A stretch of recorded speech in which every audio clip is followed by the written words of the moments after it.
Trying.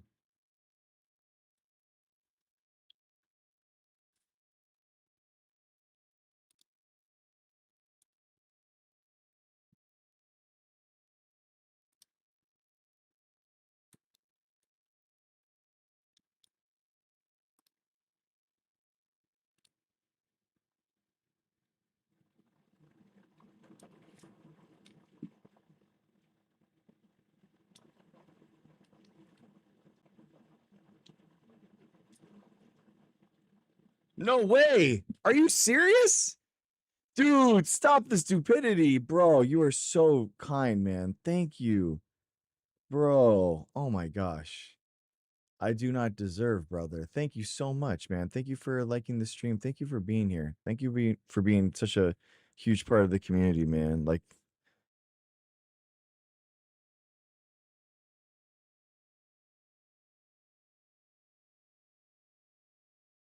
it makes me see that my work is needed and that that it matters, man. Like, genuinely, bro. Thank you so much. Genuinely, thank you so much, man. It's thank you. You're early, bro. I think that's the big thing. Like, I really do think um I think this stream and the show idea that I have, we're going big, man. We're going big. You know, this is just the start, and I appreciate you all. And I think that's the big thing. It's fun to be early. You're early, brother. Early, man. Dude, check this out. Boom. Whiteboard with marker colors. What's up? What's up? How cool is this? We're advanced. Where is the other colors?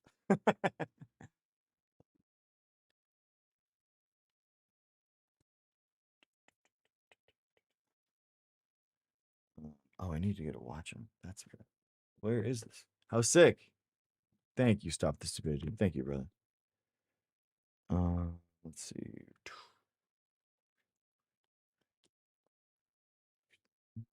There it is. There's one. Oh, they're all right there. Okay, perfect. Weird. I couldn't see them because of the glare. All right. Sweet, guys. All right. Anyway, boom. What is up, everyone? What is up? What is up? What is up? Hope you're having a good night. We are hanging. Let's see. I got most of my stuff saved here. We just had the cool Dadder Day. Dadder Day is dad-led Saturdays in my house, so we just call it Dadder Day. And it was really fun. Went to a couple of birthday parties, block party, that kind of stuff. It was cool. Appreciated it.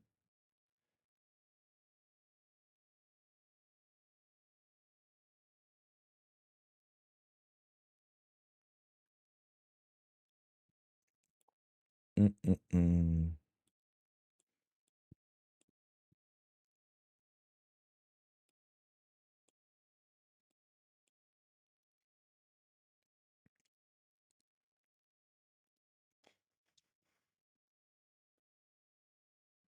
I'm just seeing what kind of like I have a list of things I wanted to go over.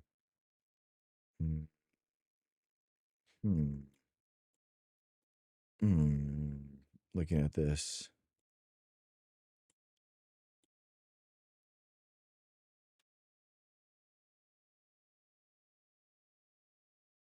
All right, a lot of content ideas, but no definitive plan. I think I'm cool to just hang out. We'll do something cool.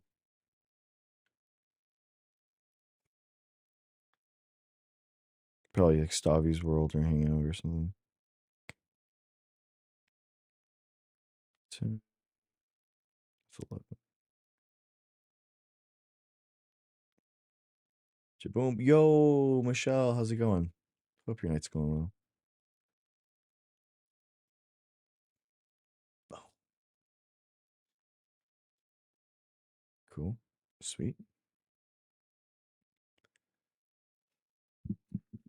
All right.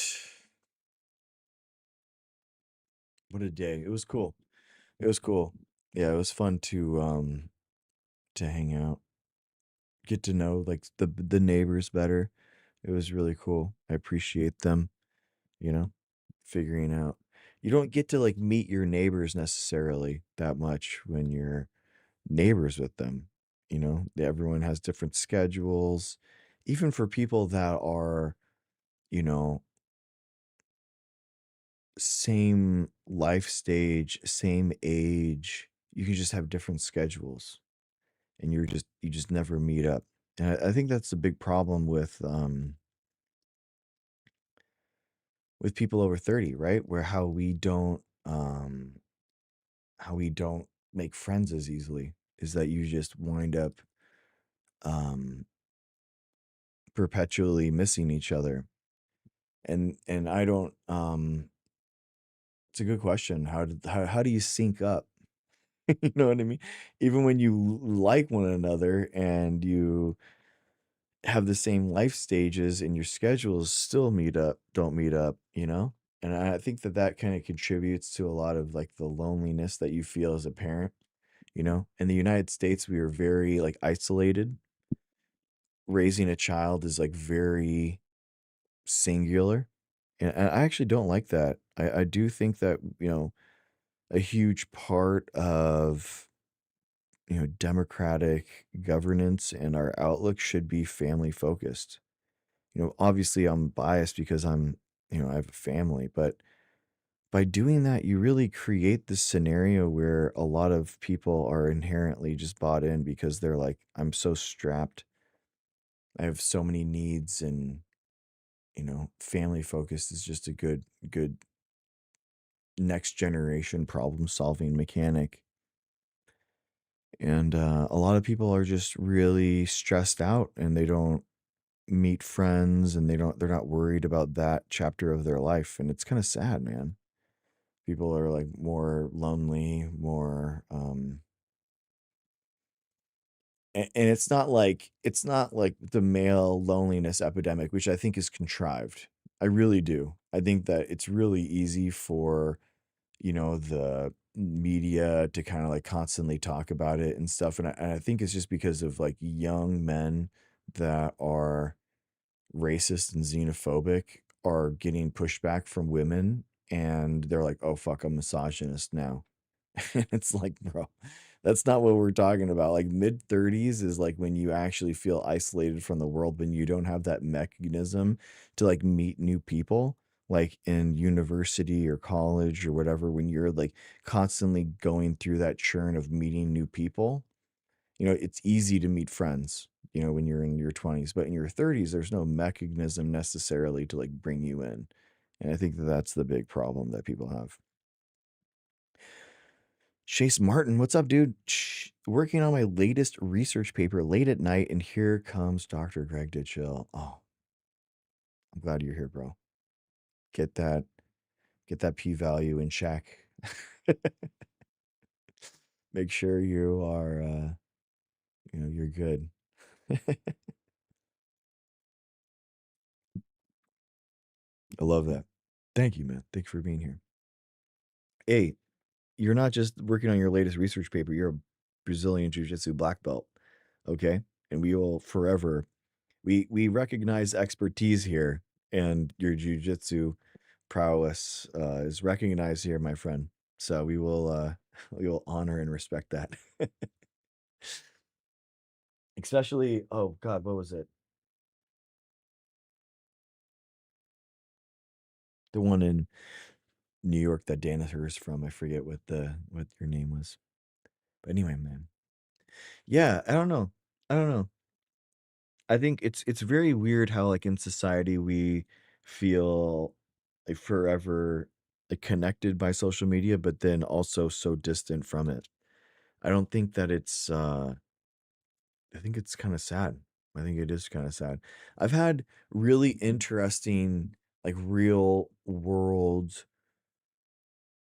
dynamics where I've actually met people from that I've met online, and I think I'm really unique in that fact. You know, basically I've had like people that I've met from video games or hey Ellen, and like I've talked to them and I've met them in real life, and but I feel like realize that's rare, you know, and it's really interesting. I've had 3 TikTok friends stay at my home and go together, and then the DJ and his wife. Oh, no way you hung out with them. That's so sick. Michelle, let's go. Chase Martin, I'm constructing discrete triangulated spacetimes from casual set data for some continuum gravity work. Yeah. I was working on that earlier today, actually, too, Chase Martin. That's awesome, dude. So I guess that's theoretical physics. Is that what your uh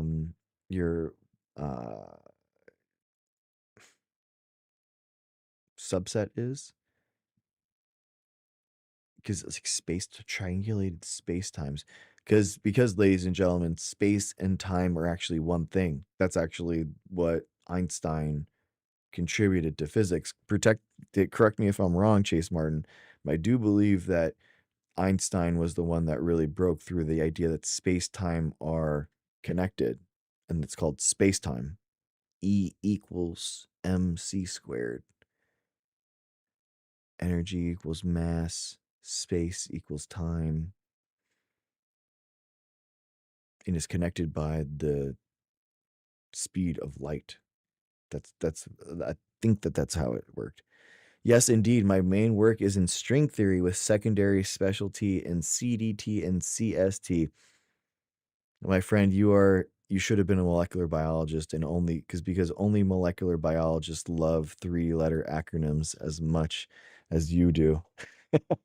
it's, it's like every single like conference is always like that. It's just like the 3-letter acronyms are like there's like dozens on a page in PowerPoint. By LYA, you a researcher? Kind of. I fuck around with research. I've been peer reviewed as an author 8 times and first author on 3. Chase Martin, yes, he added time as a 4th dimension and formulated space and time together on something we call a pseudo Riemannian manifold. Damn. Nice. Okay, that's sick. Okay.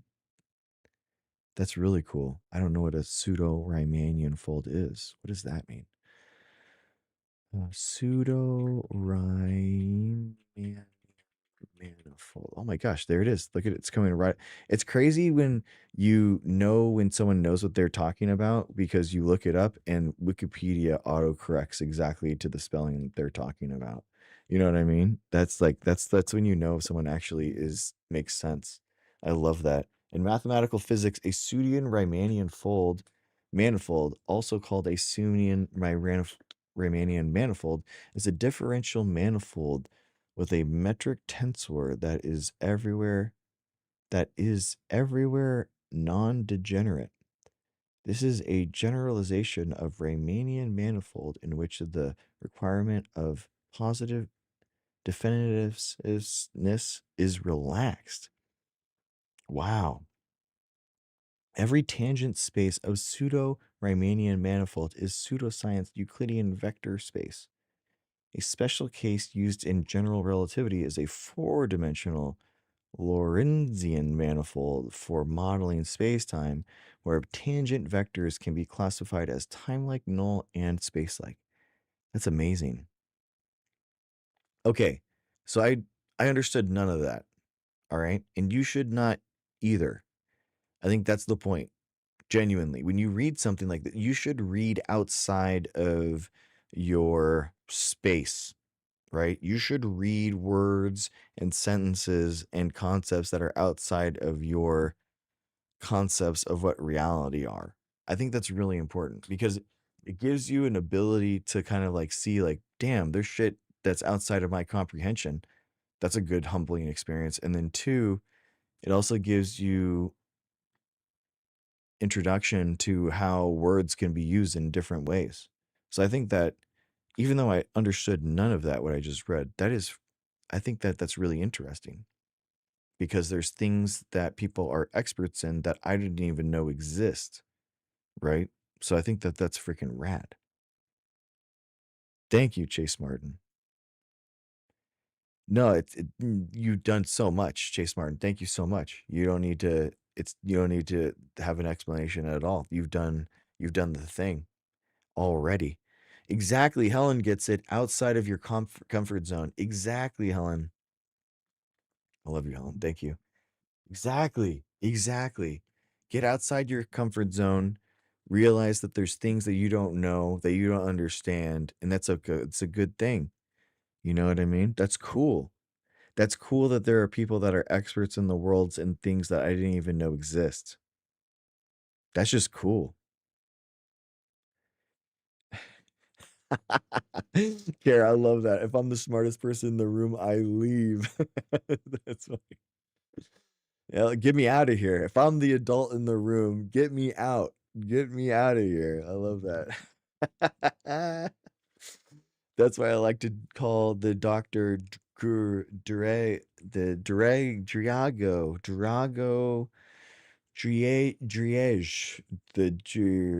show. Thanks, Michelle. Thank you for being here. I try to do it every day. You should. You should. You should. I do too. I do too. Chase, give me a few comments and I'll make it make way more sense. Oh, you're good, bro. I mean, I'll read them for sure, but yeah, I think that it's good. I think it's cool. I think it is really cool. I think it's fun to like physics has always been something that I don't really understand. You know what I mean? It's always like been outside my comprehension. I've tried really hard. I tried really hard to understand physics and it was just so much. It was so hard. Okay, Chase is going for it. One, scalars. Imagine a scenario wherein there is a value at every point in space and time. Imagine a scenario wherein there is a value at every space and time. Okay, I can get that like a matrix or something like that, like a huge. Okay. You can assign a simple number like degrees. Okay. Okay. I'll fuck with that. I'll fuck with that.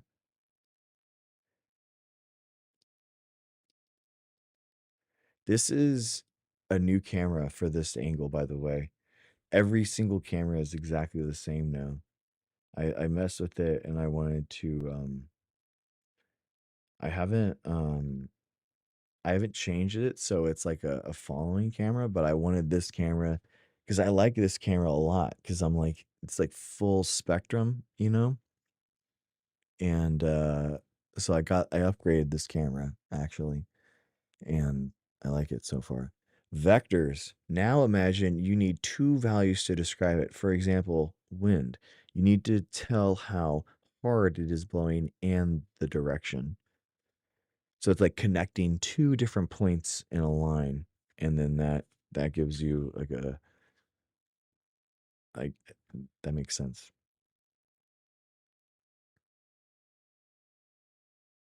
Dude, the freaking JD Vance, the JD Vance interview thing is wild. The idea that okay, Chase, 3 tensors. Now imagine there are things like spin, stretching, squeezing, contorting, and moving. You would essentially need a matrix at every point in space and time.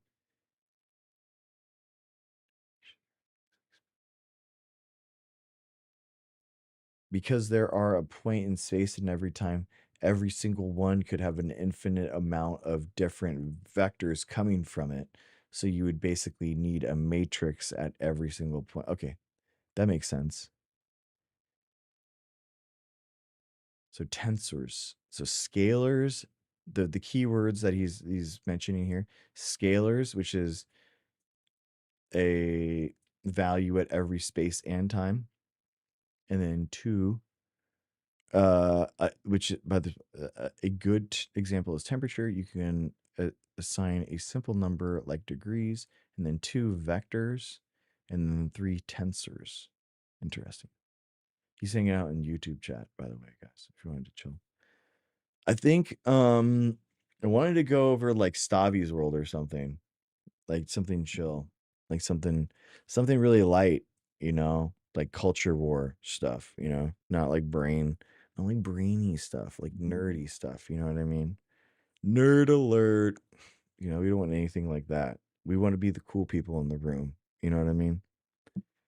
You know what I mean? What if we're the cool people? You know what I mean? Have you guys ever thought about that? What if we are the cool people? I think that we are.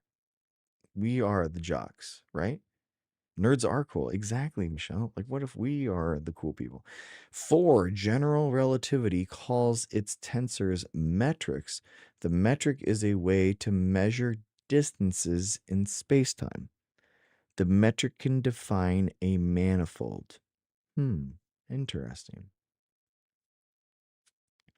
We are the core cool people. Yeah, Helen. I mean, Helen. Imagine, Helen, it's going to be so wild when we have like 10,000 people in chat and I have your messages like highlighted and I'm still like, what's up, Helen? Like, let me know, Helen. You know what I mean? Like, let me know what's up. And then I'm like, what's up,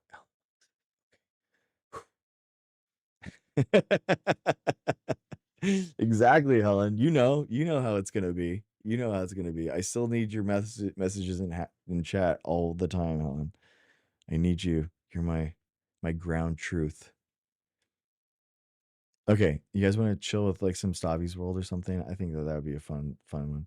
5, from Chase Martin Physics in YouTube chat. If you have along the diagonal of your metric matrix all negative numbers except the top left in the matrix, that forms a Riemannian manifold. Dude, Helen forever for sure, Envy. I love that. Helen forever.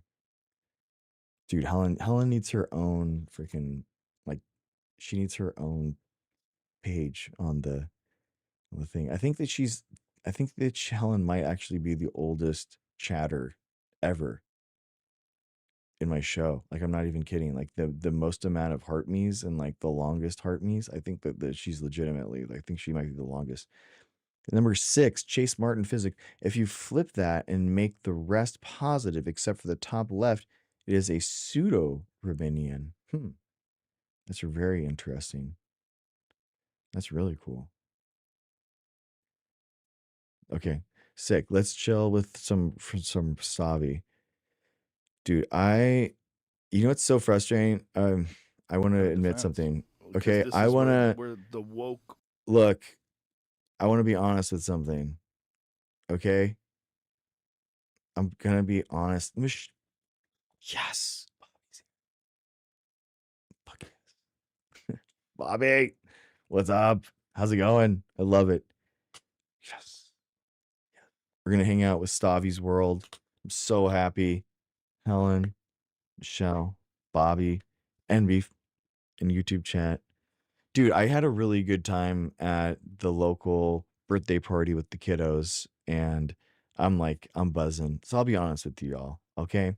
We're hard chilling right now, okay? Where we are having a good time. We've been hanging out with friends, getting to know new friends, which is, you know, I'm late 30s, okay? I'm very late 30s.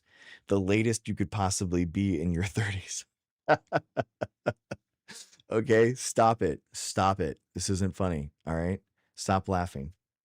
The latest that you could possibly be in your 30s minus 3 months is where I am, meeting new friends, really excited about like meeting new people and that have kids the same age, and it's hard to meet new people your age, you know, that are in your same life step, your yeah, exactly, your same age group, your same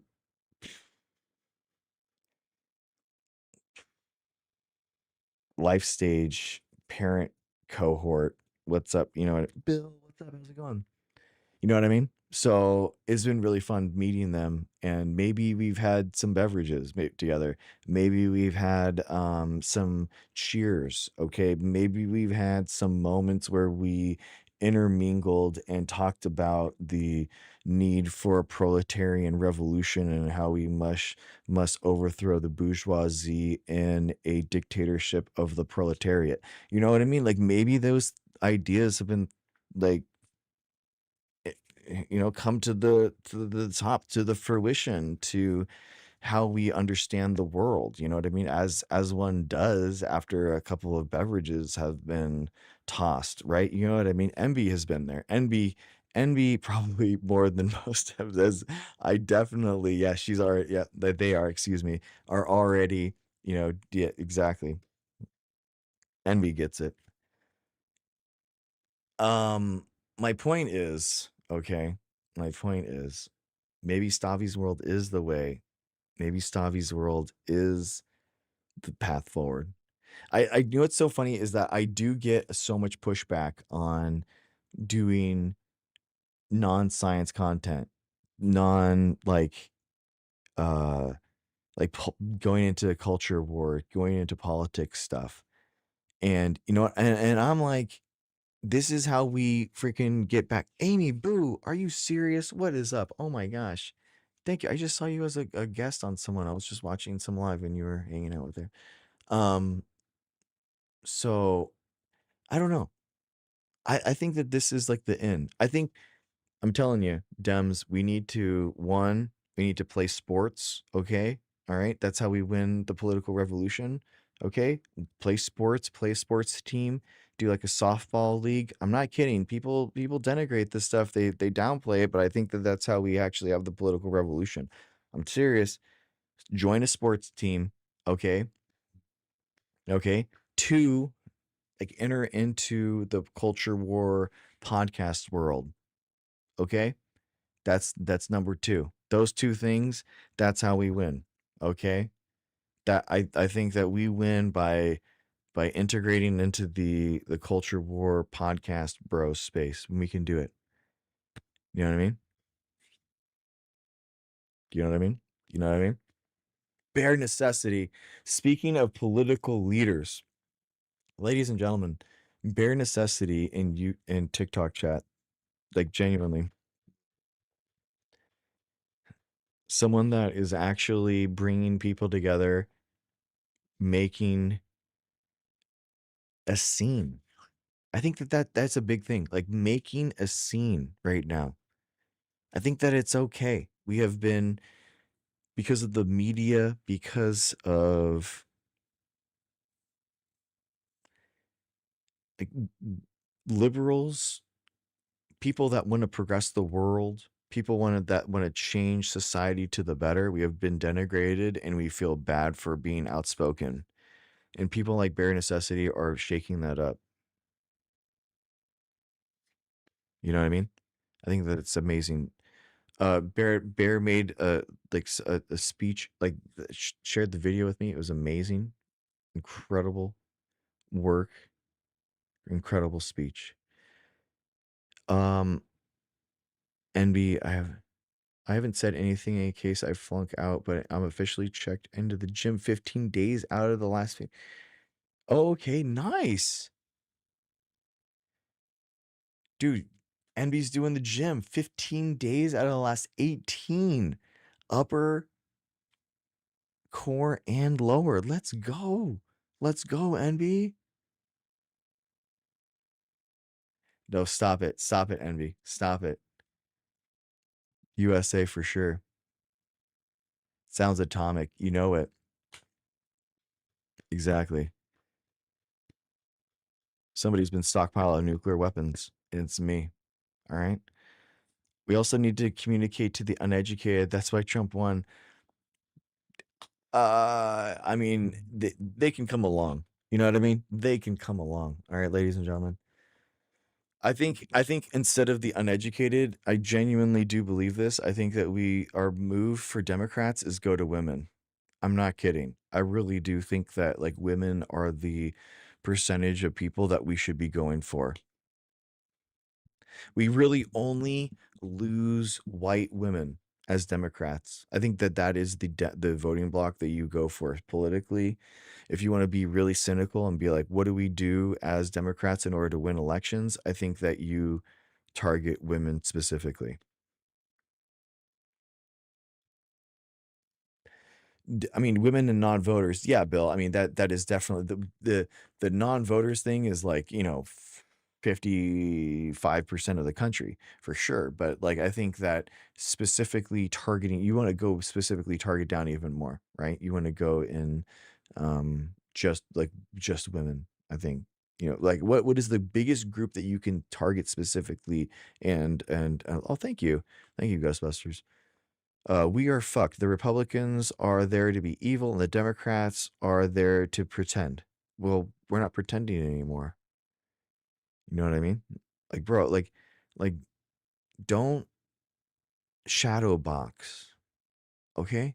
Like in politics, don't shadow box. Like the the the biggest problem that you have in your life in order to try to make political change is you.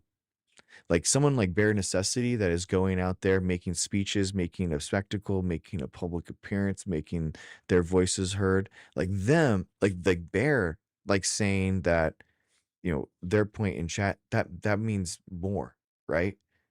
Everyone could be doing more. We have in order to have a political revolution, we have to have everyone involved, right? And I think that that is the biggest thing that people need to change. We need to be involved, right? We need to work, ladies and gentlemen, and everyone in between. Women could find solidarity with one another easier with different issues. Yeah, Bear. I think women have a lot of solidarity. I think that that is like the biggest mine that is yet to be tapped in politics is women solidarity. Find a part and play it to the best of your abilities. I love that. Dr. Jace, how's it going? What's up? Please follow Dr. Jace, everyone. Putting out incredible content. Always being a leader. Dr. Jace is an amazing person. Please follow Dr. Jace. Revolution is needed, like it's affecting me in some ways. Sure. Sanish lives in Nepal, ladies and gentlemen, and even Sanish is like, yo, get your shit right. You know what I mean? Even Sanish is like, please clean up your mess. uh uh Bear went to the Capitol to speak about immigration.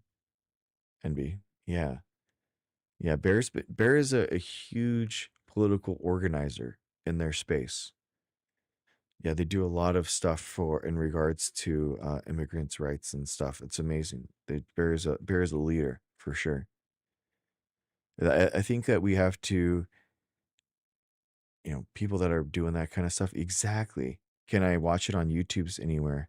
That's a good point. I think Bear shared it with me in. I went to the federal building in Seattle to speak out about the murders. Oh, okay, perfect, perfect.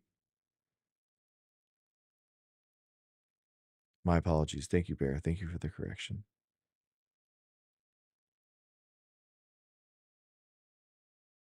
Oh, it's the Pramila Jayapal's YouTube. Okay, I'll find that right now. I'll share it.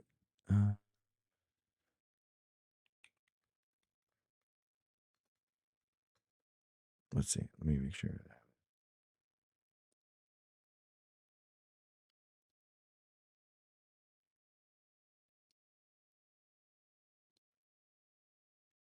Yeah, he shared it with me as a Discord thing. Let me see. I will find it.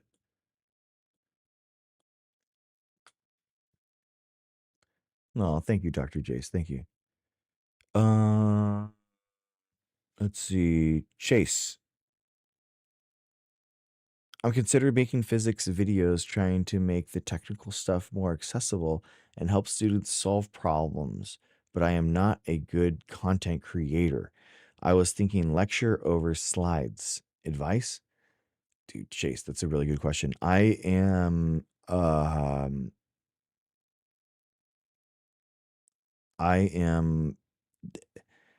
I have advice. It's a lot more than I can give you right now. I'm actually going to be doing a new series where I am like telling people like how to become a content creator through Safe Research Institute. So we're going to have Safe Research Institute is going to have coming out. Basically, we're going to have evidence-based education in regards to how to become a science communicator. But there's a lot there, man. I have a lot to say in there. I can't really tell you just in you know what I mean? That's a huge question, and I'm willing to spend time in helping you, but I can't say it right like all right now. You know what I mean? So, well, I'm gonna have a seminar. Basically, I'm gonna have like a monthly seminar series on how to be a science communicator in today's society, and we're gonna have people on from I'm gonna ask them, the people that I've met basically in the content creator space, and I'm gonna have them try to come in and give us like seminars to try to like educate people and engage the public. So that's gonna be the best place to ask. I think that the right now, if you wanted to go like right now, just start. It's just you just start and figure like don't worry about what you don't have. Use whatever you have right now in order to just make whatever you think is fun. And then as you get better at your craft, you can just be better over time. So just start. That like today, that's the advice that I would give you. In the future.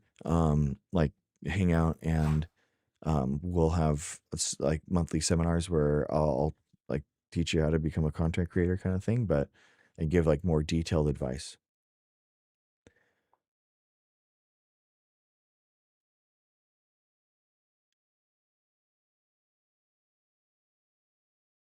Oh, thank you, NB. Yeah, I mean, it is.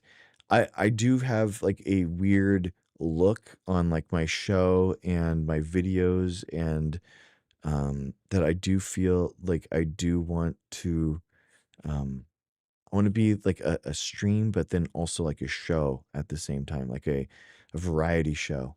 And I kind of see myself like my content more as like a Colbert repeat or something. You know what I mean? Something that's of that caliber. I want to like have that be as a nightly show that people come into. So thank you for recognizing that, MB. Thank you.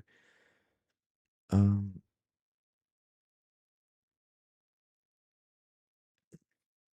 Chase Martin in YouTube chat. I want to help people understand the jargon and complicated concepts so that they can't be duped by word salad techno babblers.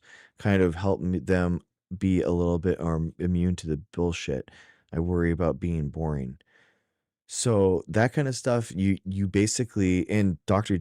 Jace um in TikTok chat is he's an incredible he's an MD PhD, so he is like really capable of dealing with this too. But I think that in general, it's not being filtered, it's just in YouTube chat and you're in TikTok.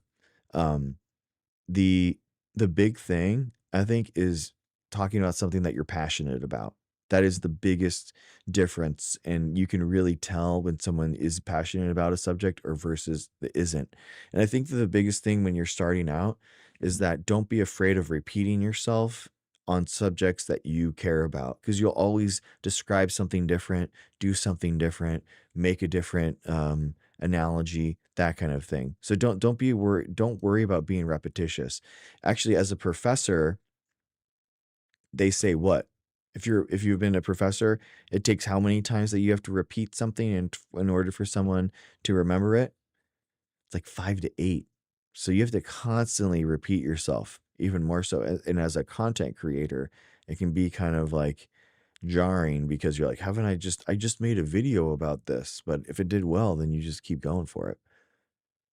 I wouldn't worry about people being boring. People absolutely love physics. Yeah, and I actually think that because, like, in a way, because physics is so inaccessible to most people, that it actually does, like, the only way that we can tangibly connect to it are through videos and through things, like that I see on my feed and stuff like that, So I think that it's a way that like Jorge physics is like I get most of my physics nowadays from like people like him, you know.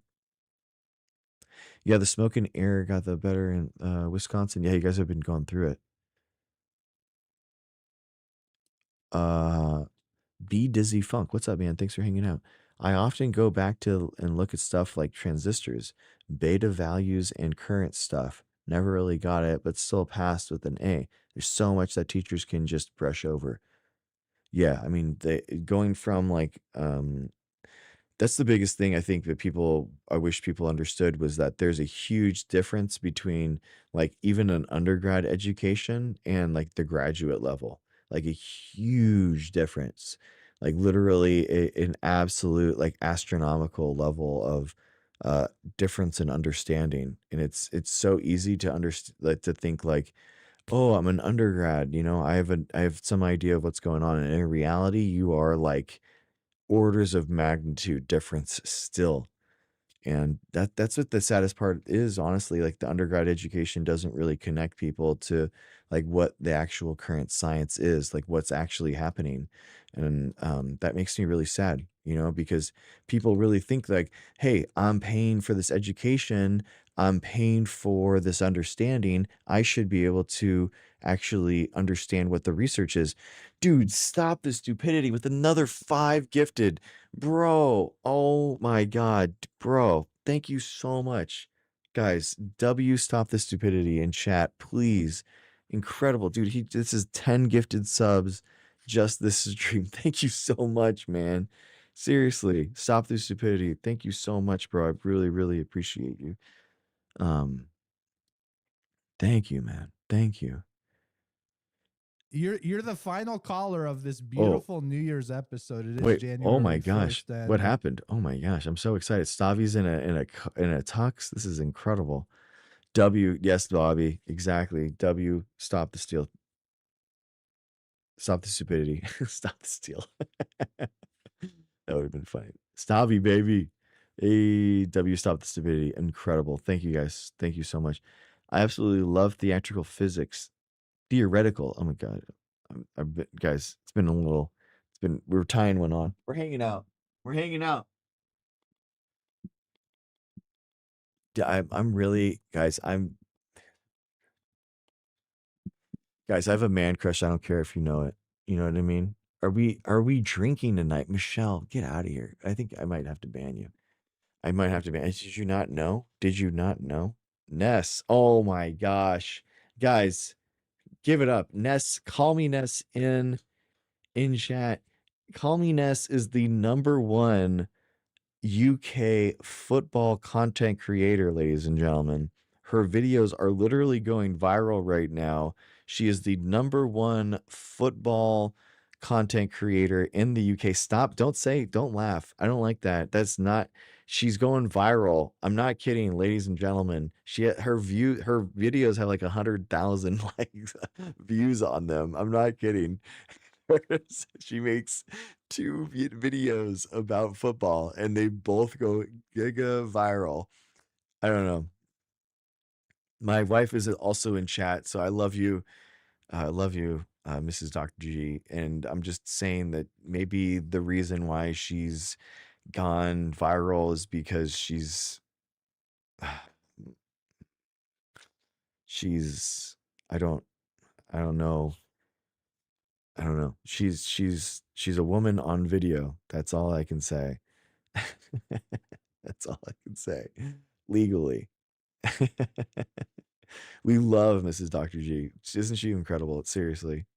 I was actually, it's so cool, like, to meet someone, to be like meeting, like another couple or whatever and being friends with them. Cause then I get to just like absolutely brag about how awesome my wife is. Like, it's like crazy. I'm like, yeah, yeah, she's getting like her DNP and like she's incredible. And, yeah, she does everything. Exactly, Bear. Exactly. I know, Ness. I mean, it's crazy that she of all the times, it was like it was her dad's birthday. How much how much can she squat? Oh, dude, that's a good question. I don't know. I don't know. I don't think that she's squat maxed on the back squat. Yeah. Mrs. Dr. G does work out. She just doesn't do the back squats, so I don't know. Um Yeah, that's a good question. Dude, I found out that my freaking friend across the street like does he's in the 1,000 pound club. I was like, what? I'm trying to make my way up. I'm like 65 pounds from the 1,000 pound club right now.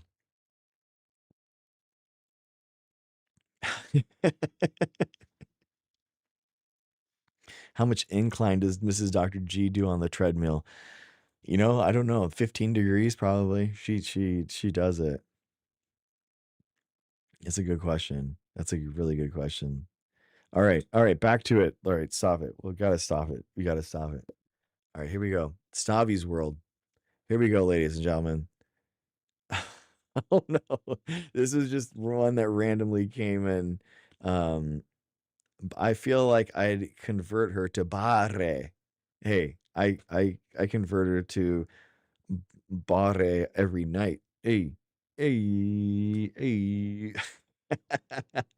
Sorry, that was a bad joke. I'm sorry. I'm sorry. I feel bad. I'm sorry. I pull it back. Starting. I don't. This is all I have. Heather, this is all I have. I've been drinking since freaking 3 o'clock. Okay, I've got nothing. Okay, that I've got. I am literally just hitting the. I am just hitting play. I've got nothing, guys. I've got nothing. Don't ask anything of me. Don't expect anything. How was the audition? Oh, that's a good question. Oh, you guys want to know? This is literally what it is. So I'll show you guys. I'll show you. This is what it is. I just got it. I just got it in. I just got it in. This is what I'm Lindsay on fire. What's up? How's it going?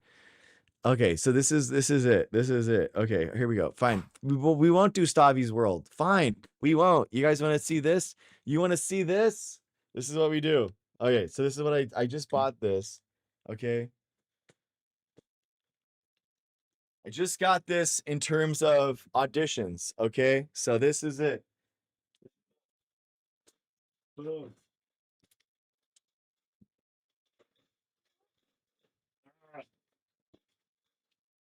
Here. Boom. That's it. And then this is where the auditions happen. This is where it happens. This is it. Literally. This is it. This is it. And then it's like it's a little like zoomed in here. Okay? It's a little like zoomed in. And I'm like, "Hey, hey, hey." And then she's like, "Hey, how are you?" You know what I mean? This is it. This is the movie magic. Yeah, it's the movie this is it. So, and then check this out. Check that how awesome this is. This just goes boom, boom, and we're back. And we're back, baby. Boom.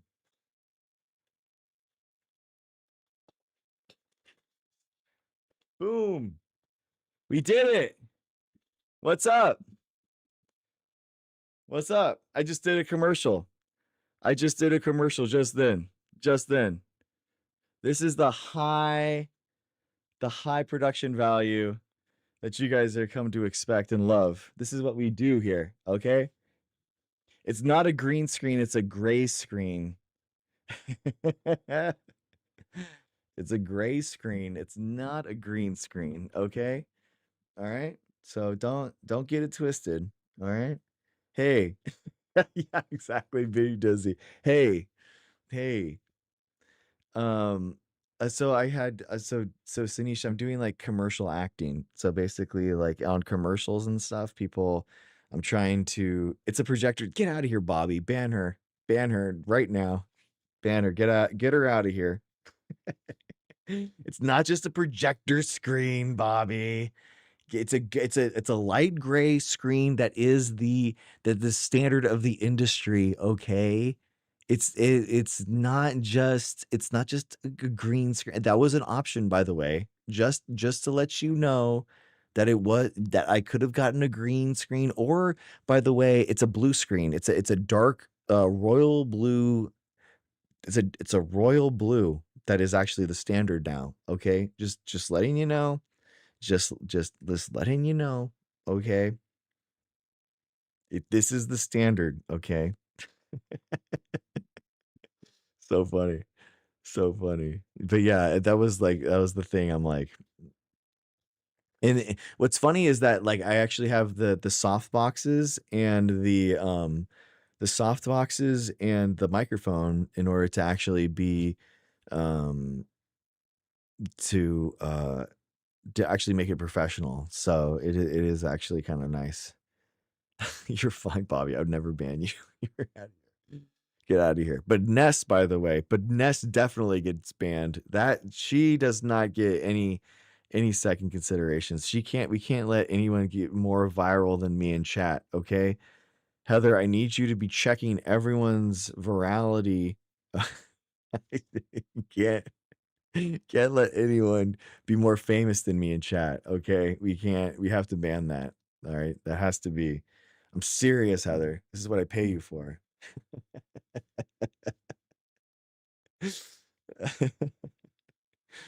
Oh my gosh. It's so funny. We're all super mods here. Exactly. I don't have any regular mods. I accidentally gave them every permission. I don't know. They're always like, I need all the permissions or else I have none of the permissions every single time. And I'm like, dude, Ness, your comments are, I mean, you have like a ton of views on those. I don't know what to tell you. I mean, you have a ton of views on those Instagram posts. So you have like a bunch of real you got a real infection of the uh men category. That's the real bad part. Oh, really? TikTok is just as bad? Oh man.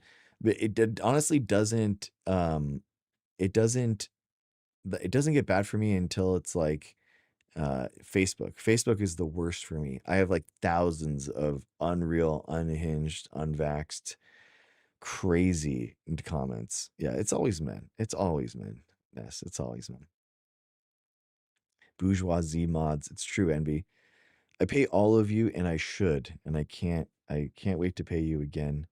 And I love you all. And you guys and I pay you to do as little as possible. Like I'm not even kidding. Like that mods should get compensated and also do nothing in chat. I think that is, that is the two things I fully am behind.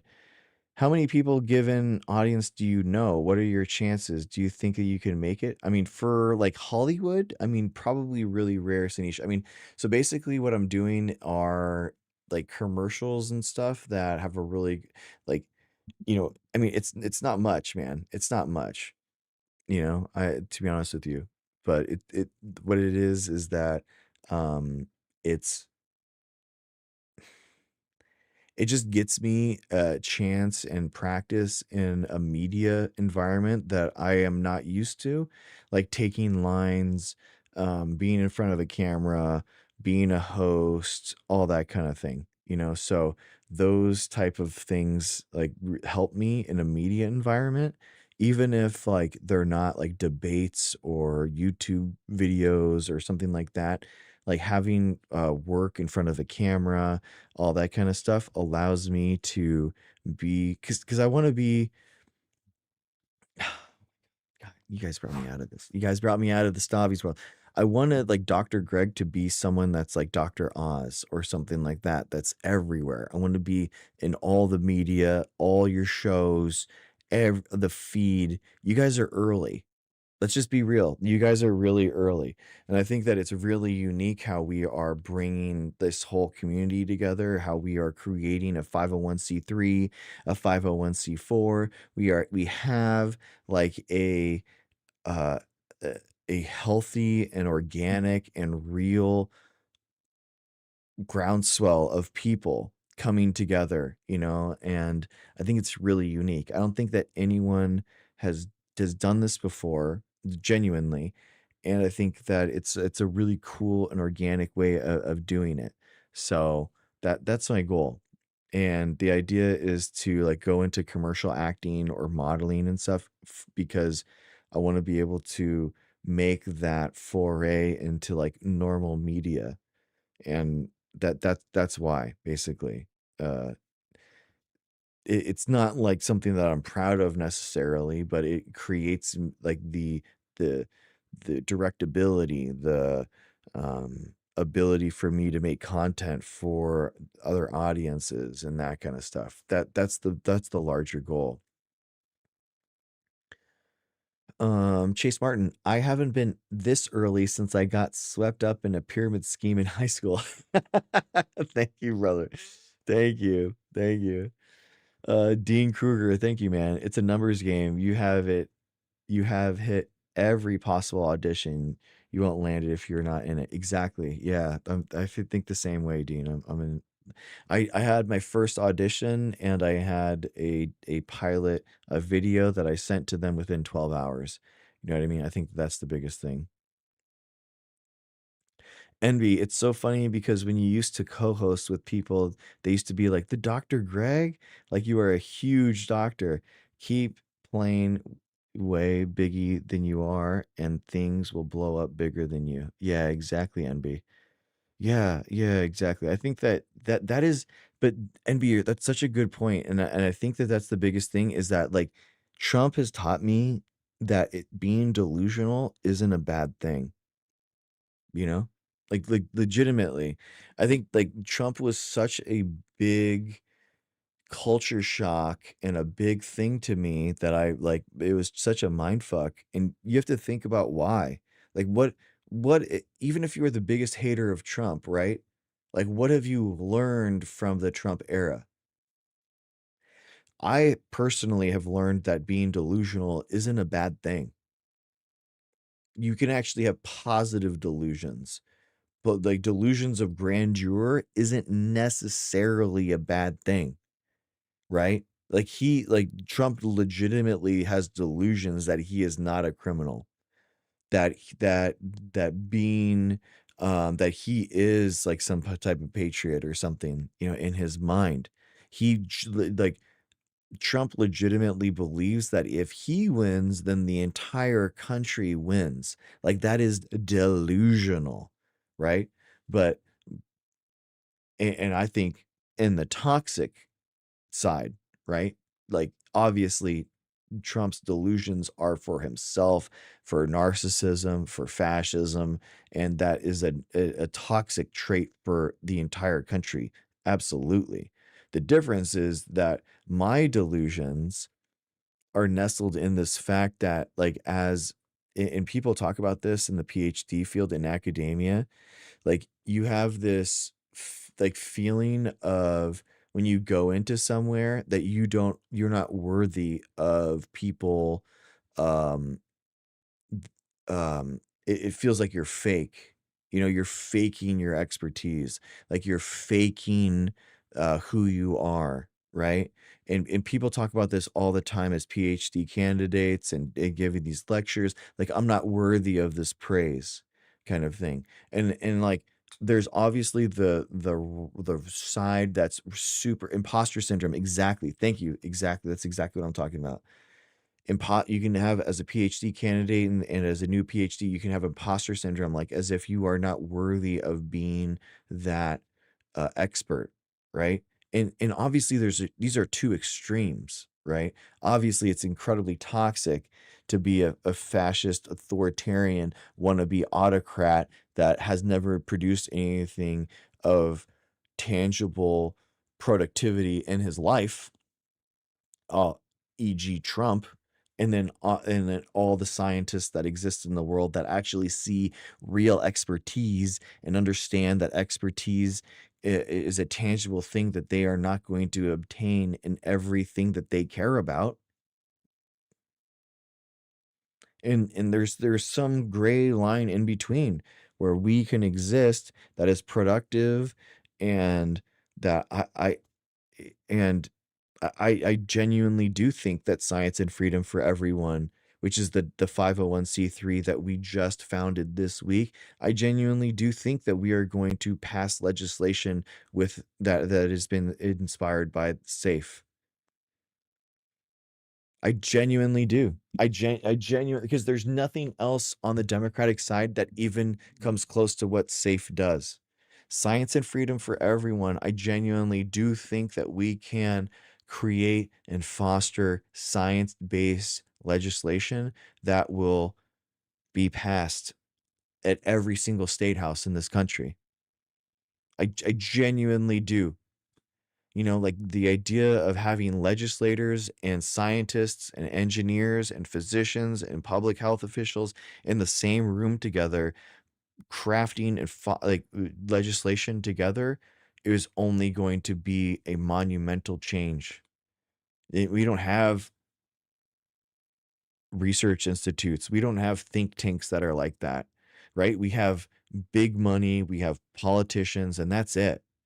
We don't have people that like what SAFE is trying to do. I think it's genuinely going to be something new, and as there is a clapback, and there will be a clapback, by the way. Like don't think that like this Trump era is going to be forever, ladies and gentlemen. Don't be naive like that, right? Don't ever think that they're going to win. The MAGA movement and Trump is a death rattle of a dying ideology that will die with it, like a lot of other octogenarians. Okay. What we have is a movement and a political revolution that will withstand decades, right? And what we can build are the institutions in order to make that happen, in order to connect those lines for people so that they can actually see the productivity of the technological advancements that they live through, right? That we see in our everyday life, like going from, and everyone that's been here understands this, that has been alive in the 1990s versus today. Every single person that was sentient during that period of time can see how the technological advancements in our lives has just compounded. We're talking a completely different lifestyle in the access of technology, what we're capable of, who we're able to talk to, the data that we're able to produce, and then marrying those changes that we see inside of our government, inside of our institutions. We haven't seen that yet.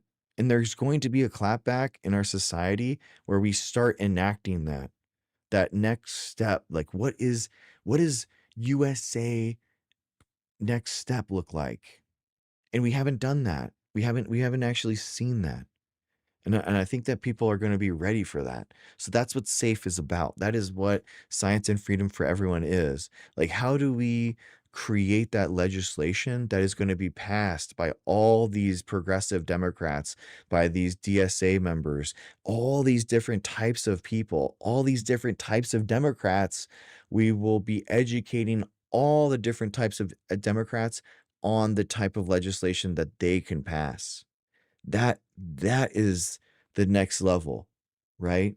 Like making science-based legislation for Mamdani versus and the Kansas governor that is also a Democrat, right? Like creating the science-based legislation that they want to mine and like go to and pass. That that is that is the key, I think. Being that like that glue. It's not about playing party politics as much as it is making like legislation that we know will work. And when you have like the backdrop of all this failed legislation, which is literally like removing vaccine mandates and removing all these things that include like improve quality of life, I think it's going to be easy for us. I think it's going to be really easy for us to improve people's lives.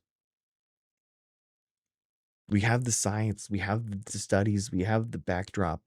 It's just about doing this stuff and getting it done and getting legislators that are interested in it. And I think that people are. I think that people are, man. Dina in YouTube chat, Trump is simply the symptom that people fixate on while ignoring the disease. I think that that's true. I mean, like the reality is that probably that the American populace is more like misogynist and more xenophobic than we wish, right? That is just the reality, right? Trump is like, and the Republican Party right now, MAGA in general, are just people are really racist. They're really xenophobic against immigrants, and they're really misogynist against women. Like I think that that just is the reality of what it is, and it sucks, but it's true. And I think that we have to fight it, right? We have to do everything in our power in order to show that that's not the case, and that's why I also think that women are the path forward. You know, yeah. But I know and it sucks, and it sucks. A lot of the misogyny, I believe, comes from religion. Yeah, Chase, I think that that's true. Um, I think like the mo- the religion can be misogynist for sure. You know, absolutely. You know, I think yeah, for sure, man. All right, let's get back to Sabi's world. Let's get out of here. Let's get out of here. The meta religion stuff. Let's get out of here. Misogyny 1000 10,000 excuse me 10,000% comes from religion. I It's interesting. I think but like religion was invented by humans. So the question is misogyny before humans, right? Like, did misogyny exist before Homo sapiens? And I would have to say yes. You know what I mean? Like misogyny and like patriarchal societies. I think that they probably existed before Homo sapiens existed. Like there's matriarchal and patriarchal societies within, like, for example, killer whales are matriarchal, right? Lions are patriarchal. Like I don't know like if misogyny specifically comes from like religion, and religion is definitely a human invention. Do you know what I mean? So I don't know. That's a really interesting philosophical question that I don't know if I know the answer to. I would say that like misogyny is the way that patriarchal power systems embed themselves into our governmental system.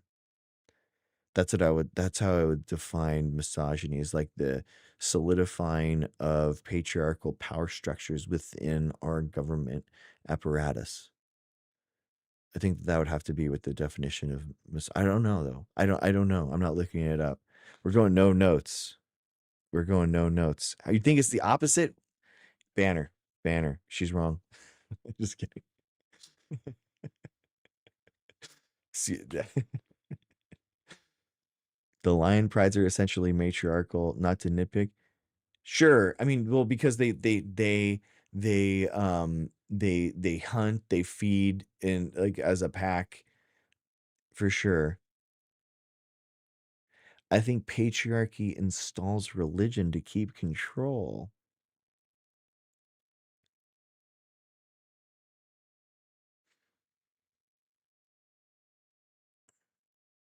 Patriarchy. I think for sure. I think installs patriarchy. I think that for sure in the fact that the power structures from religion are fear-based in order to fear the man. I think is that what you mean? I think that that's what you're talking about. For sure.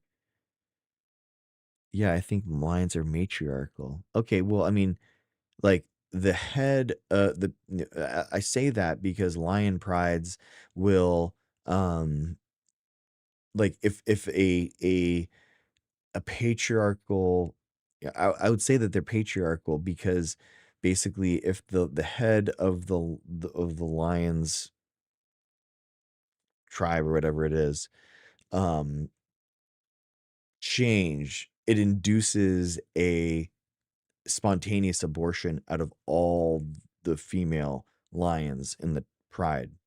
So it's genetically patriarchal, and basically that's how like how why I said that. Yeah, I can understand where you mean like how like the female lions hunt, and like the male lions just graze and stuff.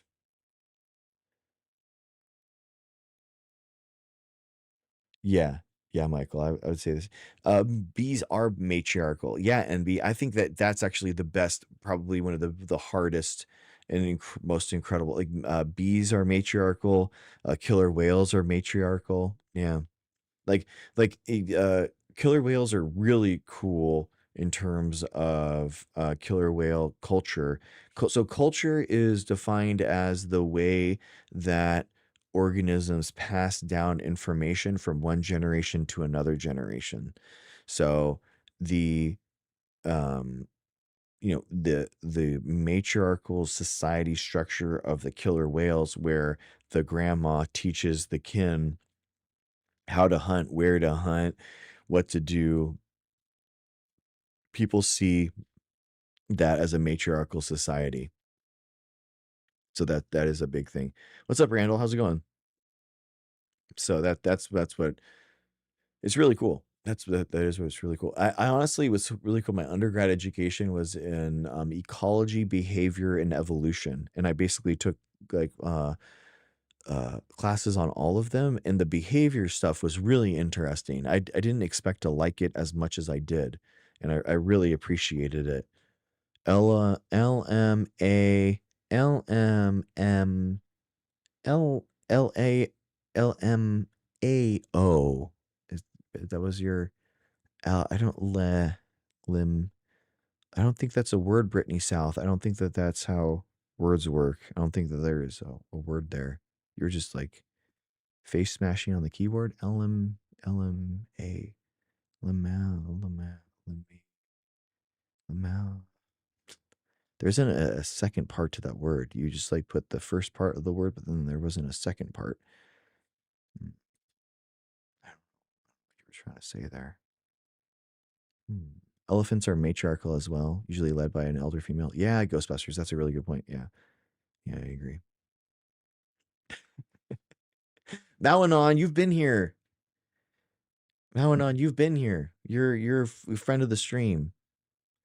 Stop it, Envy. Okay, ban Envy. All right, ban guys, ban Malanon and ban Envy. Ban them all. Ban them all. You're not allowed. You know, get out of here. It can't be, guys. It can't be the regulars. Okay, you know what I mean. It can't be the regulars. You know, you guys, you're killing me.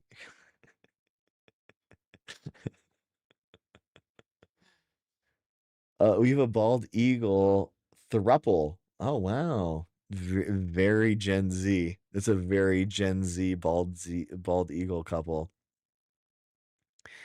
We got the American bald eagle thruple nesting down by the pond. They're raising 3 young. Okay, that's good. Oh my God, Envy, you're elevated. I can't tell if you're being sarcastic. Oh my gosh, Envy. Dude, Bobby and Helen are are holding it down. Okay. Bobby, Helen, Michelle, they're all holding it down in TikTok chat. I don't know what's wrong with everyone. Hazel's the same way. We're all hanging out. It's just us four, and then you guys are all you're just watching us hang out by the fire, and we're just smoking and blowing trees and passing drinks and just hanging out. You know what I mean? And oh, and Ness and Heather. Sorry, excuse me. Yeah, you're there too. You know what I mean? Yeah, dabbing it up, freaking dude. Sorry. Bald eagle thruples are almost always 2 male and 1 female. Sounds like a party, Hazel. I like it. I like it. You know what I mean? Blowing trees, Patch, bro. You don't know what blowing trees is. Yeah, bro. What is blowing trees? Pink into fink. What is bro, blowing trees, man. What are you guys doing? Bald eagle thruples, is this real? I don't know. I don't know. I don't know. Sounds like a party. Exactly, Patch. Exactly. What is blowing trees? You'll figure it out. You'll figure it out. You'll figure it out.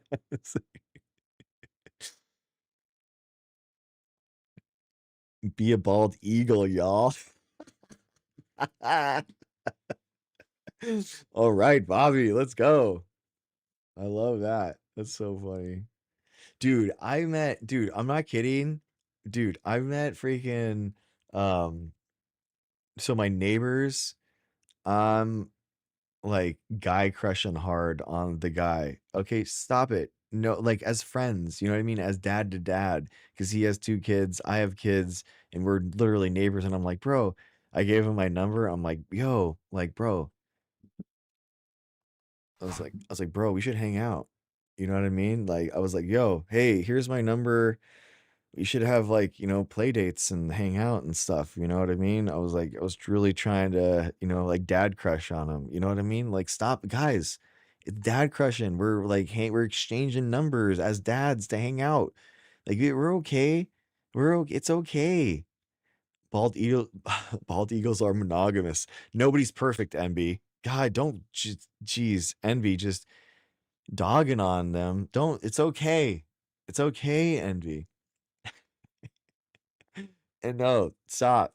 So the point is, I was like, hey, what's up? What's up? You know what I mean? Like, let's hang out. So I was really hoping to freaking get a dad to dad friendship with this guy. Uh, So we'll see, guys. We'll see. Is that possible? Can you make friends in your latest of 30s? You know what I mean? The latest of 30s that is possible. Can you? Is it possible? I think that oh, thank you, Phil. Thank you. He didn't leave you on red. You know what? Even worse, he didn't text me. It's actually even worse. I gave him my number and he didn't. Oh, he did text me. He did text me. He did. Let's do it. I'm gonna text him right now. Dude, he texted me. He texted me. And I just texted him back. Oh my gosh. Oh my gosh, he texted me. He texted. Anyway, so I met his okay, so I met his mother-in-law. So the the so his wife, who Mrs. Dr. G is crushing on too. She's awesome. I think that she's really cool. She's been to graduate school. Like, she's really smart. She's a nerd.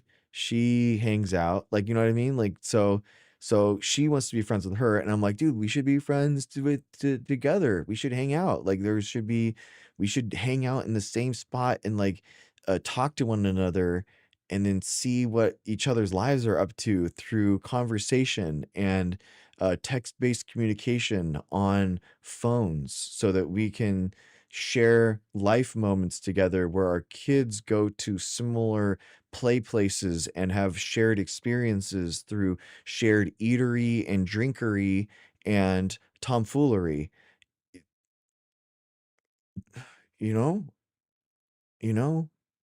So so I was like trying to like I was like, hey, my wife, I was telling her, my wife really likes hanging out with you.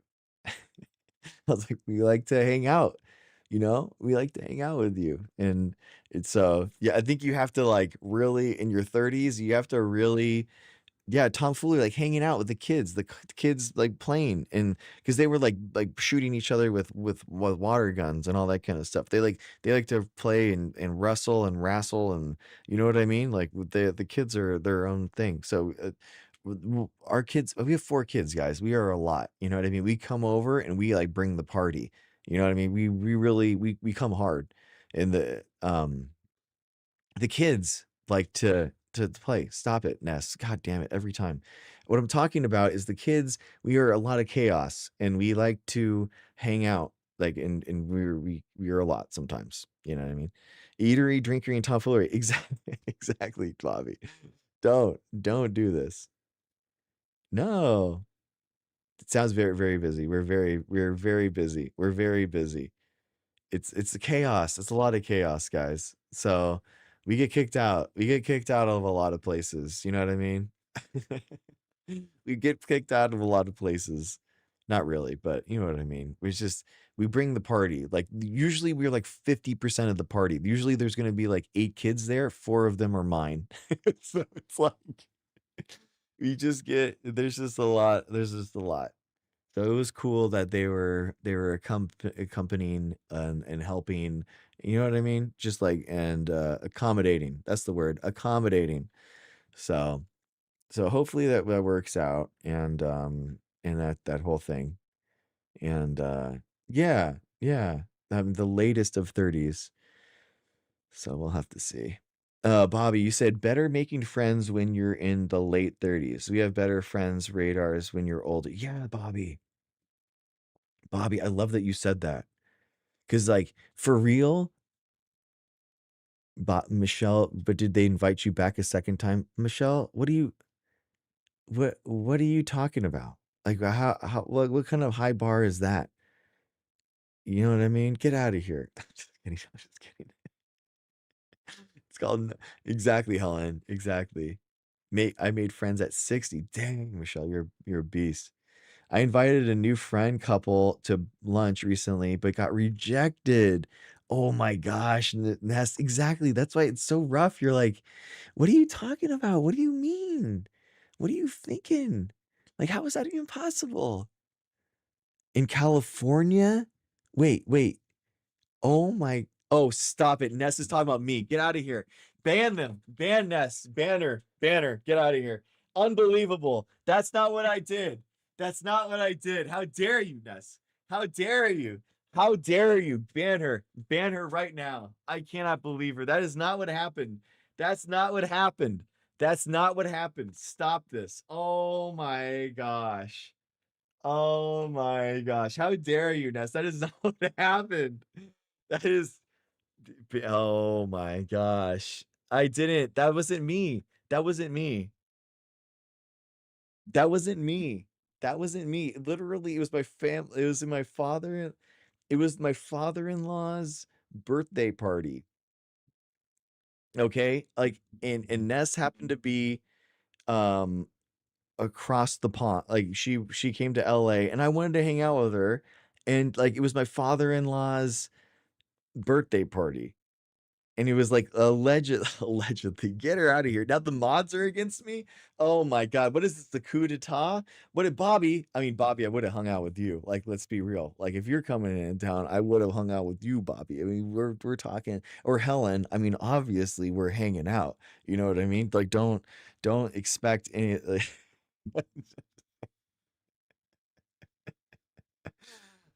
what, Bobby? You're in town. What do you mean?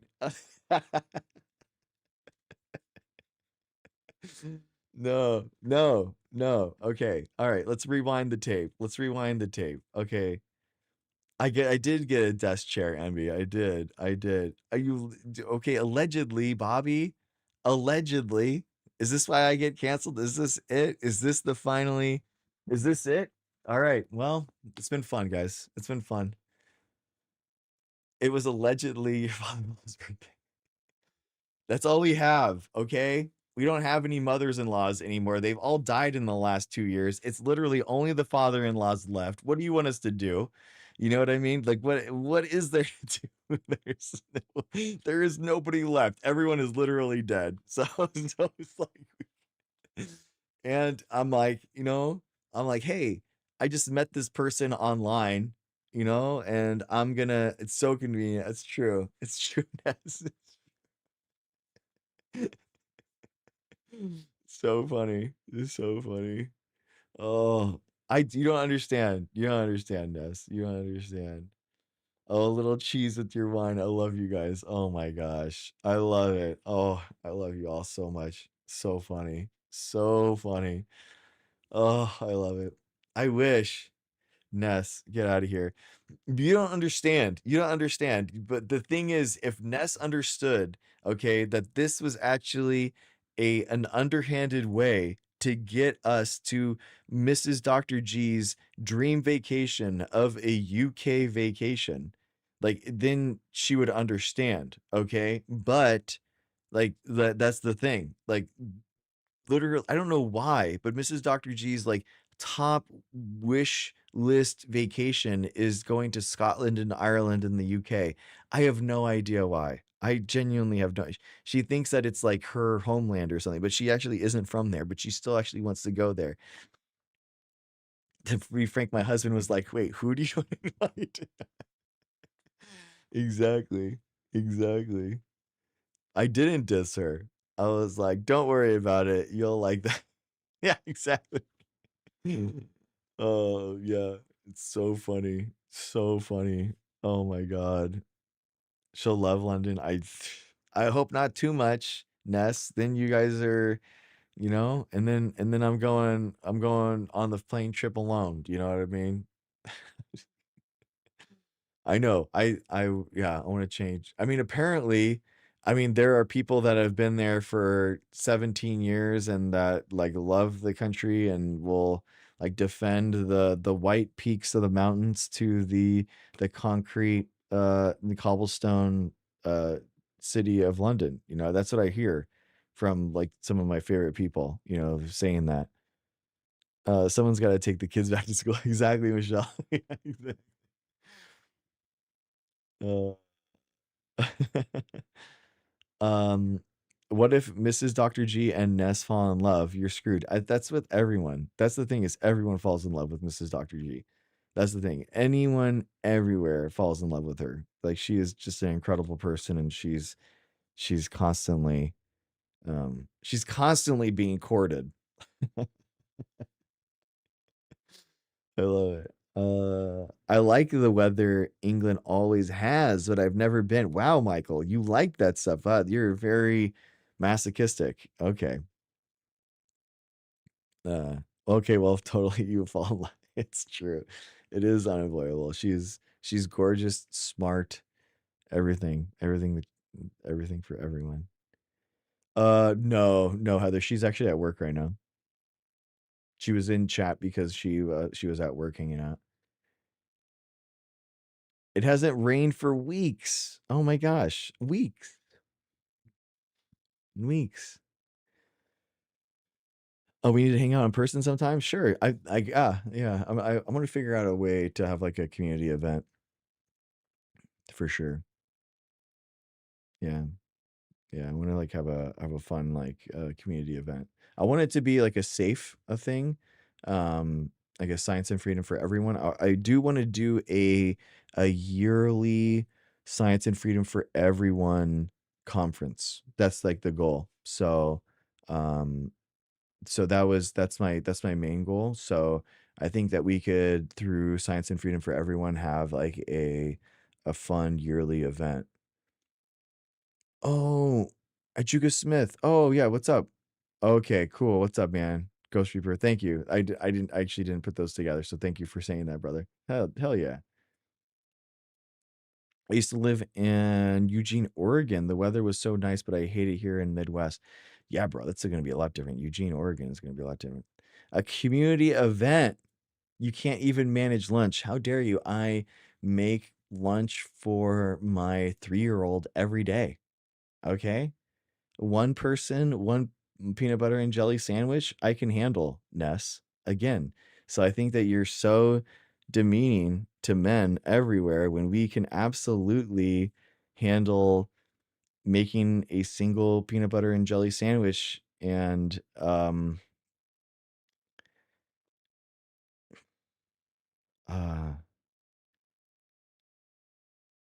not much else, but it doesn't matter. Stop it. Stop it. That's not the joke. That's not the point.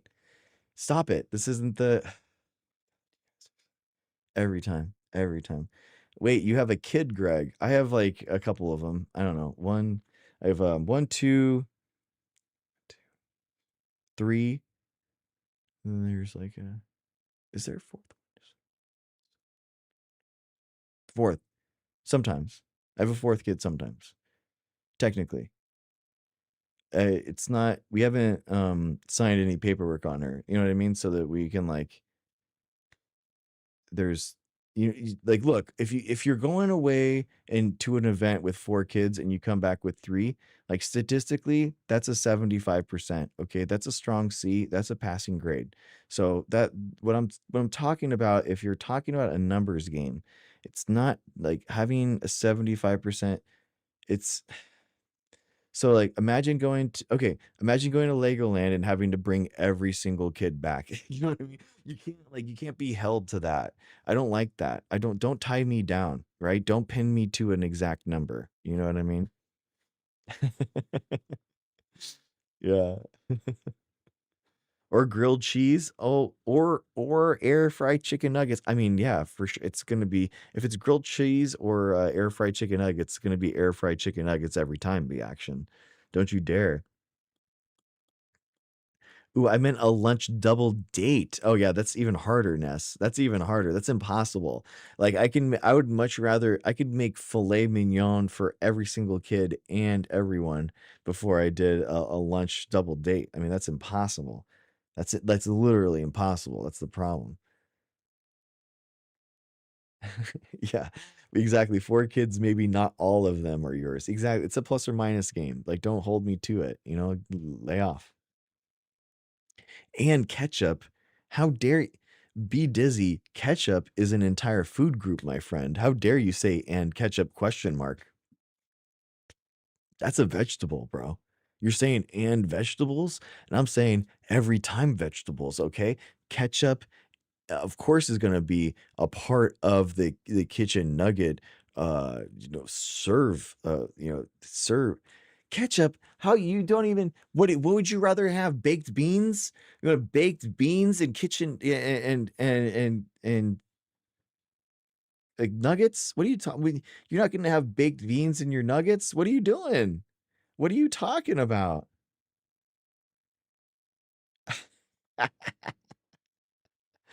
Oh my god, Bobby, that was so funny, dude. The idea that like that freaking Taco Bell actually gave you diarrhea, and it was so funny. I'm just kidding. Wait, I don't remember you having kids when we talked back during COVID.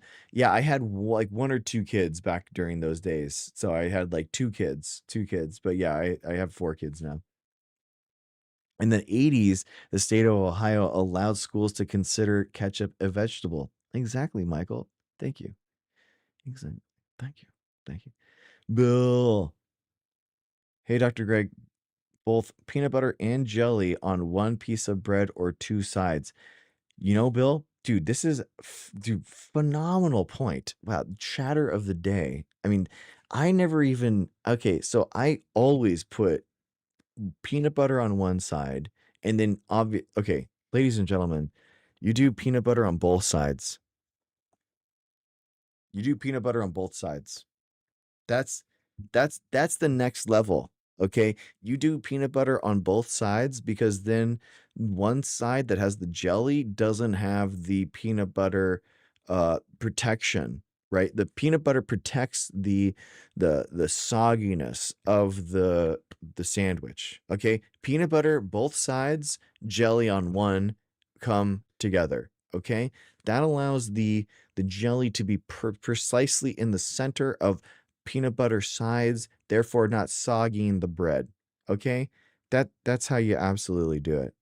That is the way. There's only one. There's only two. There's only one way. Okay.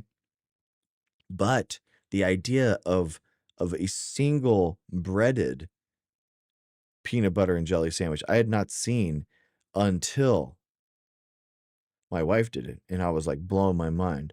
But I don't feel like a peanut butter and jelly sandwich is that arduous of a task, right? It shouldn't be. It shouldn't be. It shouldn't be that way.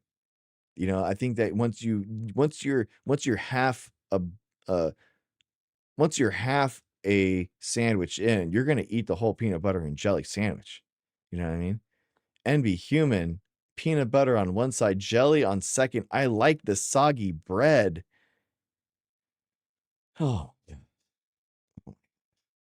How does that even make sense? How does that even make sense, ladies and gentlemen? Nobody's perfect, NBA. I love you, but like, oh man, do better. You know what I mean? Like, do better. Just kidding. Dude, Ness, no joke. We literally subscribe to the New York Times only for the recipes. My wife is so big on their recipes that like she loves them. And we do the New York Times subscription just for that. Thank you, Shiba Doodle, for the gifts, man. Thank you so much. Peanut butter and fluff is where it's at. Randall, what are you talking about? And fluff? What's that? Ban me. I hate peanut butter. Nobody's perfect. We'll allow it. Okay. We'll allow it. That's okay. Have you my question is, have you tried, like, okay, here we go. This is it. Okay, ladies and gentlemen, this is it. What is the fluff? What does that even mean? Peanut butter and fluff. What does fluff mean? What does that even mean? Marshmallow fluff. What? That's not even food. That's a dessert. Yeah, it's like Nutella. Exactly. What?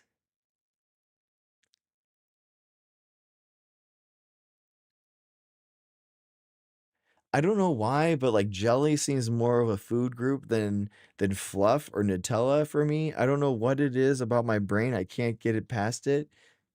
But yeah, the Nutella is very good on it. It's diabolically good. It's diabolically good.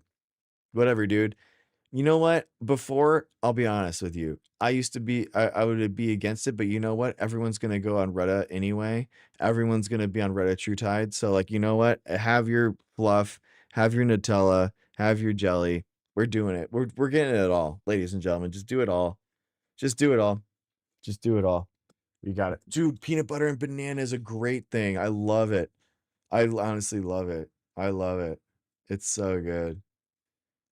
Pretty sure Nutella. Oh my gosh, Ness. I'm pretty sure.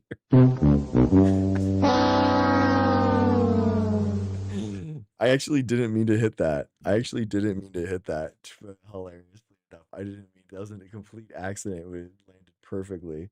Oh my gosh, Nutella wiki. Let's see. Oh my god, you're right, Ness. You're right.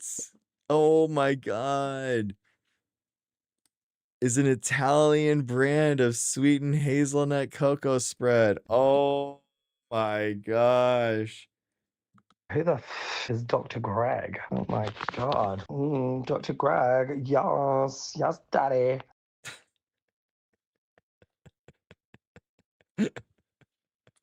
Oh my god. That is so funny. That is so funny. The world famous Dr. Greg Show. Thank you. That's what you come here for. That's what you come here for. Thank you, ladies and gentlemen. Incredible. That's crazy. That's crazy. The only place, the world famous, nobody else has this, Ness. Nobody has this. Pumpkin, what? Peanut butter, honey, and pumpkin seeds.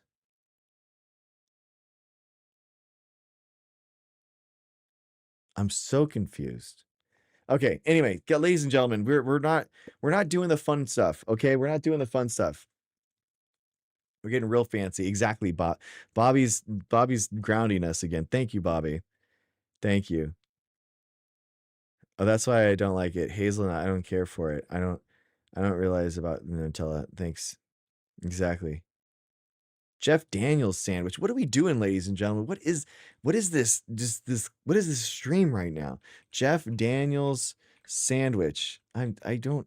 What we're tracking down stream. What is a food? It's like a food stream that nobody's eating on. Is that what's going on? Is that what we're doing here? Jeff Daniels' favorite sandwich is a little nuts, so I tried it. What is happening? What is happening, guys? I'm so scared. I'm so okay. Jeff Daniels, what is the best sandwich? I'm going to go with a personal favorite, which is pita bread. A little dry. I would go like a brioche bun. Okay, if I was gonna like just straight up be like straight up like what my favorite, it would have to be starting off on a brioche bun. Okay, brioche bun for me. Okay, You need some creamy peanut butter. you know, like I don't know. I do like the crunch of the crunchy peanut butter. I do like it. I like the crunchy. Dude, the Hawaiian bread. That's so good. That's so good. Okay, Michelle's getting serious, dude. Michelle is getting hot ham, salami, prosciutto, mozzarella, and roasted peppers. Damn, Michelle's just getting. She's going hard in the paint, dude. Michelle, everyone's like hanging out. Everyone's like just like really inconspicuous things, and Michelle's going like shabam, shabam, going for the TKO. She's going for the knockout first round. Yes, exactly. Here we go. Wow, you threw me there. Now, pita bread, those circular Crazy. things, Right. right? With Unless a little you- air pocket in if you want. But we aren't We going don't pocket this one? No, we put the quarter inch. A quarter inch of quarter peanut butter inch on? of creamy peanut butter. So you've got no other plans for the rest of the day at No. this point. And you're only doing half of it. Oh. And then you're getting Ruffles, cheddar and sour cream potato chips. And you're getting a What? handful What is happening? What is happening right now? Ruffles potato chips? of them, and you're crunching them up, and then you're sprinkling them on the peanut butter. Then you're getting your favorite brand of barbecue sauce. Okay. All right. We've had fun. Who mods? I don't know who recommended this. Okay? I don't know who you need to track this down. Mods, we need to ban this. Please, there has to be. We can't have this. Okay, Sheepadoodle, I know it was you, bro. Don't. I'm just kidding. I'm kidding, dude. Add some chiles, Helen. Don't do this to me, Helen. Helen, no. Helen, no. Don't do this. Stop it, Helen. Stop it, Helen. No. That's right. Were you talking Casey Masterpiece? What are we doing? Sweet Baby James is preferred. Okay. Oh my and God, I he think that doesn't was, even yeah, I think like- this was. Is that put out by James Taylor? It's not. It's no, but They should sue. they owe him They money. should sue. But the peanut butter, the Ruffles Barbecue. potato chips, and the barbecue, fold it over, boom, and yeah, it's my could be my three favorite tastes: peanut butter, that brand of potato chips, and the barbecue. So it's like visiting 3 countries at once, and Let me they're ask you this. all in your mouth. You're either eating that in a poncho or naked. I'm not sure. Guys, this has gone too far. We were just gonna laugh and have a fun time in Savi's world, and this is where we're headed. This is what we're doing with our life. You know what I mean? This is a serious problem that we have. This is it. This is the problem that we have in our society. Okay, here we go. Welcome to Sandwiches of History. Today we're doing a sandwich from entertainment history. So the actor Jeff Daniels was on The Late Show with Stephen Colbert the other night doing the Colbert questionnaire. There's and no the first way. question, as we all know on that questionnaire, is what is the best sandwich? His answer was interesting because I could I would say, God, like, well, it's really tough. Like a single sandwich that I would love to have. I mean, honestly, uh,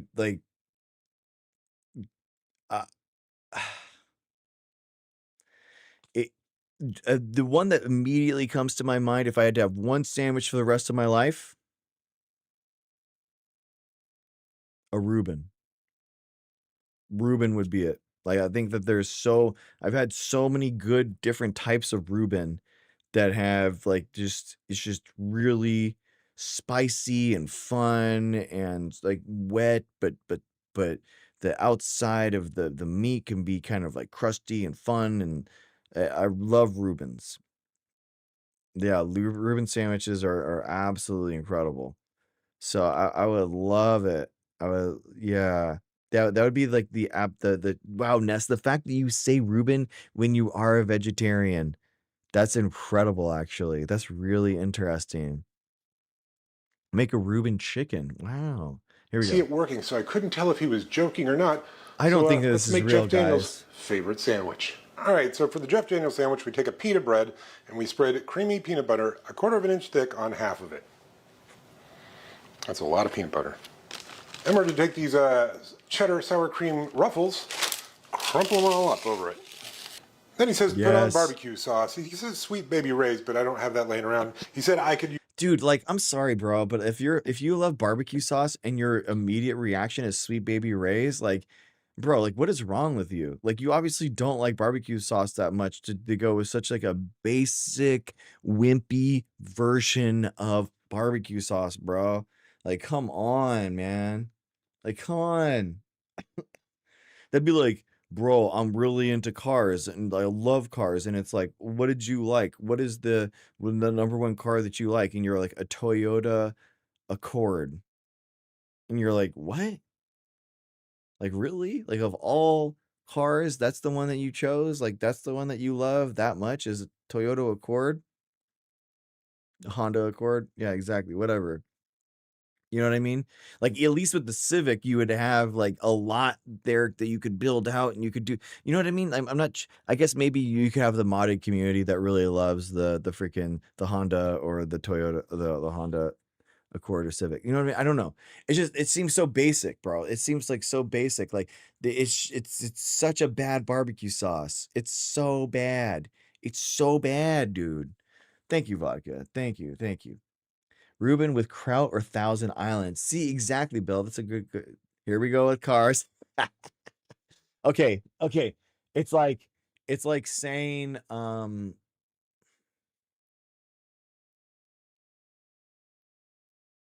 it's like saying I don't know what the it's like a Mercury Sale. There you go.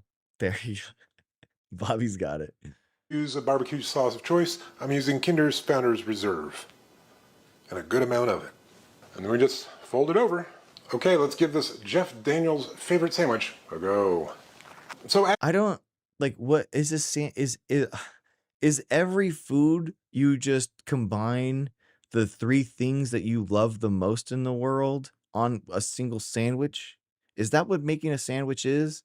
He loved all these different things. Like, give me a break, as you might man. remember, I recently did a little test where I did barbecue sauce with peanut butter for a sandwich on its own, and it was quite tasty. So I think that combination is great. What? The addition of the cheddar sour cream chips, it's pretty good. What? I do want to try and plus it up, though. I'm going to add some green onions. Okay, What? let's give this Jeff Daniels' favorite sandwich plussed up with some green onions. A go. So yeah, the green onion is going really well with the peanut butter, really well with the barbecue sauce, and really well with the cheddar and sour cream chips. This is actually quite tasty. All right, so the original Jeff Daniels sandwich, it worked. I thought it might work based on the barbecue sauce peanut butter experiment I did a while back, and it does work. I'm gonna go ahead and give it a 7. Plussed up with the green onions, 7.5. Definitely gonna finish that, and yeah, I might make this again, especially the plussed up. Is it what kind of chips is it? What was the chips? version. The types of chips? I don't know, dude. I don't get it. Like, I hate it. I hate everything about it. Okay, doctor, you need to do this recipe live here and try. I'm trying to think if I actually have it. I don't think sour cream and onion. Okay, sour cream and onion chips. I don't. I don't have the barbecue sauce, and I don't have the sour cream and onion chips. Today on Dr. Greg Cooks. I was doing I was hanging out with the brisket that I was cooking. So there you go. Kimchi, dude. That's now Bill is that's my shit, dude. Kimchi, a little sardines, bro. That is amazing. Now we're talking about some actual flavor, bro. Like some actual flavor. It was so good. Oh, me and my dad do cook-offs. Nice, dude. Nice, dude. I love it. I love it. Okay, ladies and gentlemen. All right, we got sardines. Ghostbusters, they're just fish. If you like fish, bro, if you like fish, you're gonna like sardines. Like I had this weird thing in my brain where I was like, oh, I love fish, but I don't like sardines. Sardines are gross because they're like whole fish, but they literally despine and debone all the sardines. So it's like it's just a tin can of fish. If you like fish, then you're gonna love sardines. Like, oh no, Ghostbusters, they're not raw, bro. They're not raw. They're cooked and they're marinated in different types of things. Like they're incredible, bro. It's so good. Like I'm telling, anchovies exactly, Ness. Like anchovies are good too. Anchovies are so good. If you like fish, bro, that literally is, you have to try it. You have to try the different types of, they have different types of sauces. They have different types of like brines and flavors and all that kind of stuff. If you like fish, you got to try canned fish. You got to like canned fish. I'm telling you, I eat sardines in oil almost every day. Yes, Be Dizzy Funk. They're so good for protein, no carbs, good fats. They're so good. They're so good for you. My dad ate sardines out of the can with saltines and a martini afterward, and a martini. Let's go. Let's go, Bobby. Let's go. Yes, sardines with tomato sauce. Exactly. Helen, I knew Helen would be down every time. Helen, we're always hanging out. I love it. Exactly. I have kippered herring. I've not tried that. I've not tried that. Yeah, dude. I've unlocked that, like that whole thing, like fish in a can, like in the last like 3 years. I love it. I freaking love it, man. I have perch, salmon, bluegill, walleye, etc. Oh, nice. Canned salmon is dang good. Make salmon patties. Exactly, Chili. No, yeah, bro. And then put that with anything. It's so good. I freaking love it. Lutefisk. What? I've not heard of that, Helen. We gotta. That's a good idea, though. That's a good idea. I'm down. All right, here we go. Caller whose mom was murdered in Albania checks in. I'm a little scared about this. We'll see. You're the final caller of this beautiful New Year's episode. It is January 1st, and of course, you said you have some updates and just some general thoughts you'd like to share, and we'd love to hear what's going on with this fascinating case. As a reminder to the callers, you're the one whose mother seemed to have been murdered by her husband in Albania. Yes, the miscarriage of I Albanian see justice. that you also realized after my call, can you defame a dead person? So supposedly murdered. That's where we're murdered. at. Okay, Yes. Alleged, of course. Allegedly murdered. Yep. Well, just thanks so much for having me on.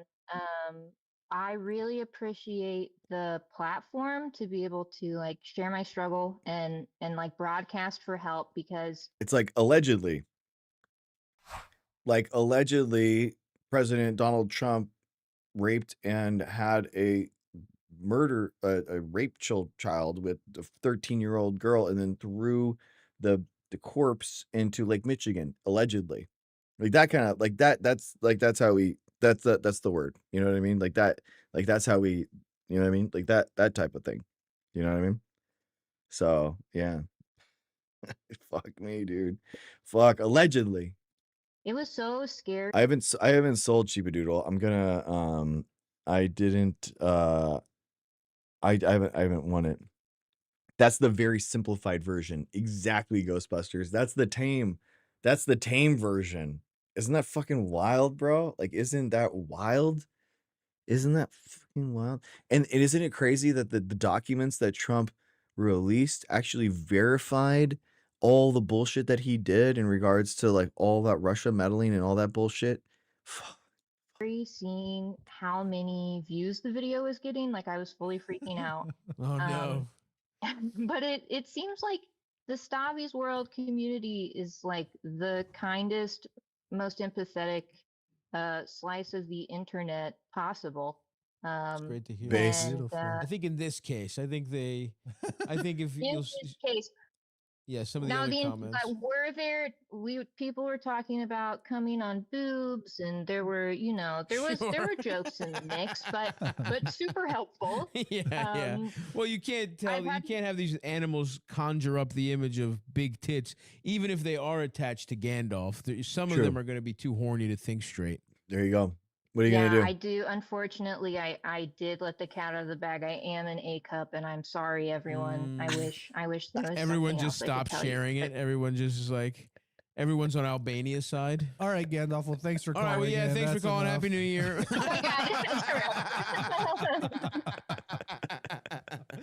real. No. Oh So give us your my God. update, please. Right. So I Anyway, did. amazing. Oh my God. Yeah, exactly, Ness. Like our Ness, our slice of the internet. Exactly. Half of the right-wing influencer on the Russian agents. Sheepdoodle, for real, bro. Like Tim Pool, fucking all those guys. All of those guys are being paid like tens of thousands of dollars an episode, bro. It's ungodly the amount of money that they're getting. Like I'm just saying, Pfizer, like Moderna, reach out, bro. You know what? I don't get anything from this shit. I'm doing this. Let me know, bro. Anyone. Fauci. I'm doing work out here, bro. Come on. Like, help me. Help me, Pfizer. Help me, Moderna. Let's go, dude. Do have an attorney now. Nice. Bruh. I know it sounded like I was like super confused and had no idea what was going on last time, which was very true. But I think it made people think I hadn't done any research. And at the time, Why are you Gus here? Do you know? You need the restream program that combines your chat. It would increase. Dude, so Michael, I think that that's a good question, man. I like whether or not I have chat on screen is like a big thing for me. I don't know. We'll have to see. It's tough, dude. Like, I think that you're right in that it probably increases engagement, but it decreases the amount that I have like ownership over the product that I see right here. Do you know what I mean? It's something that I'm really like I think about a lot, you know, in terms of that. Who are you, Brittany South? Who are you? What is this? Yeah, having chat on screen is a thing that everyone does it, but I don't really want to do it. Let's see, Brittany South. Who are you? Let's see.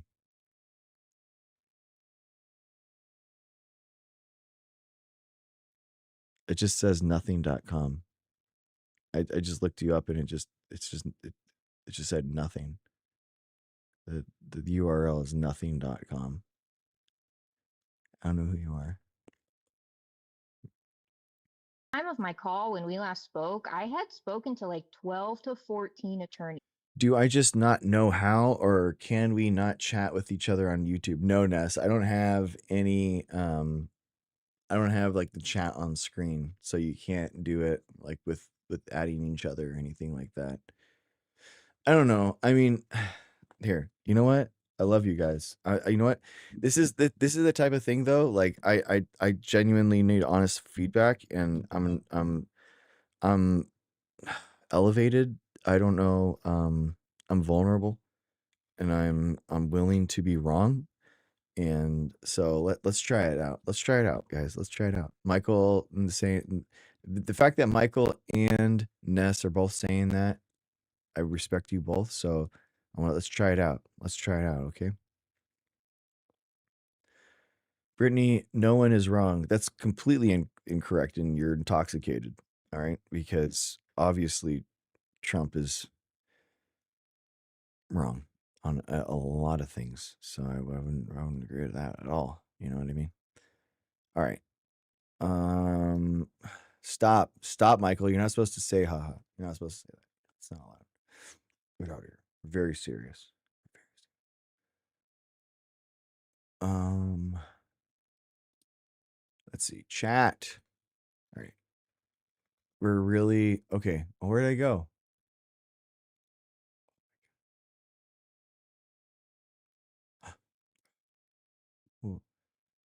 I don't belong here.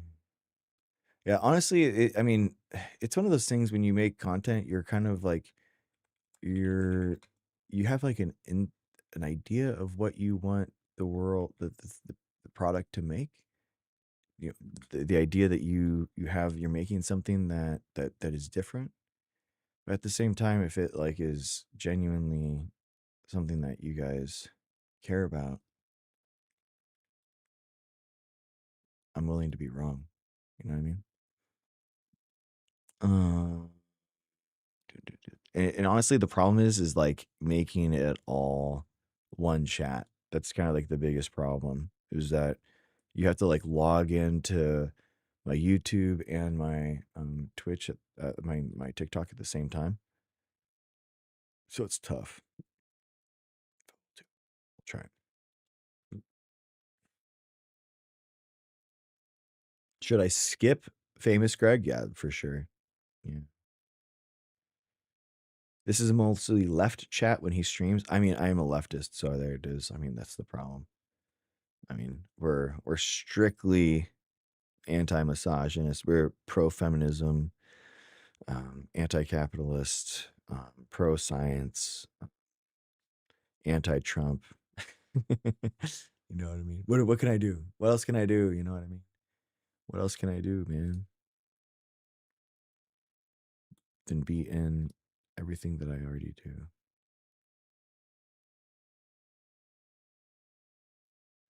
Boom. There you go. Oh, okay, this is coming through. This is cool. This is good. This is good.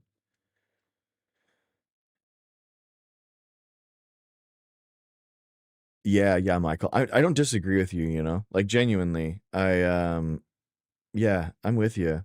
It's just like it's weird, you know, as a oh my gosh.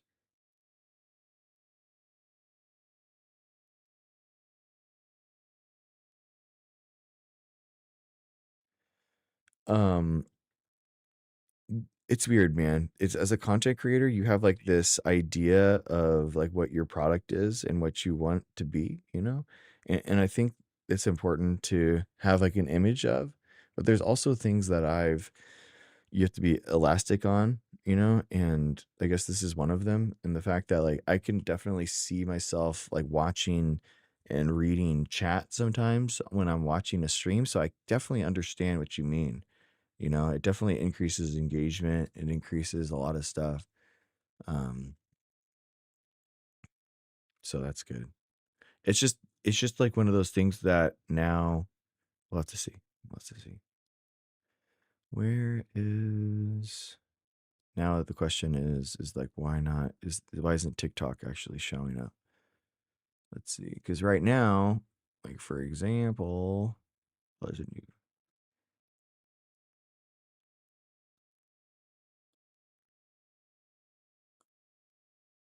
Oh, that sucks. Oh, there's a new version. Whatever. Sorry guys, this is not good TV, but at the same time, this is the best look of me. This is the best side of me. You know what I mean? This is the best possible version of me right now.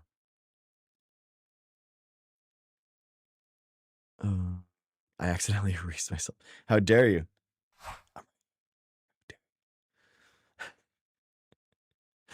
It was just like, I mean, like, I want to try it out. I genuinely, I'm inebriated enough that I don't care about the bad production quality right now that I want to try out a different stream setup. So there you go. Yeah. You can't have a good government without capitalism being involved. To have a good government, you have to have aspects from both forms. I mean, like, so to have a good government without so capitalism is just the idea of private property within a market system. So like inherently, there isn't really anything about quote unquote good government within the capitalist framework, you know?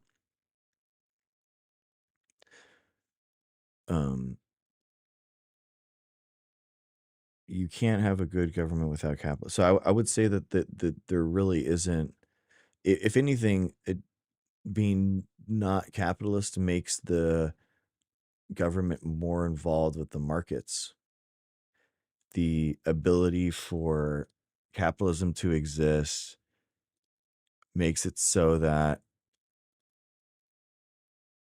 governments can be kind of hands off in the market, and that's inherently dangerous, right? That's kind of like the danger of the fact that wealth aggregates, income aggregates, and so it actually makes an impetus for there to be government intervention. Like inherently in any style of capitalist market, there has to be some type of intervention on how the ill-gotten gains through wealth accumulation is dispersed. You can't just have the richest people constantly getting richer within a capitalist framework, right? You have to like create a mechanism that's inefficient so that it's actually spread to other people.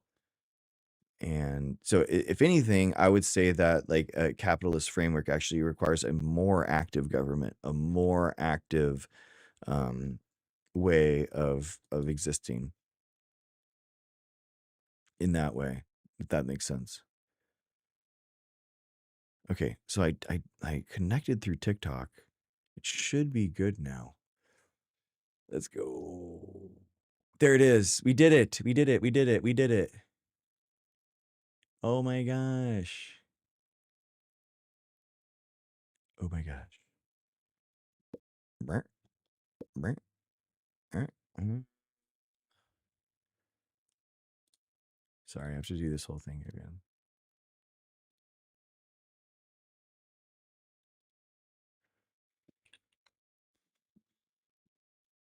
One second. Okay.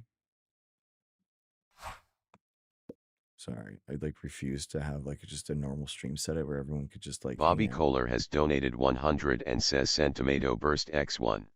What? Wait, what? Was that a text to speech that I just had? What the hell just happened? What? What happened? What happened? What? Sheepadoodle has donated 100 and says send tomato burst X1. What? Ghostbusters 608 has donated 5 and says sent autumn 2024 X5. What in the world is happening? I got text to speech turned on. Is that what's happening? I don't though. Sheepadoodle has donated 199 and says sent sunglasses X1. Has donated 1 and says sent rose X1. Okay. I mean, Bobby Kohler has oh my donated God. 10 and says sent science shield X10. What is happening? Okay. Ghostbusters 608 has donated 20 and says sent GOAT Busker X1. I love it. Okay. You guys got what it is. You guys win. I don't know what to tell Cake you. You has win. donated 1 and says sent cake slice X1. You win. Sheepadoodle has donated 67 and says sent ice cream cone X67. You guys win. Ghostbusters 608 has donated 2 and says sent chili X2. Ghostbusters 608 has donated 2 and says sent rose X2. Ghostbusters 608 has donated 2 and says sent ice cream cone X2. We have to fix this. We have to fix this. Cake has donated 1 and says sent heart me X1. Ghostbusters 608 has donated 2 and says sent your awesome X2. Oh my God. I can't.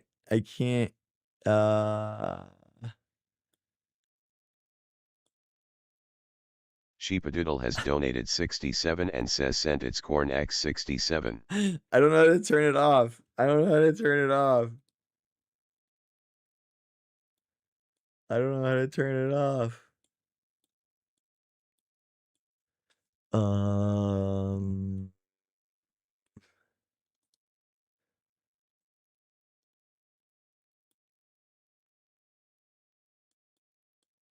Cake has donated 1 and says sent good job X1. I don't know how to stop it. 1 second. Stop it. Stop Bobby it. Kohler has donated 5 and says sent popular vote X5. Oh my god. Cake has donated 1 and says sent hey there X1. God. So funny, dude. I don't know how to turn it off. Okay, okay. I think I found it. I think I found it. Okay, here we go. Here we go. Here we go. Chat.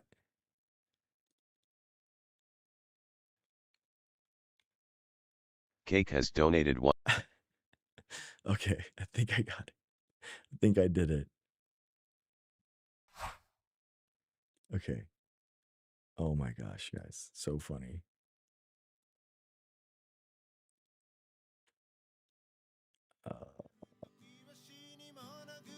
Oh my gosh. Now you. So funny, dude.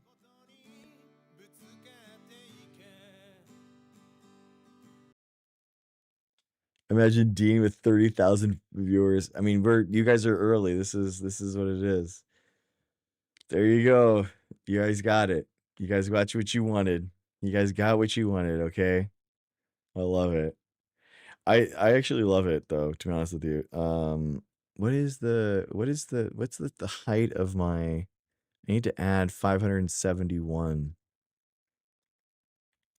I actually do love it when the streamer gets a little like frustrated with whatever's happening on screen. So I actually like I get it and I appreciate you. I love you all. Plus 600.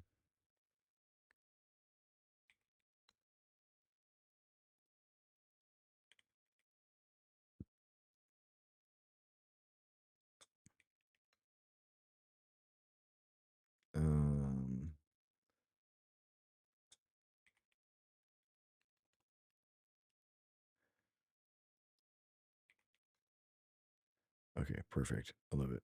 Shaboom. Shaboom. Okay, cool.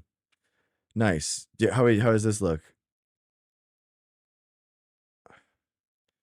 I don't think anyone here understand. Does this work? Do you guys think that does this work for Oh my gosh, even Oh my god. Do you guys see it? Do you guys are okay with it? Is that okay? What do you guys think for YouTube chat? Like what do you guys think about this? Can you see it? Can you see TikTok chat now? I mean, that's the thing too for me, like when I'm like looking at the chat and stuff, I can see it's hard to read. It's a bit hard to read. Okay, YouTube chat gets it. YouTube chat's getting it. TikTok, it's hard to read. Well, I mean, most chat, yeah, I mean, that's the problem, dude. It's like I would have to make it so much bigger, like here. And then it's like, I mean, no offense, but then it's like this. And now it's like, half of the thing. It's hard. It's tough.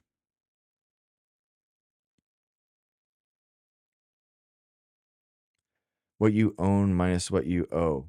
Yeah, I think net worth. I mean, dude, the problem, honestly, the problem isn't actually I'm making a game actually on this right now. Is the idea that people don't actually hate income inequality. It's actually wealth inequality. Wealth inequality is the thing that like really messes with people.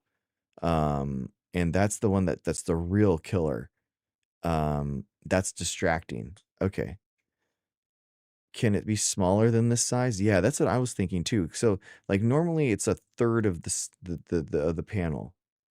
So I could try this, like this size right here, and then increase the size of the text. Please, guys, let me know. Like genuinely, right now. Like let me know. Like your feedback is really nice. Let me know.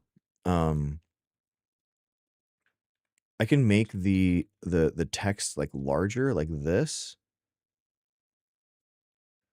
Let's see. Like this is like just text bigger, and this is a third of the screen. I'm gonna go to bed. It's 4 a.m. here. I've just set up in a few hours. Hey, thanks, man. Thanks.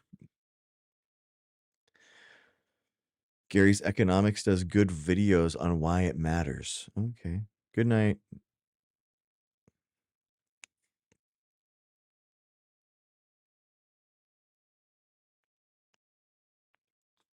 Yeah. Yeah, Mount on. So I'm actually like writing a game right now on this exact thing. Like basically why wealth inequality is so pernicious as opposed to like income inequality. I don't think that it really gets to a lot of people. You know, I think that that's kind of the problem. It's how they handle their wealth. That's the problem. Yeah, Helen. And the fact that their money begets more money so easily, right? Linda on YouTube chat. What's up, man? So the folks on YouTube can read comments from viewers on TikTok now? Yeah. So that's on the screen right here. That's what these people are. There's all these wild ruffians that want to hang out. I think it makes sense because it allows you to know kind of like where the timeline is and what I'm actually like reacting to. So like Helen's amazing comment here. It's how they handled their wealth. That's the problem, right? It's so true. You know, their wealth begets more income, begets more wealth, begets more income, you know? So I think that she's like totally right. So it lets you know kind of like where the stream is at. So I think that is kind of, you got to go teach. Oh my gosh. Amazing. How imagine like paying money for Nest to teach you barre. I'm just kidding. Just kidding. You're awesome, Nest. Thank you for hanging out. I appreciate you. Maybe we'll see you afterwards. I am buzzed and hanging out and having a good time. So maybe we don't like end it all. Maybe we just hang out afterwards and you just teach your class and then you come out and hang out over here afterwards. You know, maybe, you know, right? I don't know. Maybe it does. Maybe it does. but yeah. Okay. Until 5 a.m. Okay, Ness. Well, it's been fun. You know what I mean? There's always tomorrow. There's always tomorrow. You know, don't hold it against me. Okay. Don't hold it against me if that doesn't work out. Yeah. So there you go. It is tomorrow today. If you think about it, it is tomorrow today. Somewhere today, sometime. Right? Has anyone ever thought about that? See you tomorrow. Let's try. Okay, so here, let's react stream. Boom. All right, so this, okay, all right, okay. I'm like trying to figure this out now. Here. Boom. Boom. Okay, interesting. So, well, where would that be? Where would chat be here? So chat is just,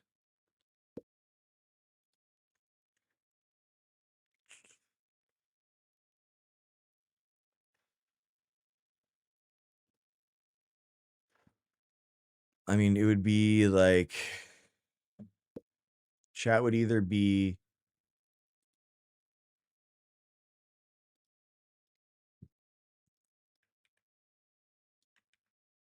it'd either be completely over my camera or over here and over the content.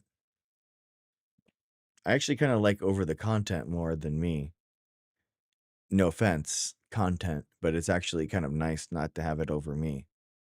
I don't know. Do you know what I mean?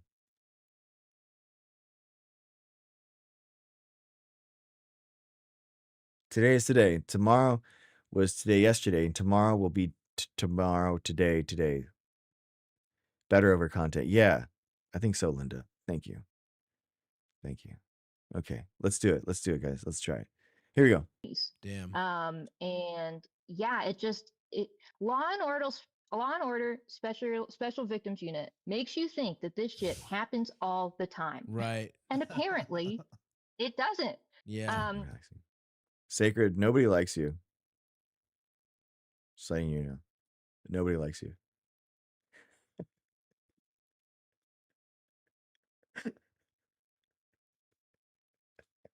Just imagining someone just like hanging out, just like on their couch somewhere, and they're just like tuning in and scrolling through, and their phone is screaming, "Nobody likes you." Nobody, really, Sacred. Nobody likes you. Nobody's your friend. Just letting you know. But somebody was able to come forward and give me some insight. And it was really validating because they essentially said, actually, it looks like you're completely fucked in every way possible. True. But that affirmation armed me with the information I needed to find somebody who could help me. So, okay, that's good. It looks like I am just handling my mom's probate, my mom's estate, since I'm the next, like I'm the automatic heir at this point. And I'm really appreciative of anybody and everybody who donated to the GoFundMe because it helped me cover some of the initial cost of the retainer and trust and all that stuff associated with an attorney.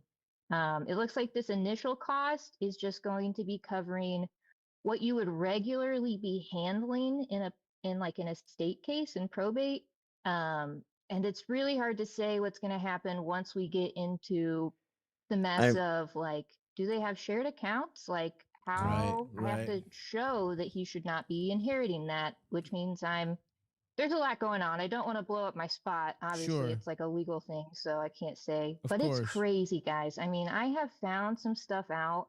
After that call, I found out some really insane stuff that kind of, Anyway, teaser for 10 years from now when I'm no longer fighting. Yeah, that's tough that you're in the middle, embroiled in a horrific legal case because I'm chomping at the bit to ask you, but no, that's for the book, for the episode in 10 years when this is all over.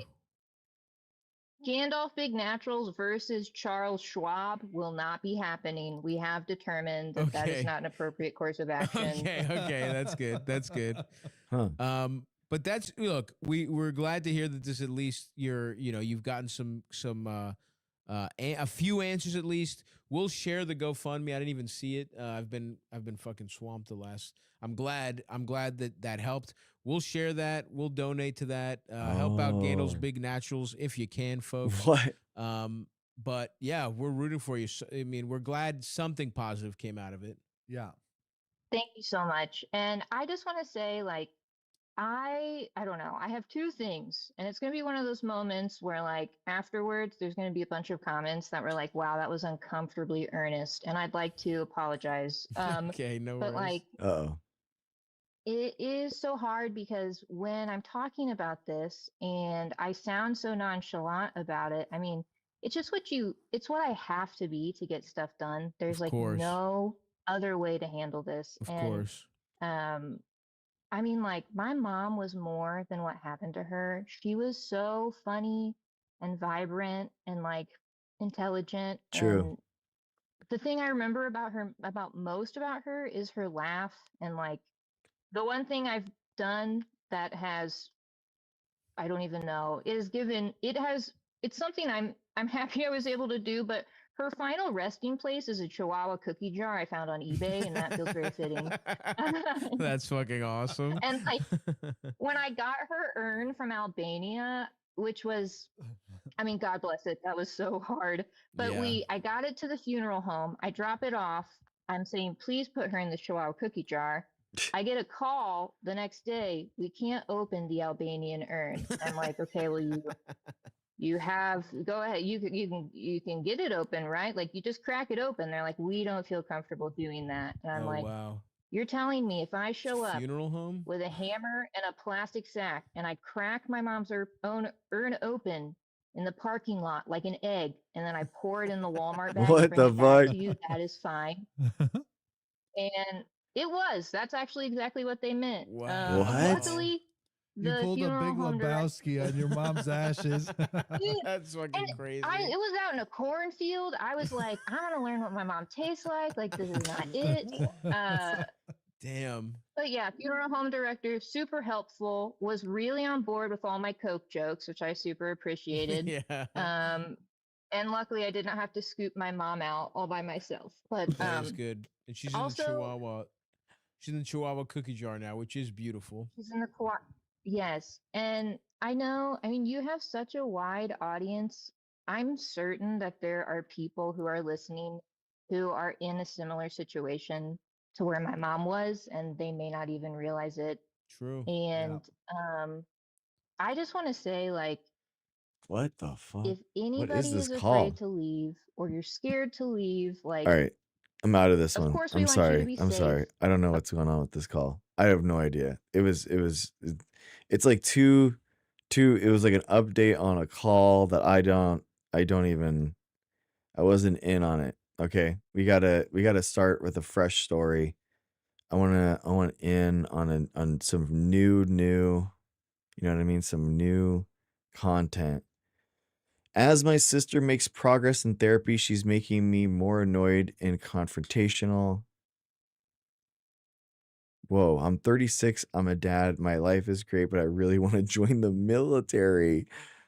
Oh my God, what? Let's do this one. The next one. We'll do this one. Here we go. Let's do it. Hey, Saab. I've got a question. My sister recently started going through therapy, and she's doing much better. She was very depressed, about to get a divorce before, and ever since going through therapy, she seems to be in much better spirits. But the problem is she's being an absolute B-word to everyone else. Better person. She's just Better letting loose person. on everybody about how they've damaged her and what Does she have a they've point? done to her in the past that needs to be Is she right? talked about and worked through. But for her, working through it is just putting blame and taking it on herself. I myself am a huge advocate of therapy, so I'm curious, what would you do? Should I talk to her? Do I let her live her life? Thanks. That sounds Bye. good. You're an advocate of therapy. And She's working through herself, dude. And I know, isn't it so sick? I'm telling you, dude, like take back patriotism. I'm telling you, everywhere in your life, wear the fucking American flag while you sit there and espouse like your virtues as Democrats. Please, like take back the fucking flag, ladies and gentlemen. Like don't be afraid of that shit. I'm telling you, it looks so much better when you want to be a part of the clique that you're trying to change and trying to be a part of. You know what I mean? Souls legend. Welcome back. Thank you for hanging out as always. Sounds like she's maybe just communicating now and she makes them uncomfortable. Yeah, Souls, like exactly. Like you don't want to make someone feel uncomfortable for espousing how they believe. You know what I mean? You want to just make it like a good place for them to be at home. You know what I mean? Like, so exactly. Sounds like she might have been really uncomfortable before, but didn't know how to say it. And that's not okay either. You know what I mean? you're wondering whether you should have an open and honest conversation with someone you have a problem, an emotional problem with. How dare you? How dare she? He has a Tony Soprano approach to it. Yeah. I go to therapy to be absolved of my sins by a fuckable woman. Or do I just, go to the fridge and get some cured meats and have a heart condition? What the fuck is your problem? Oh. I don't understand this part at all. Or do I just fall down in the pool again? It's the fucking 4th of July! Stop talking about your trauma! We don't get fucking brioche buns in this house on 4th of July. We're soldiers. You would agree with the last guy. We're soldiers. He joined the fucking army. Yeah, absolutely. He joined the army. Paulie Paulie recruited him to join the army. But this issue could go either way, I think, because yes, therapy, I feel like for the most part is super beneficial to like most of the people who do it. Yes. But it can also give terminology to people who are pieces of shit and give them more weapons to use against their loved ones. True. Yeah, that does happen for sure. True. My question to you though is, because here's the thing, if this is your sister, and she's being a B word to everyone. First of all, you're a bitch. For not saying it. But second of all, my question is, are you too close to? Dude, my big thing right now, like, bro, like, don't say bitch if you're like at all. Like, honestly, I think that I'm completely trying to remove that from my language, my thesaurus book that I go to, because I'm just like realizing that how often people only ascribe it to like women, and I'm just like, that's not okay. So I'm trying to bring that, trying to take that back. But also, I do feel like it is weird as you try to depack your and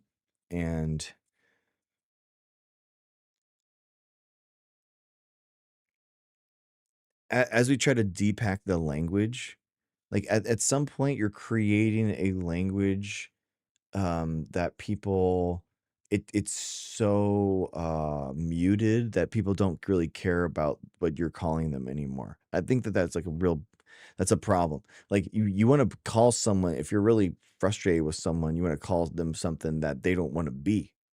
You know what I mean? And if you just constantly depack this, then it's like it kind of renders your how you're speaking to someone as like neutral when you don't want to be. Do you know what I mean?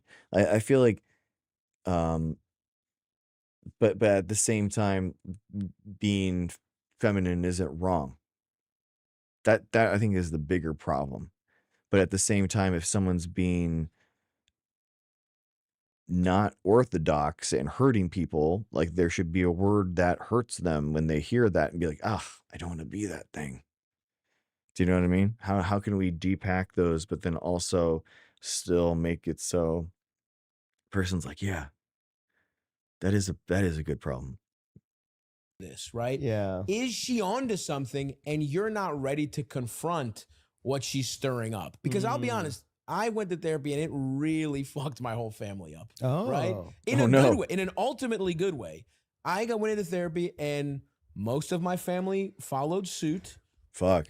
One person didn't, and surprise, surprise, that's the person who has a problem with everybody going to therapy, right? Like it's everyone goes to therapy, realizes the fucked up shit somebody does. Some people don't want to be called on that. Yeah. And then they're like, why are you bringing this up? You're ruining the family. And it's like, is she ruining the family if she's calling out someone for being abusive? Exactly. Now, Hell no. Is it that serious, or is it she just has a personal problem and she has the therapy language? We don't know.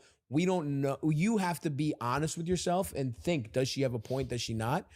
Because you just might be too close to this. And it might be, she might be stirring shit up. I'll be honest, like it fucked my family up for a while, dude. Like, because it fucked your family up in the way that like surgery fucks up the part of your body that you're operated on. Yeah, exactly. So there's good injuries and there's bad injuries. That's a great way to put it. It's a trauma. Surgery is a necessary trauma that your body then recovers from. Yes. Bringing up fucked up shit that was kind of, the reason all of us were depressed or had anger problems or whatever, that was not easy. And, my relationship with a lot, honestly, I didn't talk to everyone in my family for a couple years. And then slowly we started getting back into it. I was able to have difficult conversations that were, I was just not able to before. And different people were accepting at different levels at different times. And my question to you is, yeah, again, do you think she's onto something? Are you just viscerally against this because she's stirring the pot in a way that's deserved but annoying? Or is she overdoing it? Is she, and that's the thing, you just have to be real and really think about that. True. Because I could see both scenarios being true here. I could see her, because yes, how many awful people learn the word, how many fucking assholes learn I'm setting a boundary. Yeah. Oh my God, everything that is lying is gaslighting now. And you're like, bro, stop using that word. Stop saying gaslighting. Like you don't stop, like if it's not actual, gaslighting is like, it's more than a lie, right? Gaslighting is the idea that you are completely going to fabricate a new reality for these people that didn't exist before, that is completely anathema to everything that they have ever experienced. And it's completely different. A lie is something that people intentionally say that's different than what reality is. It's different than gaslighting. Gaslighting is you have to lie in order to gaslight, absolutely, but gaslighting is like another level, right? Gaslighting is like, I'm going to inception your brain and I'm going to put in like a different reality that exists and like mess with you, right? I think that is like the bigger thing. Kicking your dog. Yeah. Your toddler looked at my stuff. Okay, I locked. That was him a in trauma room. for me. Yeah. For me when someone looks at my stuff. Anyway, so I think that's what it is. I think my hunch is it's also you're entwined with this. Because look, I've been on the other side of it too, where somebody wants to talk about something I'm just like, dude, I don't have time for this right now. Right. And to me it is annoying, but to them it's like, it's what they need to move on. So I don't know. My roommate, one of my best friends was my roommate after college, and he came to me and was like, dude, I really think we have bed bugs. Like we had talked about it before. I was like, fucking hell, dude. Can you not? We did have bed bugs. And sometimes it's emotional bed bugs. Yeah. That truly, you should truly. address right away. And they are hard to eradicate. Yeah. And you got to burn your take the whole clothes. house out. Some clothes are going to get burned when you do that. Man. Just have some hot dog. Grill up some nice dogs on this beautiful 4th of July with your sister. Let the sausages and talk it over. Bust open on the grill and let them bust. Yeah, oh, God. Absolutely. But yeah, absolutely have a conversation with her and be like, first of all, you need to understand where your feelings are coming from and make a decision about whether it's what we said, deserved or being annoying for no reason. And when you come to that conclusion, you could be like, if it's deserved, you it could might be be like, an 80-20 mix. Absolutely. You could be like, hey, you're onto something, but she might legitimately not be going about it in a constructive way. You could, so then if that's the case, you could be like, hey, I agree with you, whatever. Grandma was a cunt or whatever whatever. Yeah, for real. I think like the idea of someone going to therapy, they're gonna depack a lot of stuff. Like every time that I've gone through, big ones being like when I was a teenager with my dad. The relationship we had was kind of strained, so we went to therapy. I went to therapy in order to try to help that. The other times, like during grad school and then pre-marriage coaching and stuff like that, like I think you're unpacking so much stuff, and a lot of it is you're kind of trying out new ideas, trying to like to form these sentences for the first time. So like really talking with someone and working through it is that's another thing that they're learning how to do. The person that had just gone through therapy, and then also the other person who's receiving it is like, whoa, we're talking about these in a new, different way that I've never thought about it as well. I think it's so healthy and so good.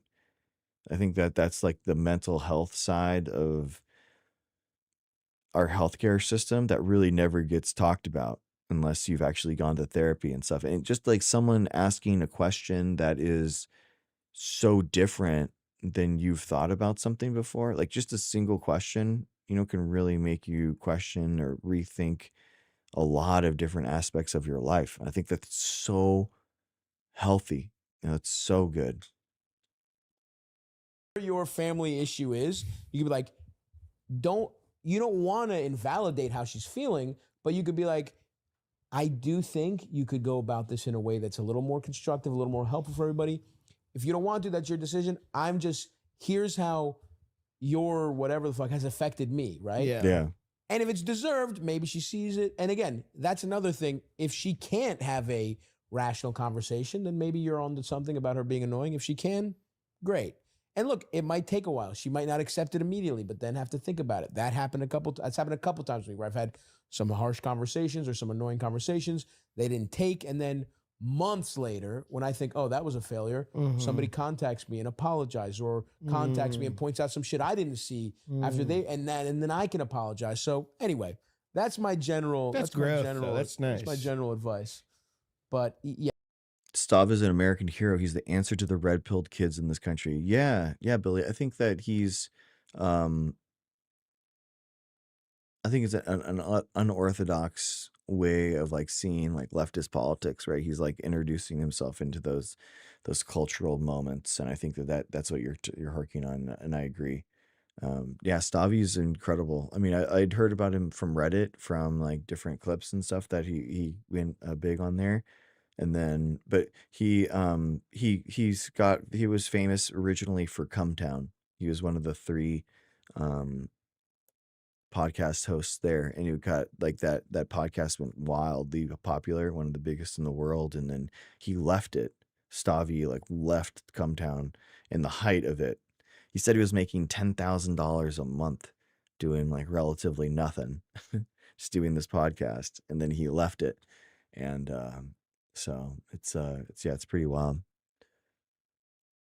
Yeah, you seem a little too annoyed that your sister's in therapy, but also Yeah, we all know the exactly. person who makes the thing they get into their whole personality. Yeah. This could just be like, you know, when someone gets into Pilates or they get into fucking eating vegan, it's like therapy can be like that sometimes. Yeah, Where people true. become big therapy people. I feel like when I did therapy, I definitely got in the swing of like, you know, not cutting people out of my life, but it's like, oh, I'm not even acknowledging this. I'm gonna fucking, you know, just really focus on me in a way where like I just stopped talking to people. Abandon my whole time. family. Yeah. Kind of. But I think that's part of it, to be completely honest Yeah. with That's you. okay. I do think there's a part of it where you have to process the way, especially if you're dealing with family stuff. Yeah. You kind of have to be like, I need a control couple of years where I'm Separate not from dealing them for a little with bit. people. If the shit's fucked up, if it's just, you know, I don't think that extreme measure is, not everybody needs to do that, but sometimes people need to do that. And yes, I think I probably, when I first started, I probably was one of those people that thought therapy could fucking solve everything. And the more I've done it and the older I get, I think it's a very useful tool to deal with specific, the way you go to any doctor. When my fucking arm isn't broken anymore, I'm not going to go to my orthopedist twice a month, right? I might check in every fucking, and sometimes I do that now where it's like, if I'm really busy, I don't go to therapy a lot. And even when I do, sometimes I just check in once a month. Or it's like, I think there's a way to do it where it's like when you need it, and particularly when you're trying to deal with something specific like family trauma, like, you know, a personality trait above your own you don't like, whatever. There's ways to do it. But yeah, I don't know that you necessarily have to be in therapy for perpetuity forever either. Yeah, a good therapist should give you the tools to then go out and do it yourself, where you can process things and go, well, how do I deal with my mom who's this or whatever? Yeah, exactly. And if you need to check in, if you have a, you know, flare up or whatever the fuck, great. You need to come back and see me every day. Yeah. You're not equipped for the outside world. Continue our 4-hour twice daily sessions and you'll be okay. One of the tools in the mental health toolbox. Yeah, exactly. Saul's like, and the biggest misconception I think with mental health work or something is like when you do it when it's bad. Like the best and the most productive mental health work is always when things are going really well. So then you can like create those tools and it can kind of be something that you hone, and that tool that you create for then when things go wrong, you're like, oh, I have that tool. I know what's going on here. I know that like work that I need to do, and this is how I can do it. You know, I think going to therapy when things are going right or going correct is a really useful tool, because then it creates that kind of like, okay, so this is what I want. How do I keep this going? Or like, what do I do if something gets me off that course, and then how to get back on? What if it's never going good? Then I would definitely check, like just see. I would recommend everyone to go to therapy. Genuinely. I think that everyone should go like at least like once in their life, you know, just to, I mean, most jobs have like 3 or 4 that you can do a year just to talk to someone. It's incredibly liberating to talk to someone that isn't your family or friends, because like in life you have your friends that you kind of confide in and your family that is there forever. But the problem is you're going to see these people a lot. So your therapist is kind of this person you can tell things to, that you don't have to worry about the stigma of like that person knowing that thing. You know, like who do you confide in to give you their honest opinion that isn't going to hold it over you, that you thought that this was real? Like, oh my God, that's so weird.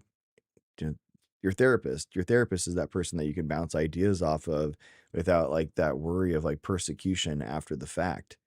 It's actually incredibly liberating. And then it only takes you like a couple of times to really ask those questions or have those conversations, that it actually is really productive, you know. And you can have a couple of therapy sessions a year and it just be like a huge quality of life improvement. You don't have to go like every week, and you know, all these other shows and stuff always say that, where, you know, people are constantly like going to therapy every week, multi-hour sessions. Like, bro, you can be like a couple times a year and it could be a game changer for you.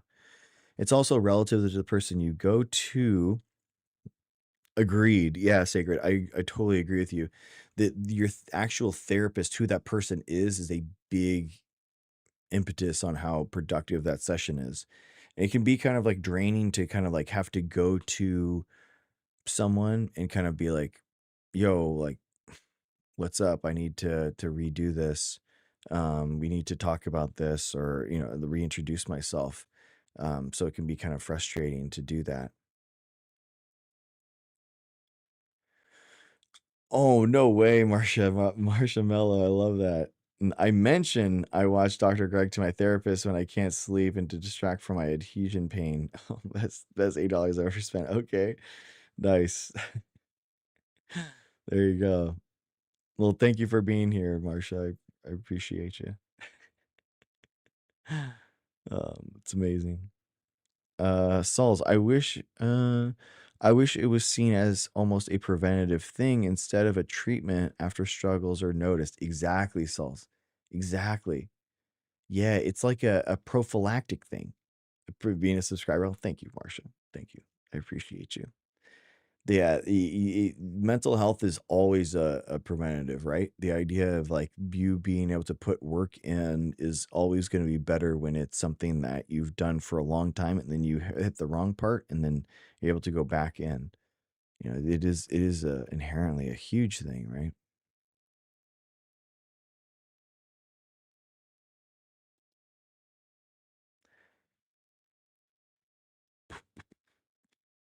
I had one call me unprofessional for calling in from bed. Oh, really? Oh, that's awful, Sacred. I'm sorry about that. Yeah, I mean, I don't think that anyone should. I think you being comfortable and being able to talk to them is like a big thing. So I would think that calling in from bed would be totally fine. My life's pretty good. Like I Okay. have. Oh, here we go. My life's pretty good. Like I have everything pretty much figured out. Like Oh, I've got Okay. 3 kids that's and 2 nice. baby mamas, and as crazy as that All sounds. right. Pause. 3 kids and 2 baby mamas. He's got everything paid. He's got everything in his mind. He's got everything figured out. That's what he just said. I don't think so. What do you guys like in the chat on the left side or the right side of the screen? What do you guys think? Let me know. You don't. Yeah, that's Or he does. bro doesn't even figure out condoms, and he's supposed to have like life figured out. Like, are you kidding me, bro? Like, come on, man. Like, 3 kids from 2 baby mamas. I mean, that doesn't make any sense. Kathleen, how's it going? Right side, Linda. Linda's right side. Okay, you got it, Linda.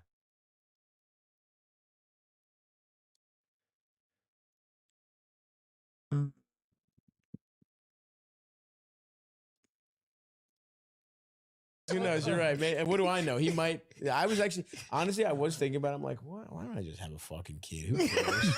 That's what he like, said. I'm getting old. Like, Just let one I was off. doing the math of like, because it's so funny when you're like, oh, I could have a kid at 40. It's like the kid is 0 at 40. Yeah, When dude. it's 10, you're 50.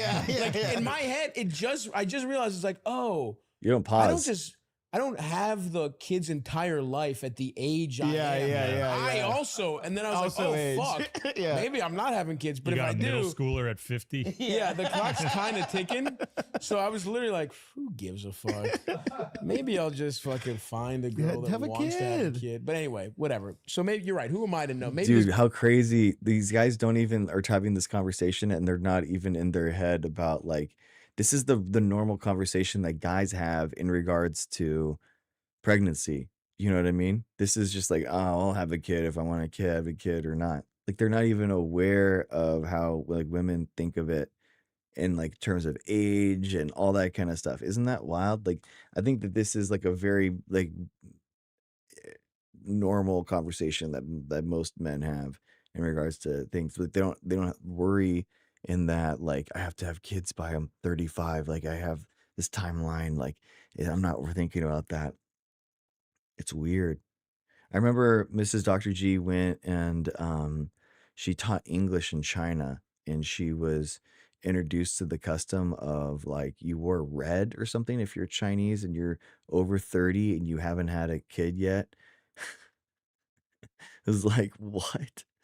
Al Pacino just had a kid not too long ago. Exactly, Sheepadoodle. It's, I mean, it's very like misogynistic if you think about it. You know, yeah, yeah. It's very yeah, it's very weird. I mean, there are like biological time clocks that women do have to figure out in the like eggs are a bigger play, at least what we think in regards to that. You think his wife thinks of it that way? I think no, I'm thinking that like because he's a man, he doesn't think of it that way, but women inherently have to. It's like it's more of a burden. Like women have to like shoulder the burden of child rearing like in a physical way. And this is a physical a manifestation of that. You know, they don't have to worry about a high risk pregnancy that's going to take their life, for example. You know, like it's just kind of like inherently how the fact of the matter works, you know. How old are they though? I'm 44. Basically, none of us are having any kids now. It's just a low chance. Yeah, yeah. I think they're Stavi is like older 30. Oh no, older 20s, early 30s. So I think that's what it is. Yeah. Al Pacino is retired. He can spend more time at home. So he is, dude, at 80 years old. He just had a kid. He's not like a father to that child. Guy does have it figured out. Keep going, Elders. We're tight. We're cool. Like we get along. We co-parent. We're cool. I also have a girlfriend I've been with for about a year and a half. Okay. I love her to pieces. She's amazing. Great. Three kids with 2 women and a girlfriend. Where do you have the time, bro? Like, is there like what is the shared Google Calendar set up? You know what I mean? How are you like conspiring to do all these things? I have no idea how people even like begin to solve these problems. I've just been, again, I'm 36 years old. And I've just been thinking like, I really, really regret so badly not joining the military. I know. Now you do? You know what's so funny is like, bro, like for no joke, I've genuinely thought about this same thing where I'm like especially living in North County, San Diego. I mean, San Diego, the #1 employer is all like military people, and there's so many like benefits like the ex-military guys have. You're like, are you fucking kidding me, dude? Like, you just like it's just wild, bro. Like I'm telling you. And I hate like the idea they just get a lot of fucking benefit like after they retired, like they just get a lot of benefits. It's just wild, man. You're like, are you serious, man? Like, are you fucking kidding me? But yeah, that's just me. You want to snipe fishermen in Venezuela?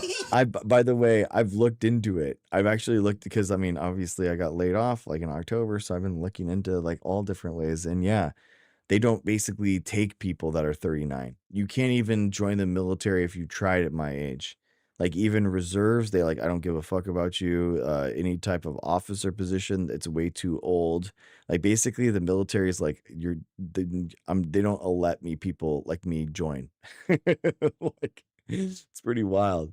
I looked into it because there was this guy that was running for representatives, like House of Representatives, you know, and a congressman in my district, and he just joined the reserves, like out of fucking like I was like, whoa, that's crazy. Like it looks good to have that on your resume. So I was like, I'm curious, like, could I do that? You know, just not to actually do it, but like, you know, to see for election reasons. You know what I mean? Like just to see if I could actually have a possibility. And no, I can't. I don't. I can't. He has time for brooding and the capacity. I do not. There you go. I'm sterile. I'm sterile male. They might do it now before he send boots on the ground to Iran. I mean, yeah, sheepadoodle. I mean, dude, like from what I understand, like you don't have to. You could always. It's very yeah. I don't know. It is what it is. That's after my parents' death. Lindsey Graham adopted his sister. Oh, really? Weird. Anyway, let's see what he says. And blow up Iranian girls, Yeah, you bro. fucking loser. What do you? What? I mean, anyway, I'm sure this guy is just kind of having that Eldest, because this is one of Eldest's big things. He literally wishes he was in the military. Yeah, you're so stupid. It's anyway, so crazy, guys. The mortgage benefits, and I genuinely do think. This is like really unpopular. People are gonna clip this. This is gonna be forever. I'm gonna say it. I don't care. I don't care. I think that we should absolutely like look at layoffs in the military. Like the military's gotten way too large. We have to decrease the size of our military. It is wild. The army, the military, the Navy, the Space Force, all of them. We need the fact that we've had mass layoffs in our science and technology sectors, like like it blows my mind that we have a ballooning military and we don't even have the need for it or want for it. Like all these people, like, bro, it's all drones now. It's all drone warfare. So like, why would we even want or need to have a huge military force? It doesn't even make any sense. And the fact that you should want to have the small as possible veterans cohort, so then your VA care could be as cheap as possible on the other side. We're talking about like $10 trillion that just for the wars in the Middle East and just, the Iraq and Afghanistan wars. Like we absolutely need a drastic layoff in the military. I'm sorry. Never going to agree with weakening our defense.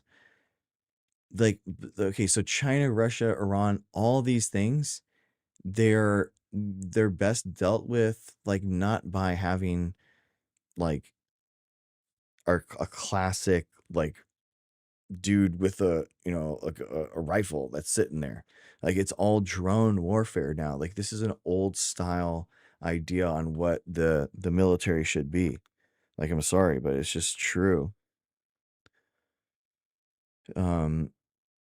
Yeah, Marcia, exactly. The military complex. Yeah, the military industrial complex. Absolutely. We have AI mapping battlefields and moving artillery on its own. Exactly, Michael. Like who in their right mind is going to sign up to be like an infantryman when we have AI drones, bro? Like what are we doing? That's not even the right direction to go in. If you are pro defense ministry, which is, by the way, not how they see it. They see it as the Department of War now. So it's again completely different. You'd want like more engineering, more robotics of an approach, right? That's where you'd want to go. So like, why would you need a huge infantryman cohort? It doesn't even make any sense.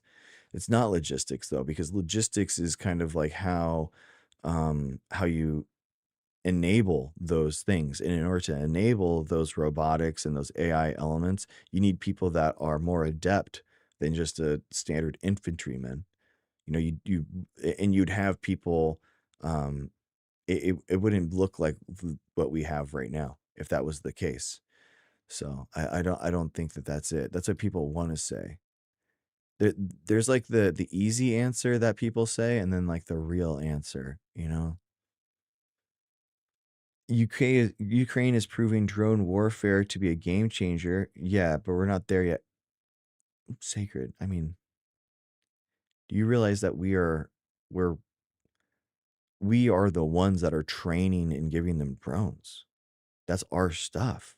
Like, what do you mean? Military industrial complex is a massive job. Bill, one step further, my friend. The military industrial complex is a massive jobs program for who? Let's say it. The military industrial complex is a massive jobs program for Republican states. Republican states that don't invest in economic development, and then they get bailed out by the Department of Defense. Like the Republican states should be investing into economic development so that they don't have to depend and rely on massive amounts and bailouts from the defense contracts. You know? If my youngest nephew goes to the military, he's going to be controlling an Air Force with a joystick. Exactly, Michael. That's exactly how they all do it now. Same. I mean, guys, same thing with ICE, right? ICE is a massive Republican jobs program. We all know it. Like we all see it. Why are we playing like it's not? Like, come on, man. You know, like we have what the Democrats have what the Peace Corps and the Climate Corps. Like what is that? Republicans voted for Trump to end open-ended wars. Okay, and he lied to them and they still voted for him, right? For sure. Like that's just an unequivocal fact. Why does ICE have guns? Exactly, Michael. I don't think that they should. I don't think that the regular standard police should, right? I think that you whenever you have like you should definitely have some type of weaponry for police officers for like a second or third order thing, because like if someone's out of school or something, I'm not going to be going in there, so they need to like strap up, bro. But you know what I mean, like I'm not going to go and save those kids. They need to though, but they're not historically, and that's the problem, right? They're absolute wusses. They have a monopoly on violence, and then they don't even like protect us against the worst things that are happening inside of schools, for example. And while making insane amounts with overtime, like the amount that the police department runs of San Diego City is just it's there isn't that much of a need for police that we have to spend 60% of our budget on police. I'm sorry, but there just isn't. Like we aren't living in fear. Like we don't need that much. I'm sorry. It's wild. Anyway, sorry. Back to Stavies. Oh, fucking like random and weird, but I was in like JROTC when I was in high school. Oh, this is the guy. He wants to go to the military. I didn't really take it seriously, but now I'm an old man and I'm just like, fuck, like I want to do something for my country. Like not even in like a weird, stupid conservative way. I'm not even gonna get political. Volunteer. Like I would. Yeah, dude. Okay, so the point is that reps are not super war hungry, but serving in the military is honorable. Okay, Sacred. I know what you're talking about, but here's the point. Here is the problem, and what Republicans get wrong in this. Civil service is a lot more than just going into the military for combat. That's the problem, is that actual patriots go into like public service at their local city hall. They'll go into public health and become a nurse at your local community hospital. Like, I think that science is a way of serving the honorable good. I do. I think as a scientist, I do contribute to the public in that way, right? Like, I think that there are lots of different ways that we can serve the public good. And yet the only one that the United States seems to honor and look at civically for some reason are the combat troops. And I don't think that that's good. I don't think that's honorable. I don't think that that actually makes sense. I actually think that we should have a 2 years after your high school mandatory public service. I think that we should have a public service curriculum that includes, everything that I said, science, public, city, state, federal, all those volunteer positions, and the volunteering at your local hospital, community center, all that type of stuff. I think that that's incredibly important, and we need to have that in order to build like civic pride.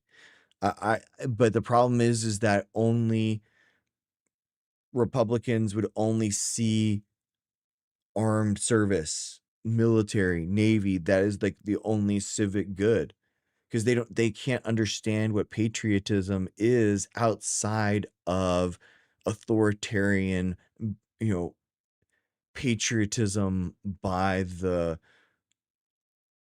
point of a rifle. That is the problem, right? It's like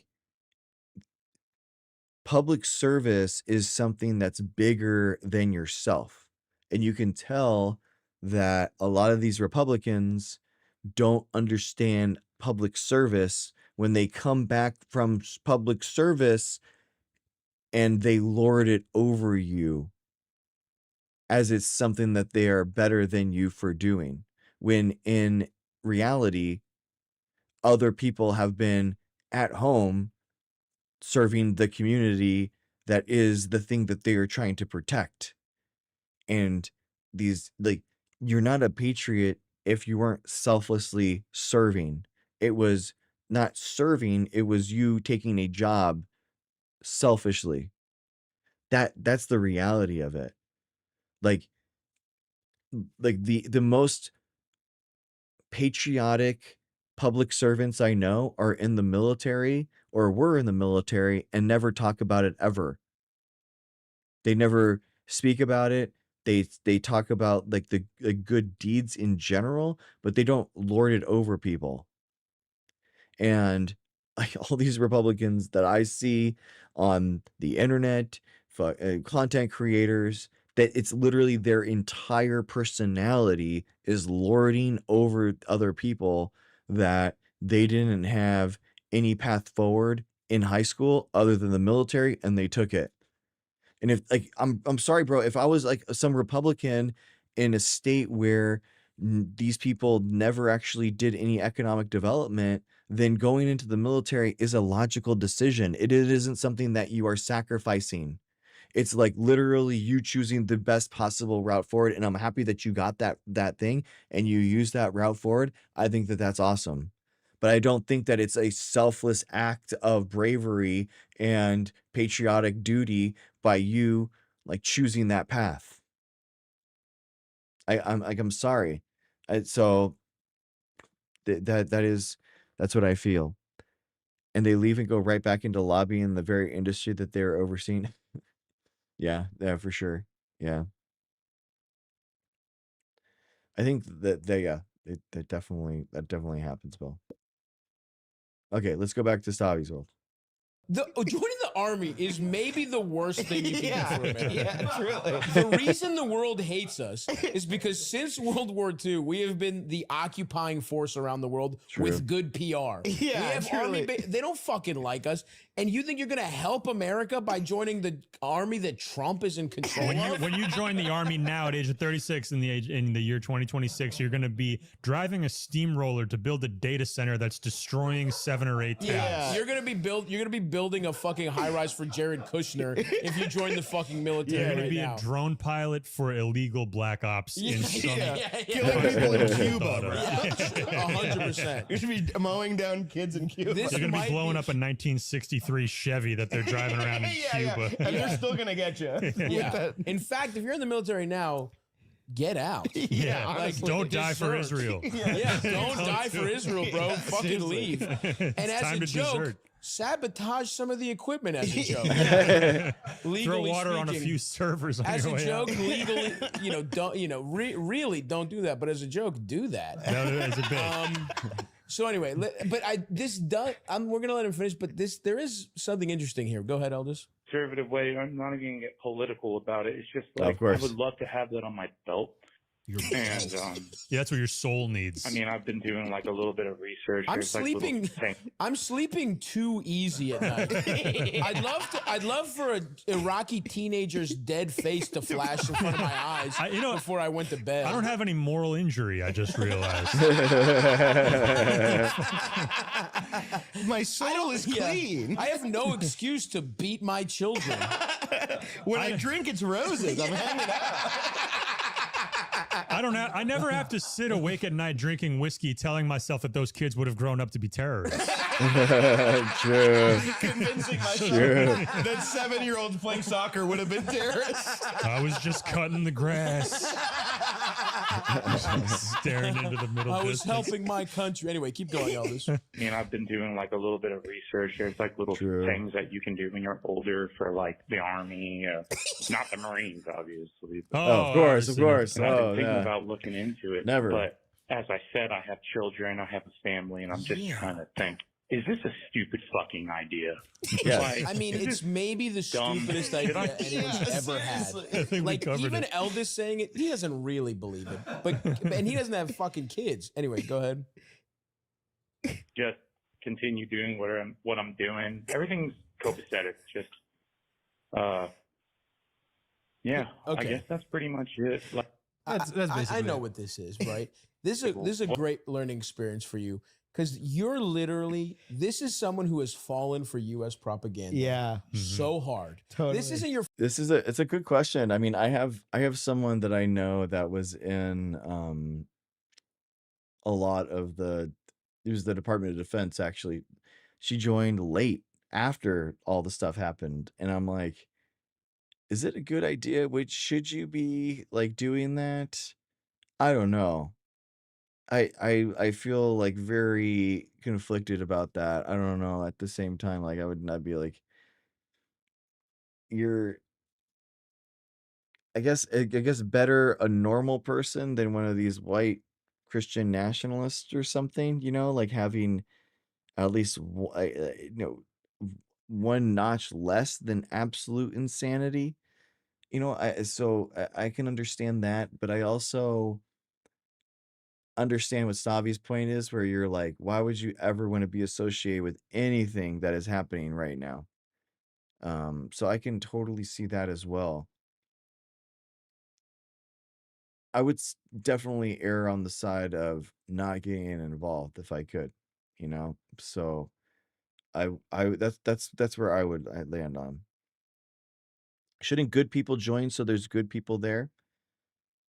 The problem, Sacred, is like how much power do you have in that scenario, and are you enabling it by even being there and being passive?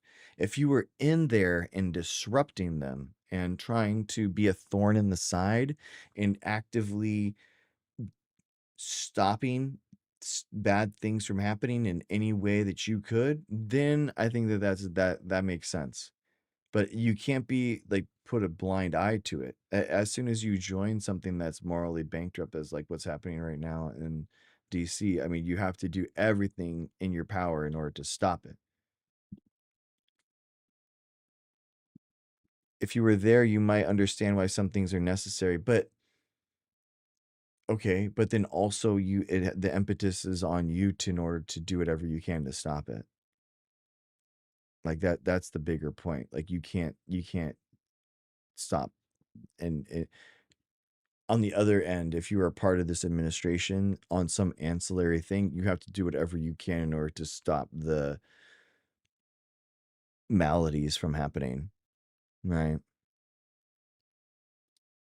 fault. What you're feeling, it's really not. You feel a malaise, right? Yeah. You feel, and look, maybe some of this is the fact that you have fucking 3 kids with 2 different women that you're not dating either one of them. Yeah. I don't know if you feel unfulfilled career-wise. I don't know if you're like, I just didn't see this shit going. And from the time we're fucking children, we are inundated with the message that the most heroic sacrifice anyone can make is joining the army. The way you help your country is joining the army. It's wrong. That's fucking bullshit that they program you with, because if anyone in their right mind knew what war was, they would never fucking sign up. Yeah. The ways they get you to sign up for the fucking army is A, make you so fucking destitute and poor. Yeah. They starve so many populations that the only real way out of some of these, like, you know, some places in the deep south, some place with incredible poverty in the inner cities, a legitimately great way out. It's your ticket into the middle class. Is the military, right? Yeah. Exactly. And That's what I was talking it's about. Fucked up. They force you to do that economically, or if you're from a middle class background and you're fucking gullible, Yeah. you watch fucking. Yeah. You watch fucking Anything Jim on from TNT. The Office Yeah. pretend the Jack CIA Reacher. is cool. Yeah. and your whole life, every war movie, the Americans are the fucking good guys. You're officer material, young man. and you fall for this fucking bullshit. Yeah. And so I think what this is a great moment to deprogram yourself and realize True. like I get True. feeling like you want to help because our fucking society is crumbling. This country is Yeah. crumbling. Why the fuck, when you said I want to do something for my country, was the first thing you thought about support for people murdering? I mean, Iran, what they're doing in fucking Venezuela, even more. You want Pete Hegseth to be your boss? You want some drunk fucking idiot on Fox News to be your fucking boss? Yeah, like, bro. Even at no point, other than maybe World War II, was it like noble to be in the fucking military. Yeah. But right now, you're literally, Definitely not. unless you're, so poor and you don't not think about these things, to want to join this military, it's like you're evil. Yeah. What they're doing now is this Iranian war is illegal. They're thinking about invading Cuba. They're fucking killing. They're pretending they're narco terrorists. They're just fucking killing people. Why was the first thing you thought of support for the army? If you say you want to help your country, you know how you help your country? Fucking volunteer at a soup kitchen. Yeah, be a teacher. Be a fucking teacher. Picking up trash on the highway would be a more productive use of your so time. much more for your country. Go to an inner city Wendy's and work a shift there. Dude, like, for your country. Hey, give fucking do a fucking after school program. Yeah, teach kids basic financial skills or something, like just how to open a savings account. Yeah, the ways to help your country, help your fucking community. They have stripped us of community and again, this isn't your fault. You don't have any other options because there's no propaganda. There's no economic development in these Republican states. It's awful. No, you're fine. A big reason there are fewer jobs in the South is NAFTA and China globalization. Yeah, sacred. I mean, that is like the boilerplate reason that people say, but that's not. The reality is that it's because Republican governors and the Republican Party refuses to vote for any type of economic development in their own states and their own counties.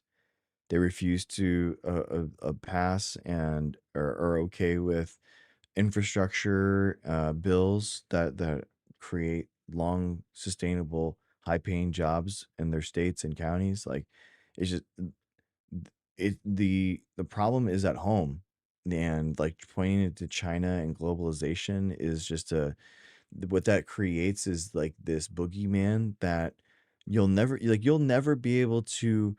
You'll be able to find a China in every single global market, right?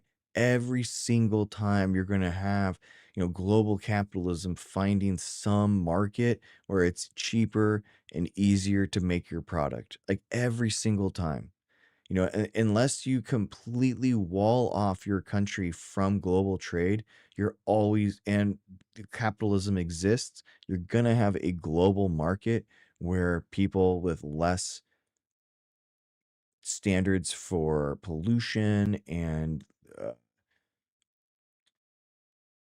lower wages exist. Like you absolutely are always going to have that. So what happens and what you need is a local government that is using the tax money and tax dollars that we have to develop the economies in the country, inside the country.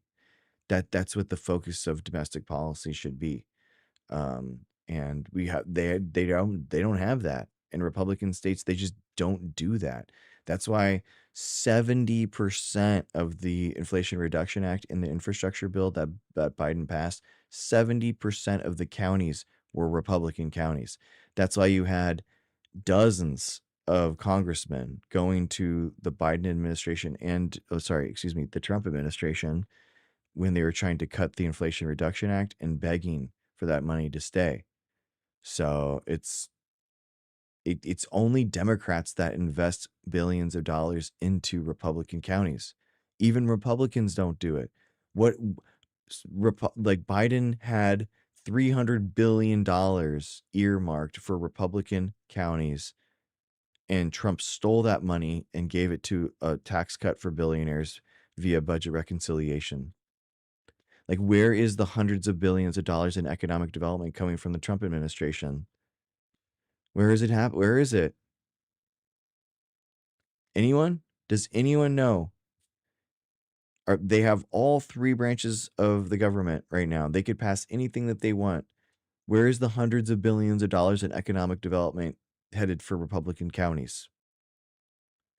They're not even passing Republican bills for Republican counties and Republican states right now. They're just passing zero, nothing.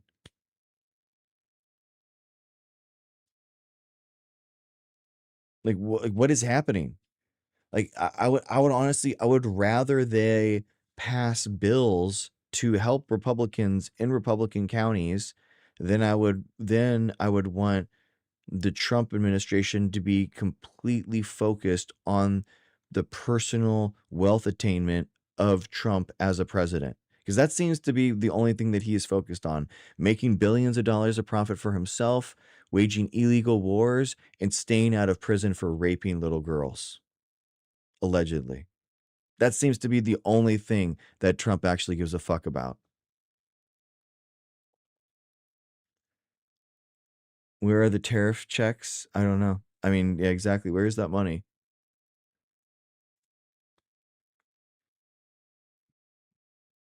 So, I mean, it's ridiculous, man.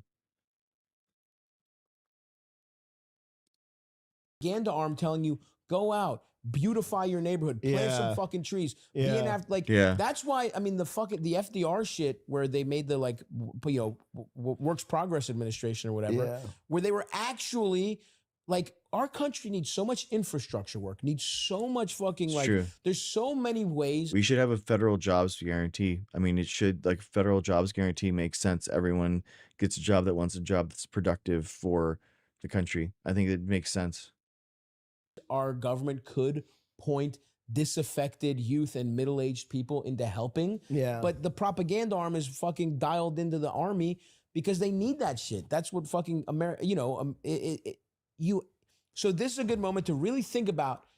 That's my hunch, right? I don't think you want to join the army. I think you feel like you haven't done something. You feel like a hole in terms of, you feel unfulfilled, and you, through no fault of your own, have fallen for the brainwashing that this is the most noble thing you could do. Yeah. It's so much more noble to go fucking volunteer at a hospice. Totally. It's so much more. Exactly. Where is the money that was funneled into the American 250 circus? It was an astronomical amount. And on top of that, where was the money that was donated to his, like, the East Wing of the White House, the ballroom? There's like $500 million that he got donated for that specifically. Oh shit. What happened? Linda got auto banned? What? I don't understand what happened. Let's see, let me get this. What? 1 second. Let me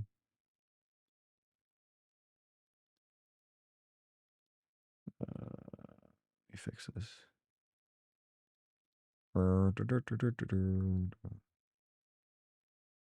Weird.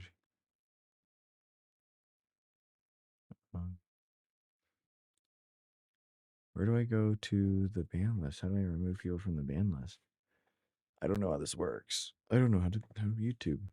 1 second. He's pure pay to play. Yeah, I mean, what's wild is that he literally is selling access to his Truth Social posts now that have market impacts. So he's literally selling access to global changing market data. It's like, it's wild, man. It is so wild. How do I, okay, let's see.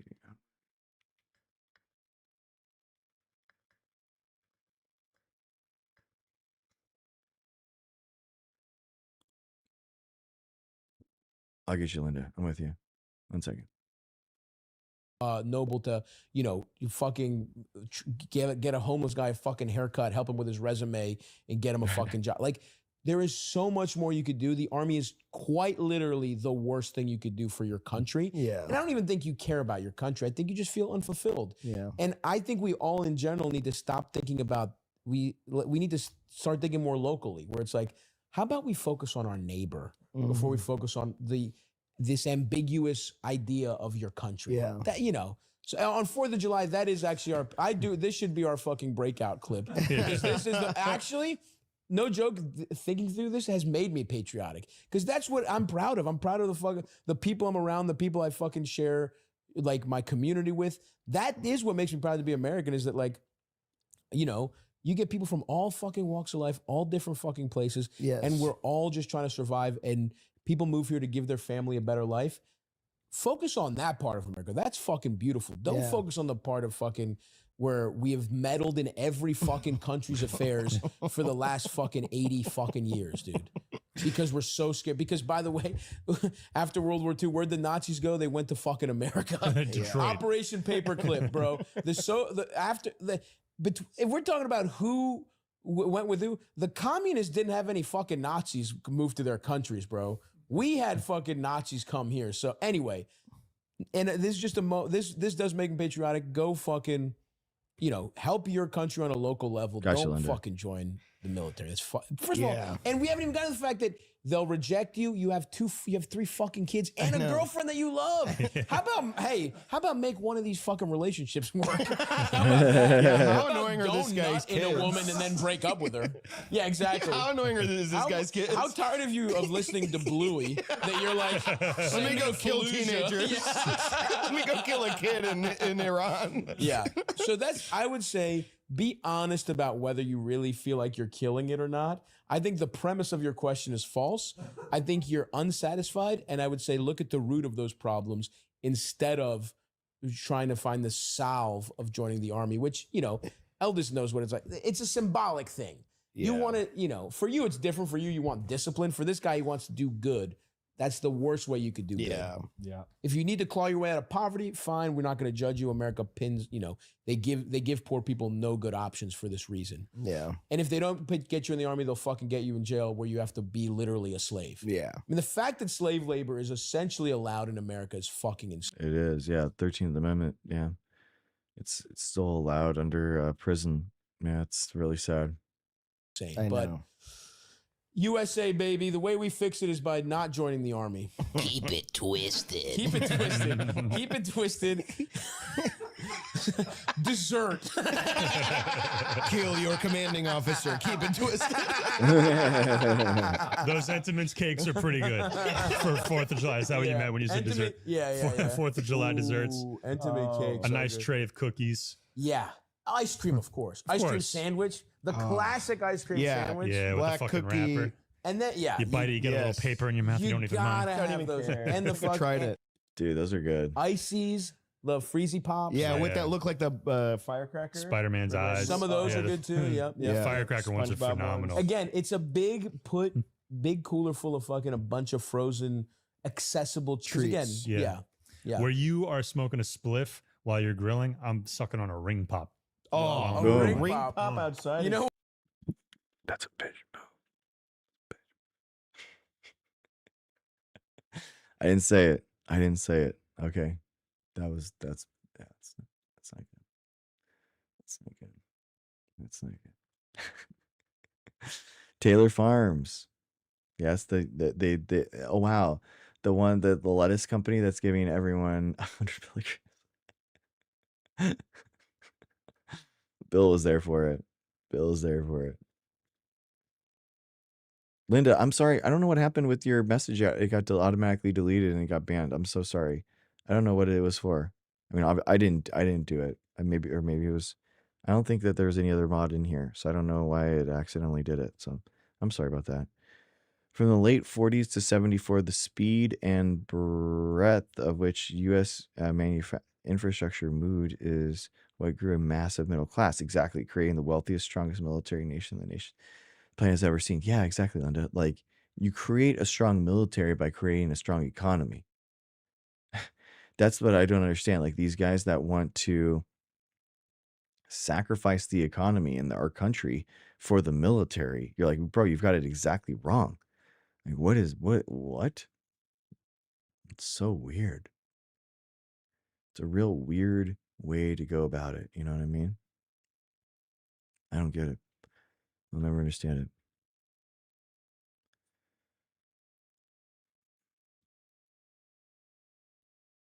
Okay, the update ones I don't want to do. Stream, they're kind of like me. Oh no.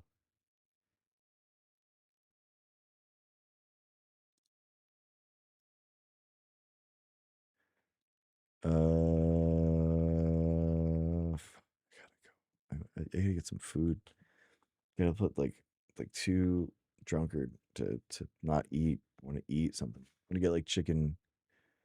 Guys, air fryers are amazing. Everyone was always raving about air fryers, and I was like, yeah, sure, buddy, sure. And then but then we used like a toaster oven for so many things, and then I was like, oh my god, like basically, an air fryer is like a souped up, supercharged version of the toaster oven, and it's incredible.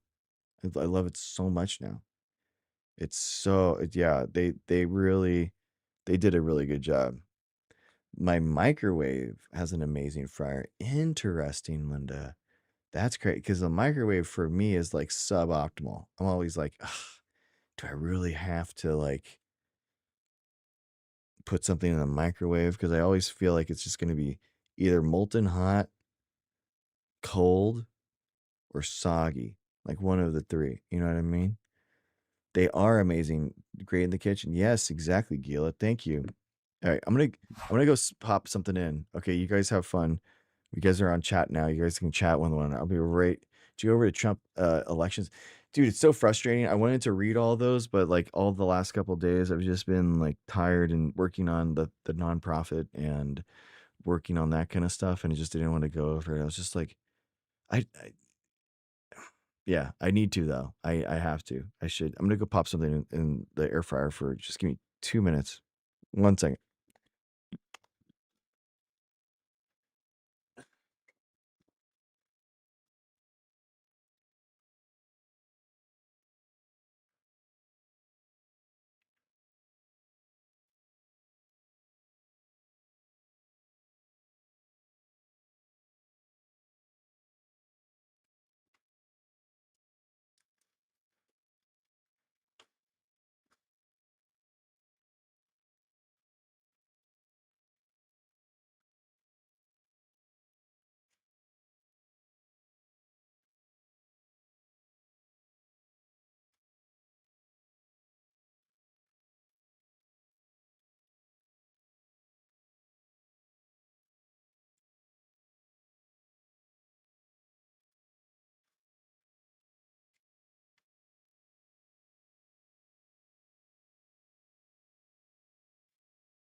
All right. All right. How's it going, guys? What's up? You guys hang out? Yes. YouTube chat, TikTok chat. TikTok chat, YouTube chat. You guys okay? You guys all right? Chino chicken dino nuggets. They are good. I have those. I have them. I went with the adult version, which is the just the chicken. I think it's literally called chicken breast nuggets. But I love it, dude. I can't believe that 95% of you guys. We didn't lose a single person, ladies and gentlemen. I was literally putting microwave. I love it though. I love that. I love that you guys are hanging out at the end of your night, ending your night with me. I appreciate you. Thank you for being here. Thank you for hanging out. I hope you're having fun. And no, it's Kirkland. Even better. Even better, Bill. Even better. Here we go. Let's check it out. Hey, Stav, eldest guest, big fan. So I am a streamer on Twitch and TikTok, small time streamer. Big. I play mainly indie horror games, scary games, shit like that. Nice. And I'll get I average anywhere from like 10 to 30 people watching. That's big. Normally. It's honestly not bad for streaming. But about once a month. Bro, for Twitch, that's the top 1%. So he's the 99th percentile with that. That's pretty good. Month, I will go full cosplay of a certain political figure, current political figure that is pretty easy to impersonate. And no, that was scary. He's doing the shittiest job you ever heard in your life and like reacting to zombies. A 2 to 3 hour stream in character and everything. Oh my God. And when I do that, I notice I get anywhere from like 100 people watching to oh my God, 4 times. You don't want to be this. That sucks, dude. That's a lot, dude. That's tough. Okay, let me see where it is. If you open this.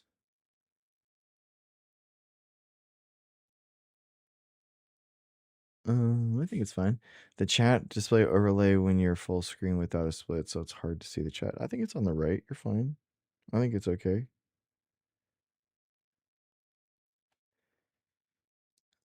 Fucking guy. Fair amount of followers from that, and I think it's okay. So I guess my predicament is, I'm kind of wondering, do I keep doing those streams as this political figure, the political figure that gets me a solid amount of followers every time I do it? I only get, 2 to 3 people that'll come to my normal streams. Right. So what's the point? Is it worth it to keep doing that and still get, a few people that trickle into the normal streams? Or do I stick to my normal streams and just try to get a loyal following fan base from that? I guess. That one. I don't necessarily want to be known as the guy who dresses up as this character. This guy has to fucking so bad, like laughing. But I'm just like, this bro's dying over here. It's being like, I need to call Stavi. I got about 10 guys watching me. If I do Trump, I get about 100 to 1,200. Yeah. Do I keep doing this? Dude, it's like we're cooked. Yeah, and he has to do. It's like if you're like a woman, you have to do sex work. If you're a man, you have to fucking pretend to be Donald Trump and play fucking Resident Evil to make money. It's crazy. Truly, this is insane. But look, here's my advice to you generally: like PhDs having to do Dollar Shave Club commercial acting and modeling. Like fucking imagine that, dude. What the fuck? Can you imagine that world? Yeah. You don't have to look, you don't want to be the guy who fucking does Trump, whatever, right? Like none of that. You said it yourself. 1 or 2 people tops come to your actual streams. I knew a comedian who was like, had some heat during the first Trump administration. And I happened to be doing a gig with him. Like when Biden was elected, I think. Fuck. And people were coming up to him. They were like, it's been fun following you, man. Like, it was like, you're the Trump guy to us. That's all you'll ever be to these people, right? And the guy was a talented comic. He was an interesting guy, whatever. But when you paint yourself into, and by the way, it's not just, obviously Trump's a piece of shit and he's he should be in jail and we fucking hate him on this podcast. True. But that's not even what we're talking, and by the way, he's best friends with Epstein, He's a huge, they edited there that Trump's a pedophile. They couldn't say that on YouTube, but I just wanted to let you know that that's exactly what he was talking about. If that was any indication, Trump is a pedophile. That's what they were saying. Yeah, dude, I felt this the same way. Like, you see it with a lot of Twitch streamers, like can they variety stream and that kind of thing. They kind of get pigeonholed into these weird content holes that people, it's called audience capture. That this is what the terminology in the biz is. That basically you get, your content is shaped by the viewer size. And I saw it when a lot of the debate content stuff, even now, like, I could just yell at a MAGA guy and like I would have like 3 times the amount of people in here, but it's like, what kind of like positive reaction in the world am I having? What kind of content am I making for it? You got to think about that. Like, what kind of like content, like as an artist, like kind of like what I thought being a YouTuber or content creator was versus what it is now, like you want to, in reality, you have like more of there's more of a flow of what you can make than you'd think being a content creator, and like having a show or being a debate stream or being a real live stream, or going into IRL streaming, or doing kind of like vlogging, content. There's a lot of different ways that people like can make content. It's more of a decision than you would think, I guess. A lot of cool stuff, light work, a lot of cool stuff. And panel drama, yeah, exactly. Leftist infighting stream, that kind of thing. Oh yeah. Sincere question: what industries should red states invest in? That's a good question, Sacred. So, like, a lot of red states have a lot of like corn farms. So what that means is they have a lot of farms that are going to be depreciating in value over time, because we're not, basically corn is tied to the price of gasoline, and as people use less gasoline, it's not going to be a good thing to grow forward, because basically there's a federal mandate that 10% of our gasoline has to be from corn, or well, it's from ethanol, but the ethanol can be from a bunch of different ways, right? And the most common way right now is corn. So basically we are in a path forward where those cornfields are going to have a depreciating value over time. So what I would say, is that they should be converting those cornfields into a lot of different other things. They should be farming a lot of different other things that'd be best for them long term. And so you could do like microbial fermentation factories, you could do solar, you could do wind. There's a lot of different ways, like a lot of different industries, and even like, honestly, even data centers. I would be I'm totally okay. I know this is an unpopular opinion, but I'm actually okay with a well-regulated data center going in. It can't be a hindrance to the environment, has to use closed water circulation loops. It has to be taxed so that it actually builds up the local infrastructure and the grids and the that kind of thing. It has to be a net positive for the local community. Having those type of well-regulated systems in place, I think, makes it like a data center that would actually be productive. So, but those are all things that we need to kind of like think about. Underground housing and infrastructures, sure. Okay.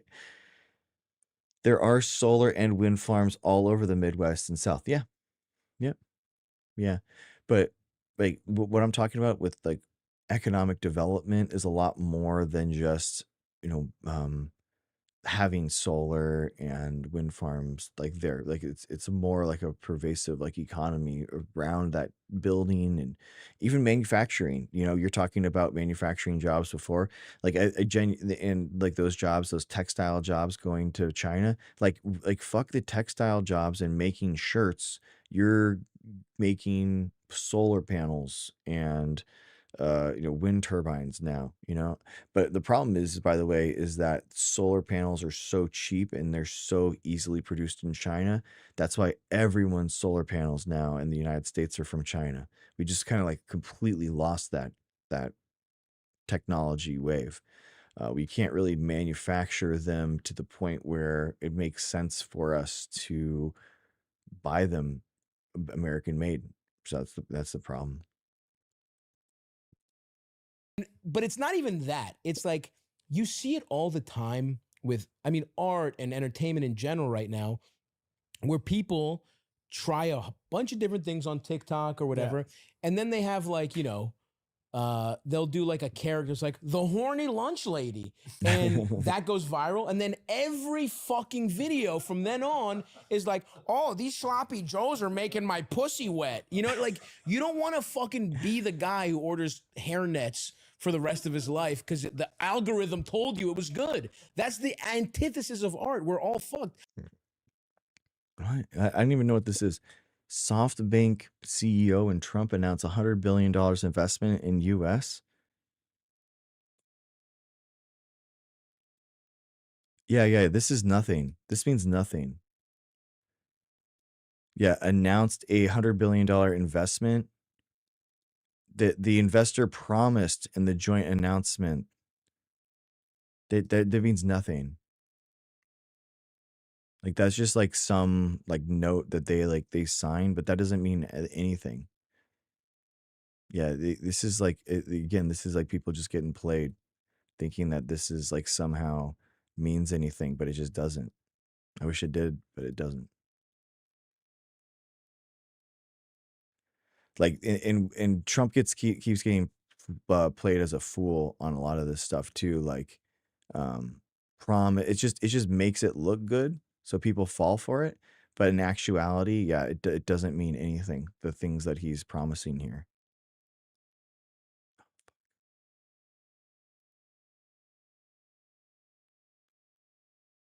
Because they're not actually like they're just saying it could happen in the future.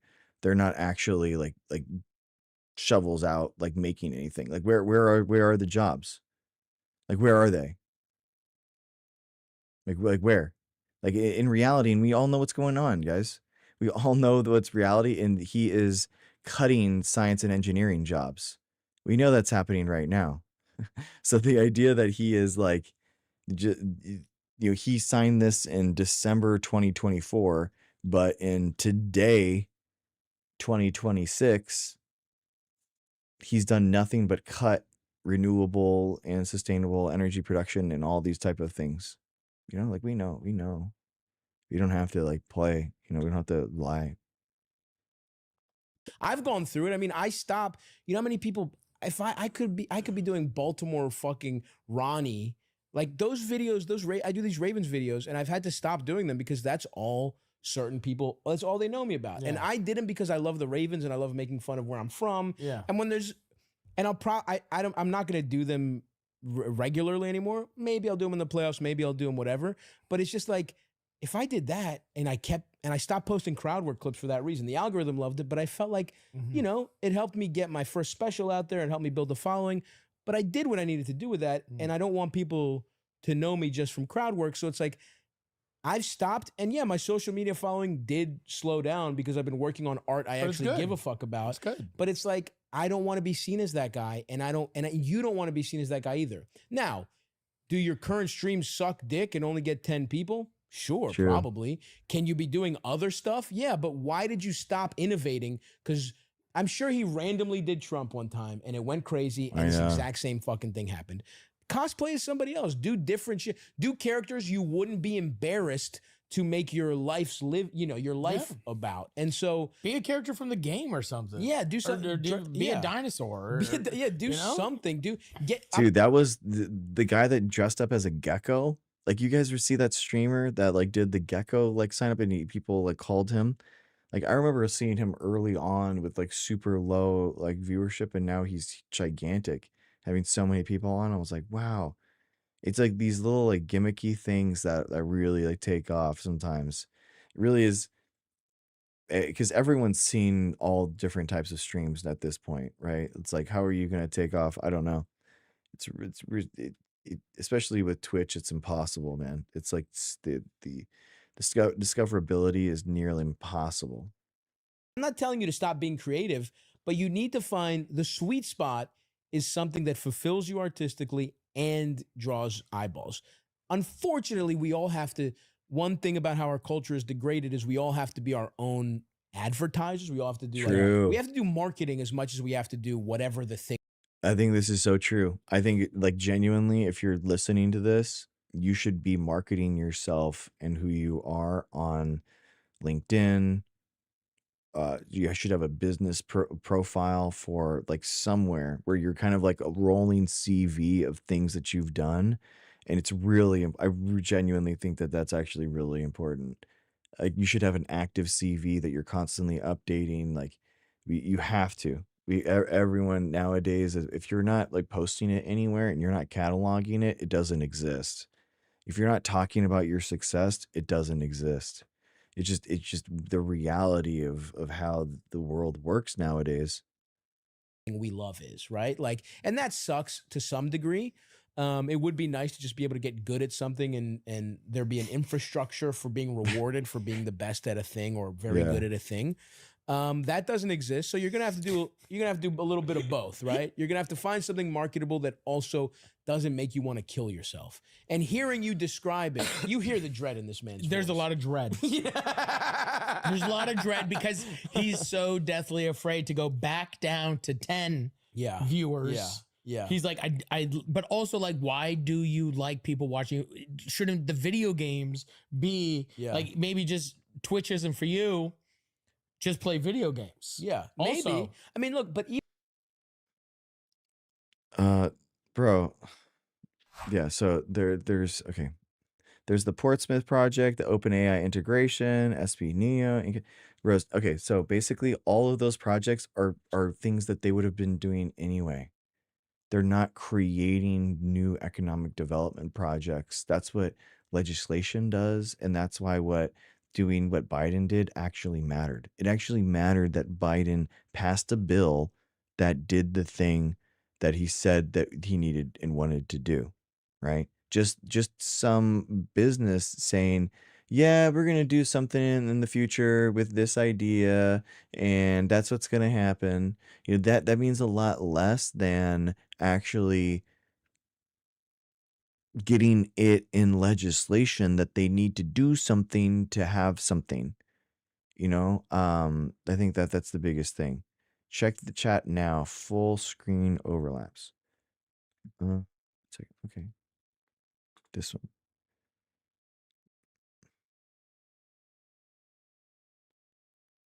On what? The Dr. Greg show stuff? Is that what you mean? You don't want the text? Is that what you're talking about? Okay. That's fine.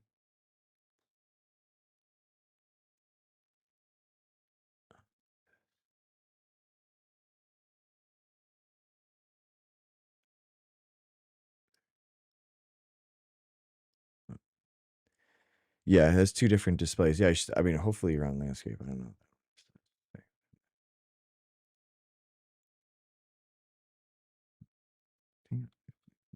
Mouse is not working.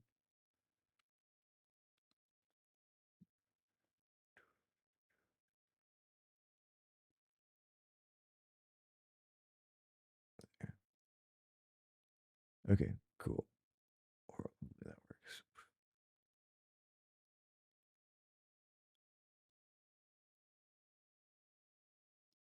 Okay, cool. Done.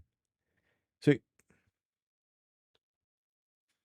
tariffs also designed to incentive manufacturing in the U.S. Yeah, which ones? Which ones? They're broad. They're too broad, Sacred. Like you're saying the things that Trump says, but are they actually real? And my argument is no, right? My argument is that the tariffs and the trade deals that Trump has said that he has done aren't actually real. They are completely fabricated in his mind and don't actually do anything. Renegotiate USMTA to bring back chips from China, from Mexico. Bro, Sacred, who made the USMCA? Who negotiated the USMCA?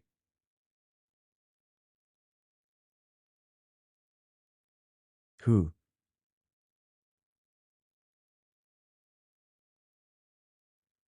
Trump always says that the USMCA is such a bad deal that it's the off. Like, who negotiated the USMCA? Exactly, Trump. So don't believe the propaganda, bro. Jesus Christ. Don't believe the propaganda. Oh my God. Tariffs protects your labor market. Okay. Targeted tariffs can. Broad tariffs just create a friction in the market where people and markets and countries will just go around you. So, that's the thing. Like the Biden tariffs specifically for NVIDIA GPUs were very targeted and allowed US companies to have a jump on Chinese AI development. So like they legitimately gave the Magnificent Seven or whatever a good chance, like a couple years, 3 or 4 years now, in order to actually do it. Now it's a completely different can of worms, and now it's kind of out of the bag, especially with the recent developments. So I don't think broad tariffs are a good idea. So using leverage is a bad thing. Why would he, as the number one consumer market, wouldn't utilize that?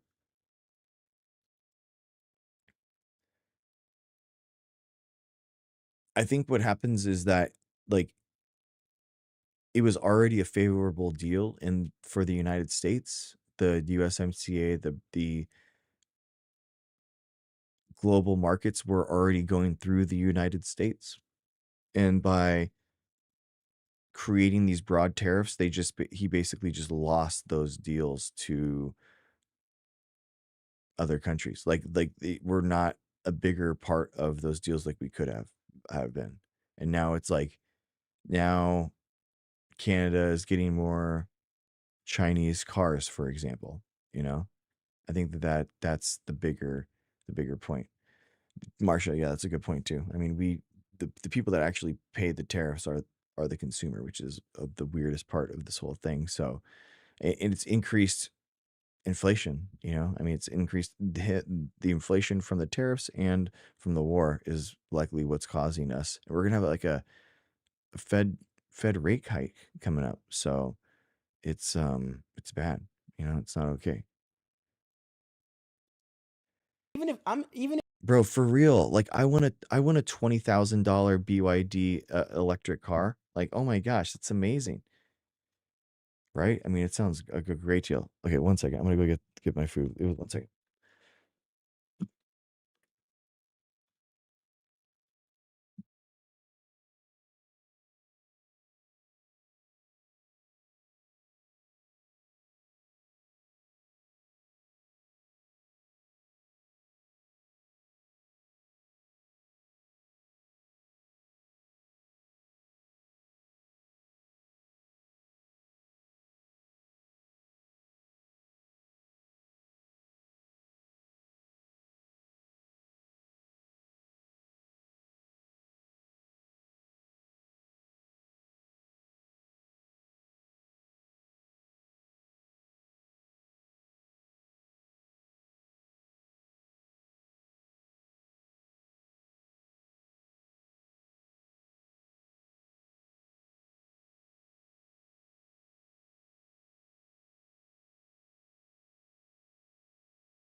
Yo, my friends.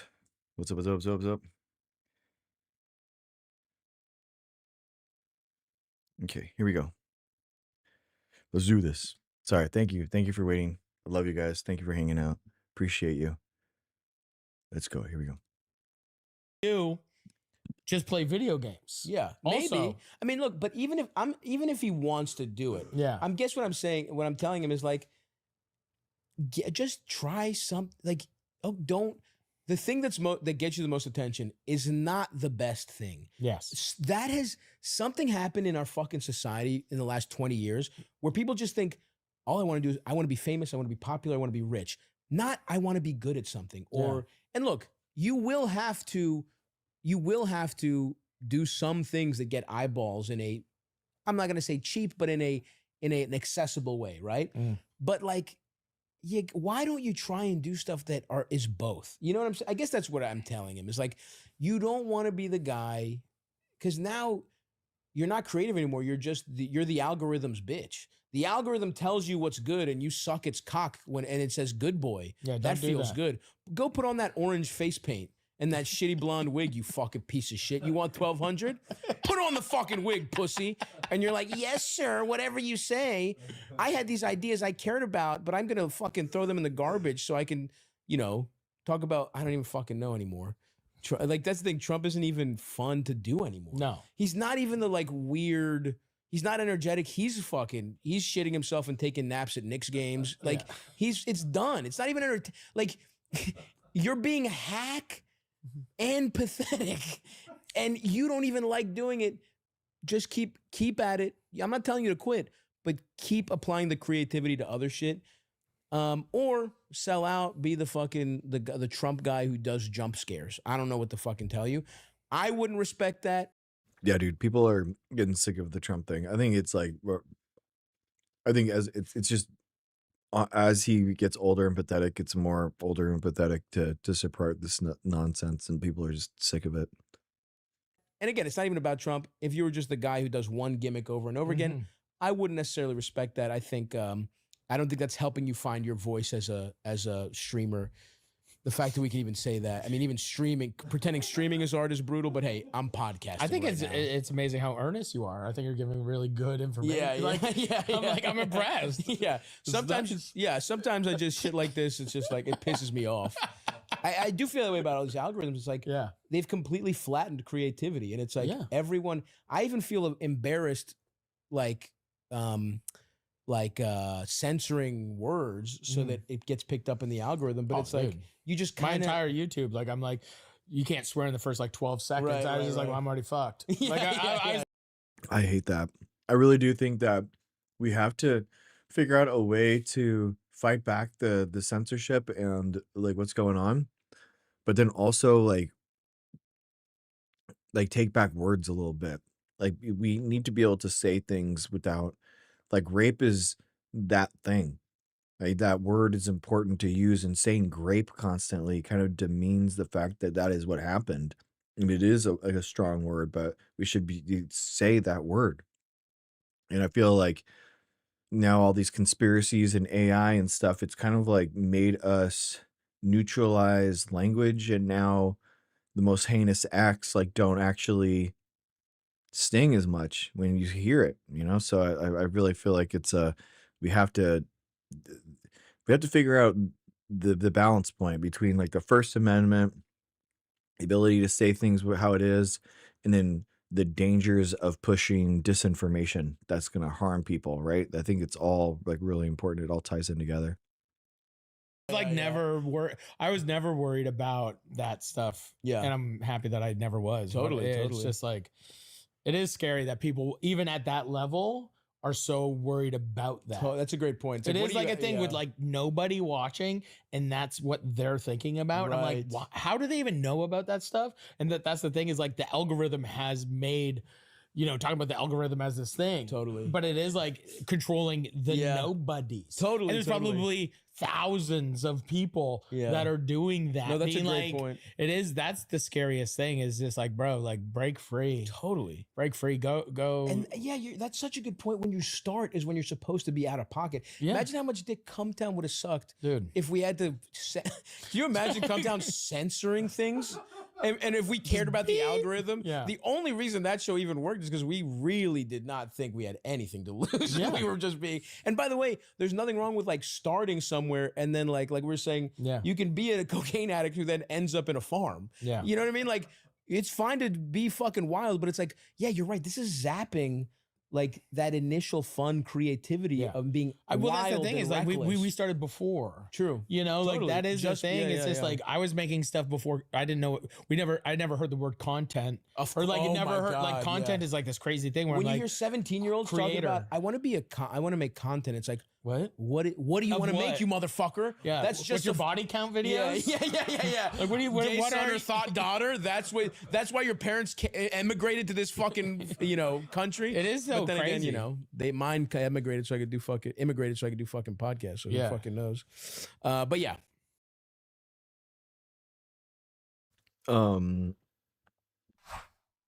I think Bernie's right. We need to slow down AI. I mean, it's kind of like a naive way to think about it, though. The problem is, like Fable did, like Anthropic did try to slow down be from AI.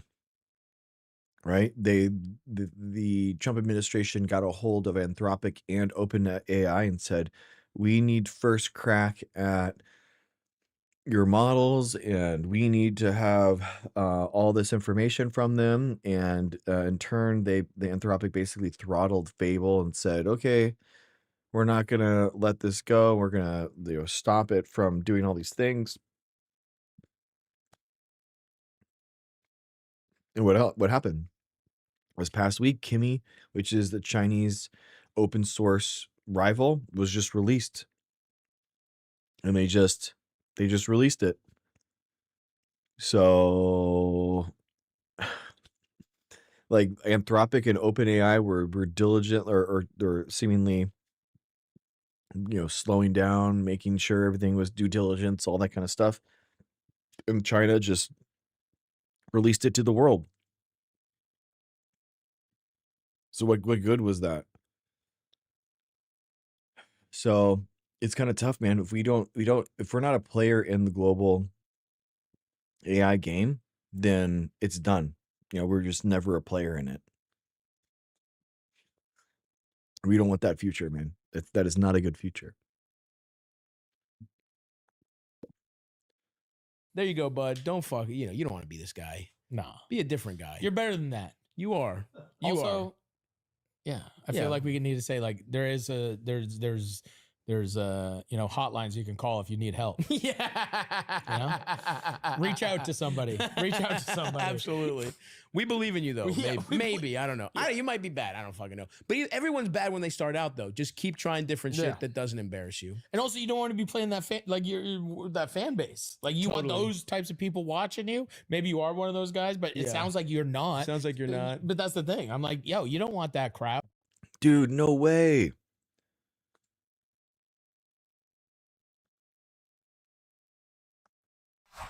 Dude, Objective Ethics, thank you so much, man.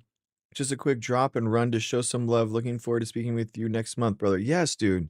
Objective Ethics, thank you for the $20 super chat. Dude, thank you so much, man. Thank you. I really appreciate you, Objective Ethics. Yeah, I'm going to be going on their show coming up, so it's cool. I'm excited about it. I'll post info in the Discord. So thank you. I appreciate that super chat and all the love, man. Appreciate you.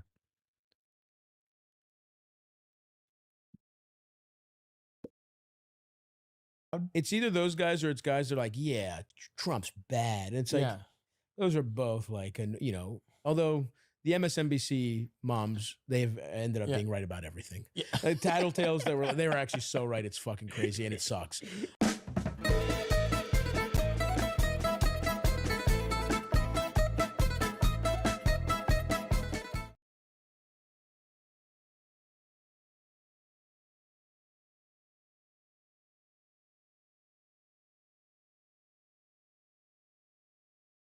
All right. One last one. This is another meta one, but I don't care. I'm having a meta night. I'm having a meta night.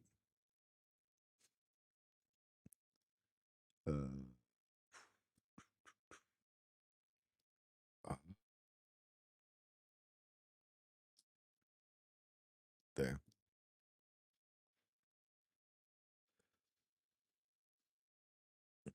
This. Let's see. This. Hi. Okay.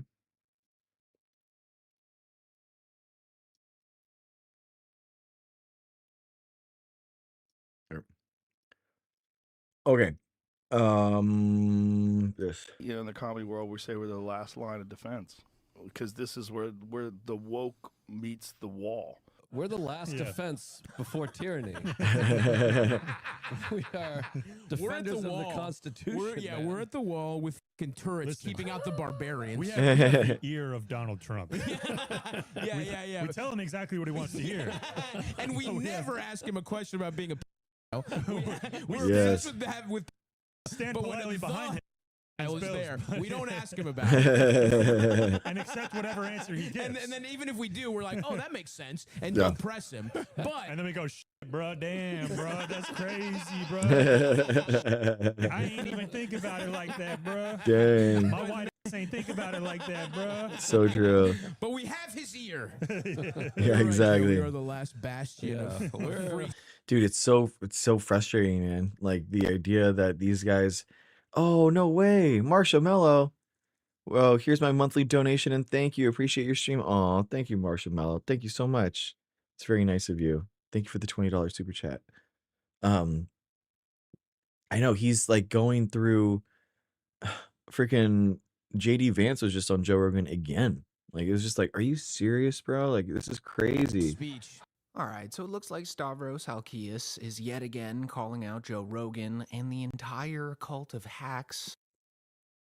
This is like crazy because you're not only just fighting Joe Rogan, but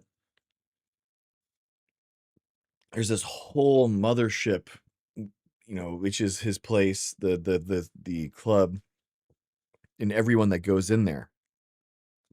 So all of their shows, it's like it's a big thing to genuinely like go against like Joe Rogan in the comedy sphere because you're basically being written off by all these other guys. Surrounding him down in Austin, Texas. Kill Tony. Which honestly is just really satisfying to watch at this point. Because unlike some other comedians that have tried criticizing these guys recently, Stavros actually knows these people. Like he's done just about all their podcasts, and he's even performed at Rogan's Club back in 2023 when the whole Austin comedy experiment was still in its honeymoon phase. So unlike some other comedians who have tried and failed at calling out these hacks recently, Stavros is super accurate and personal when he calls these guys out. Because he's genuinely watched this entire scene slowly disappear into its own weird little echo chamber in real time. So now all he can really do is just point and laugh at it. Well, I can't come wait. visit me in Austin. Well, are you really moving? No, maybe. Oh my God. Myself, you fucking moved to Austin. Anyway, play a fucking call, Eldest. Quit. Oh, the first person quit. I think he moved to Austin. Yeah. Oh, so Because he thought it would be a boon to him professionally, but it definitely wouldn't be. Because all the EMTs are way worse in Austin than they are in New York. Just talk about woke culture when they pick you up. The first thing they do in Austin, the EMTs, as soon as you get there, they check a woman's fucking pussy to be like, all right, it's a pussy.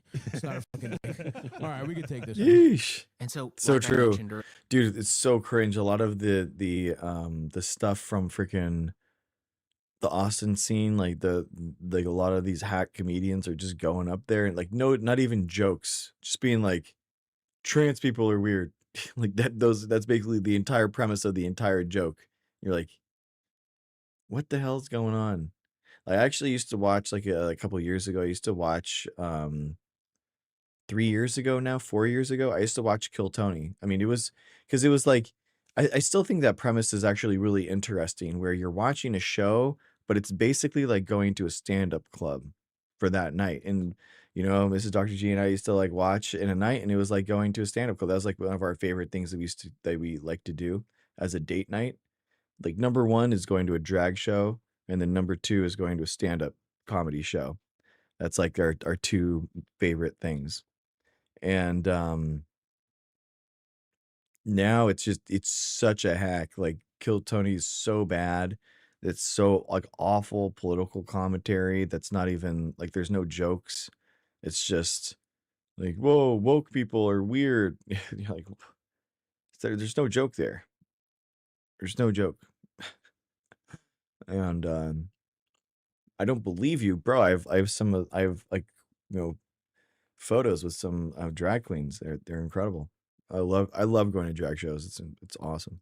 Earlier, Stavros actually did dabble in the Rogan sphere a little bit back when the mothership first opened up, because at the time it was basically the new hotspot for comedians. I mean, even Dave Chappelle performed there back then. But as you might already know by now, a lot has changed with that entire scene since 2023. Because over the last couple years, these guys went from comedians casually talking about politics to politics becoming their entire personality. So once Rogan, Tony Hinchcliffe, and a bunch of the Austin crowd fully attached themselves to Trump, Stavros immediately stepped away. It is. I am actually kind of shocked that he endorsed Trump. That actually was shocking to me too. Like I know him. I didn't think that was something he would do. Yeah. And I think maybe that's more the thing of like get people in, no shit. It would be great to have an insanely popular pop culture figure that has your politics. Duh, that would be good to have. But it's interesting that he escapes. I was extremely disappointed in his endorsement of Trump. Yeah, not because it's Trump. Yeah.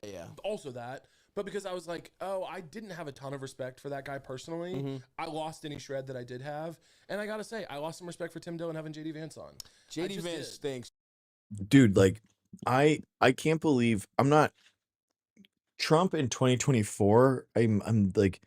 That wasn't when Rogan went brain broke. The Rogan went brain broke because of COVID. And it's weird that he got brain broken by COVID as much as he did, because there was so many scientists that he'd had on previously, right? So like in regards to science communicators and stuff like that. He had a breadth of information that he could be pulling from, you know, and he didn't. He just went into conspiracy land all over again. And I remember listening to like Joe Rogan in like 2014, and, you know, him super conspiratorial, you know, all that nonsense. And then he kind of like walked himself out of it, which was really impressive. And then just went, because of COVID, went right back into it, just right back into conspiracy land. And it makes me, it's so embarrassing that he went back there, and even harder than before, I feel like. Yeah, I agree with you. I was like, dog, what do you do? I loved him. And so fast forward to 2026, and it seems like Stavros made the right decision to distance himself from them. Because nowadays, even casually associating yourself with some of these people comes with a weird political label attached to it, whether you want it or not. Which is also why it's kind of a risk these days for Stavros to go on to JRE again. Because it seems like on Joe's podcast, no matter who the guest is that day, there's almost a 99% chance that Joe Rogan's gonna go on one of his classic tangents about how he thinks vaccines form autism in children, how he thinks antidepressants don't work, and that Alpha Brain can solve all of these problems instead. So it's not like Stavros Halkias hates Joe Rogan for any of these things, but he just doesn't want to get tricked into agreeing with him while on a 3-hour-long podcast, most likely high out of his mind, which he explains here. This is my favorite show to do. Can I tell you that? I love that. Number one favorite podcast to do. That makes me feel good. This and Are You Garbage? You're one. Oh, and we might be drunk. Yeah, okay. And Rogan. Rogan. It's Rogan. No way. No, now I know you're fucking lying. Let's go for it. Let's go 3 hours. 3 hours nervously trying to not say anything about immigrants. I'm like They're not trying to get clipped agreeing with something up. The show is fun, but you do 3 hours, and there's like an hour and a half, which is what a podcast should be. That's awesome, and then you're high as shit, and you're like, Did I say eugenics is good? You know what I mean? Like, I've smoked a joint and I'm like, what did I just nod along with? Because I'm trying to not be high. I'm not even smoking joint. I'm just there and they're playing YouTube videos. I'm like, whoa, crazy. Gnarly. So yeah, after seeing that, it's just kind of under. That's a good point. Yeah. Who has more influence, Joe or Dr. Phil? Joe Rogan, bro. Joe Rogan is one of the biggest podcasts in the world. What do you mean? Like, who has more influence? Like, Joe Rogan is a gargantuan in our culture. Like, he has a huge sway on the demographic that had a huge impact in the election, which is the 18 to 25-year-old men. So, like, it's for sure, dude. Dr. Phil pales in comparison to Joe Rogan. Understandable why Stavros wouldn't really want to go on that podcast again. Because, to his point, the conversation with Joe these days can quickly escalate from a casual conversation to you suddenly agreeing to one of these extreme narratives that Joe spews out of the blue. Which also puts you in a tricky spot if you disagree with Joe. Because, as you might already know by now, Joe is an extremely sensitive little man. And whenever you push back on one of his theories, there is a high chance that he'll get all pissy about it and throw a temper tantrum, like when Brian Callen pushed back on Joe Rogan's anti-vax talking points. Okay, so let me ask you a question, Mr. Joe Rogan, Mr. Scientist. You said don't that we should do that. Don't call me Mr. Scientist. I'll start mocking you, and it's so much easier to mock you. So are we?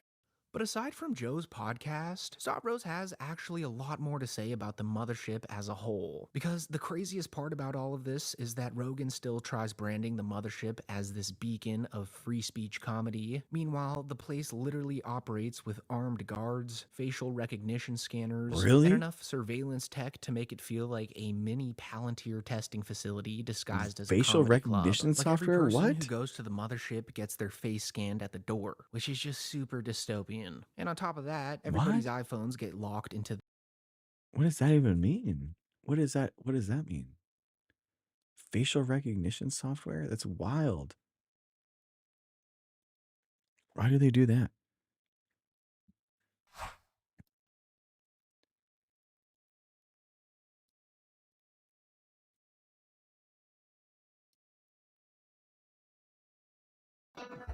Hey, what's up?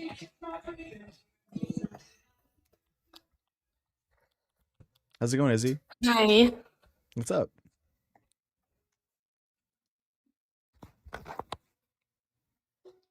Did you accidentally click?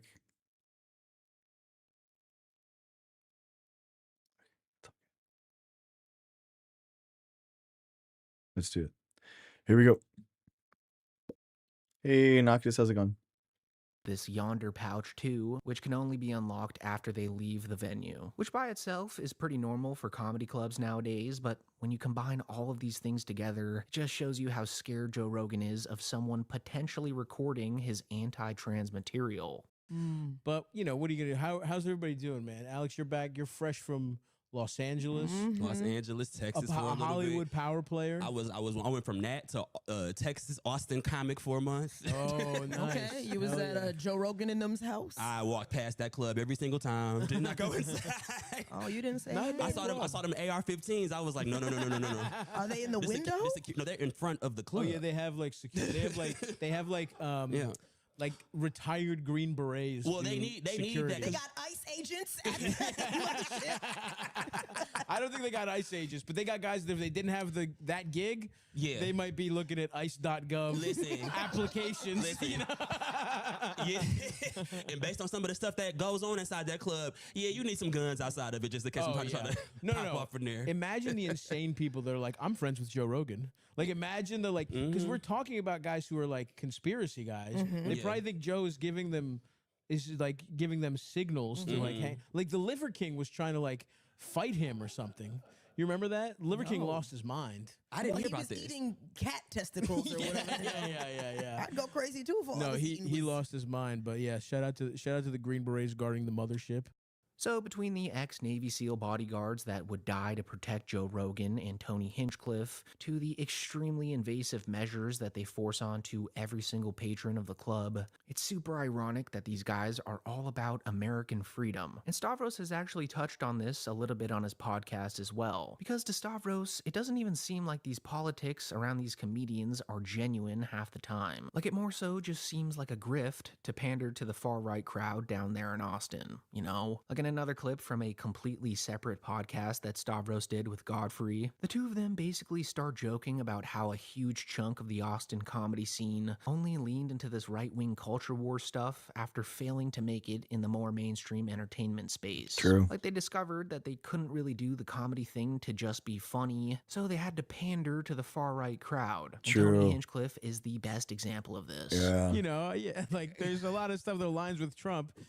Kind of was selling out, and you know. Listen, but the right wing, like some of these comics are getting all right, and now they want to get shit on black people. I go, but we were hanging out with you. Yeah, it's very it's pathetic. I mean, yeah, it's like, careerist. But my thing is, why are you going into the woods and shitting on black people? Well, like, it goes back to what you're saying about Exactly. like, it's a lack of meritocracy. These people are not good, No and they doubt. understand that like True. almost all these conservative figures started wanting to just be famous, and they realized they don't have the goods, and so True. then they Racism decide, works. oh well, no one's catering to these, and there's a lot of them. There's a lot of there's a whole Fuentes, yeah, him, yeah, all of those guys look Yep. like they be pushed in the bushes at school. Oh, I mean, those guys Like, you are know, just pathetic. like I mean, this, those, yo, shut up, fucking McCaffrey. Ooh, it does get to a point where you're like, is this what happens when bullying doesn't happen? There's a You little gotta bit bring of it that. back.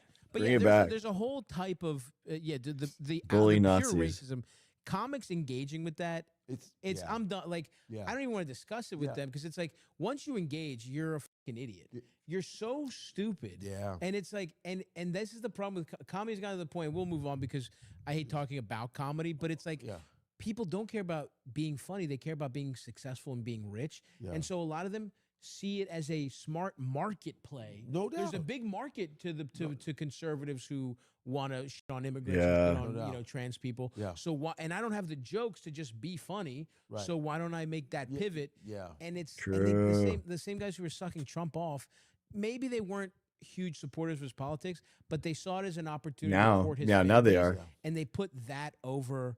It's so pathetic to be a freedom of speech guy and then be like, well, I support Trump. It's like, are you a fucking moron? Yeah, Yeah, exactly. Because you'll be able to say the N-word Yeah, and you'll you're be right. able to say, like, he's talking about jailing journalists. That's not freedom. We don't matter. Yeah. Comedians really think we matter. Right. We don't at Facts. all. We don't matter It's at true. all. It's dude. true. It's It's like true.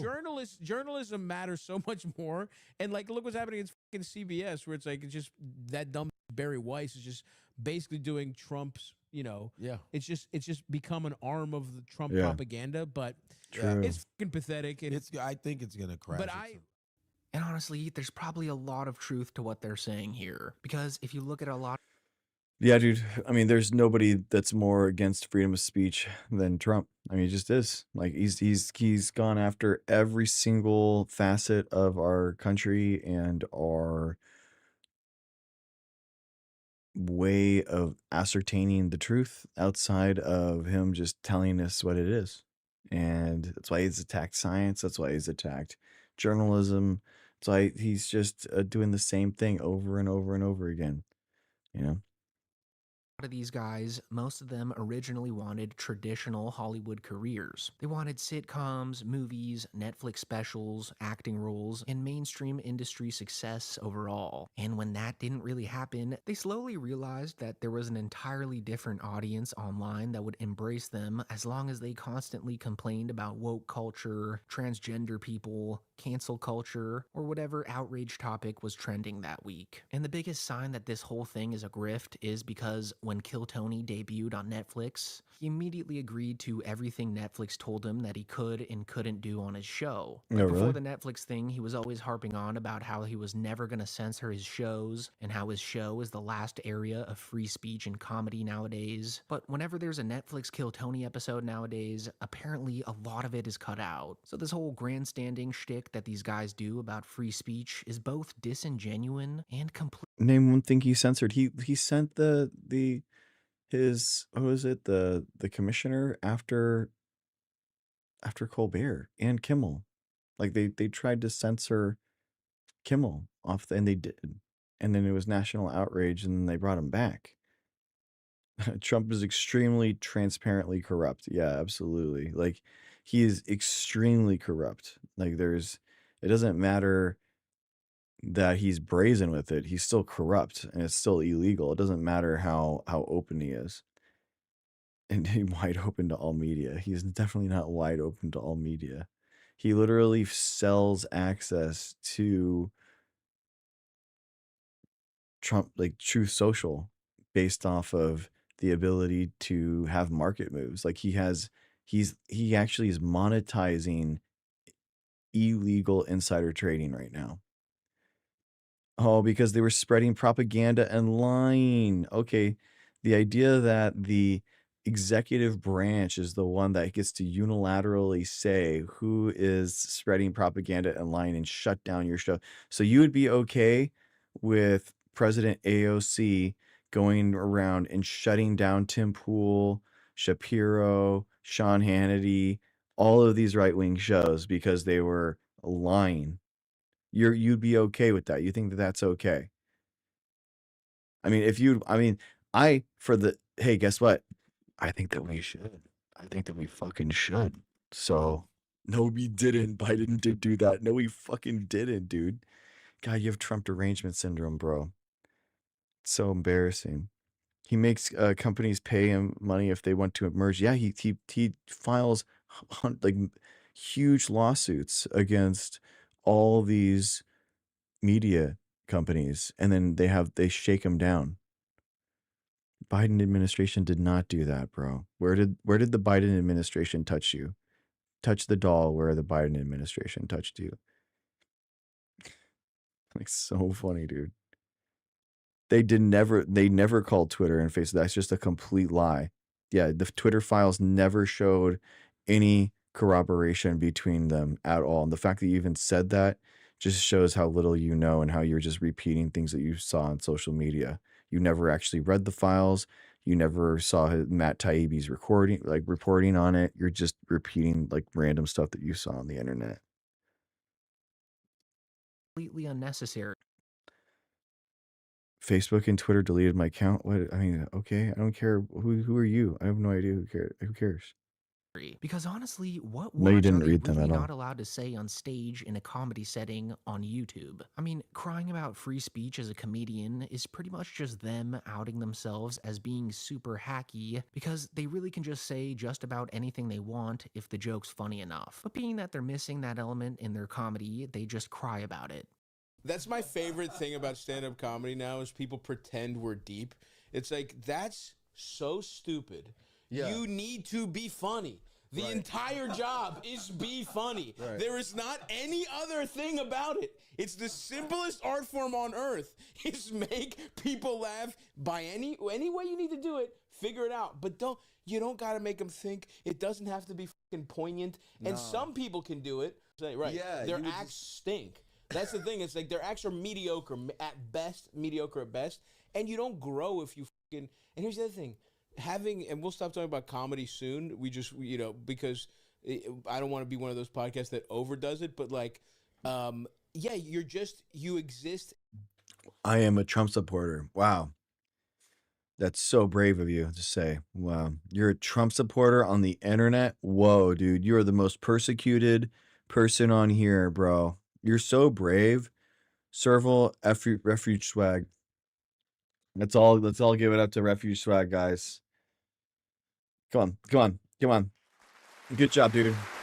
Wow, a Trump supporter on the internet. We've never seen such bravery, ladies and gentlemen. Wow. Incredible. So incredible, everyone. Wow. Good job. Good job, man. Sorry, we'll keep it going. Keep it going, guys. Keep it going. Keep it going. Keep it up. Keep it up. Keep it up. Keep it up. Keep it up. Let's go. Stand up. Stand up, everyone. Stand up where you are. Stand up. Come on. Everyone up. Everyone get up. Give up. brave patriot, a Trump supporter on the internet in 2026. Wow. Next thing you know, he's going to swear and he's going to slur, and we're all going to still, wow. He's so brave. Thank you. Thank you for everything that you do. You proud patriot. Incredible. But keep it up. Keep it up. Keep it up, guys. Keep it up. Keep it up. Keep the claps. Let's keep the claps going. No. Serval, thank you. No, keep it going, guys. We're just starting. We're just starting. Come on, guys. Stand up. Stand wherever you are. Wherever you are. If you're lying down, stand up. Give it up for this brave citizen. Incredible. Wow. Wow. Wow. Wow. The crowd's going wild. It's even going crazier. Oh my gosh. Wow. Incredible. Thank you so much for your bravery. We love and appreciate you.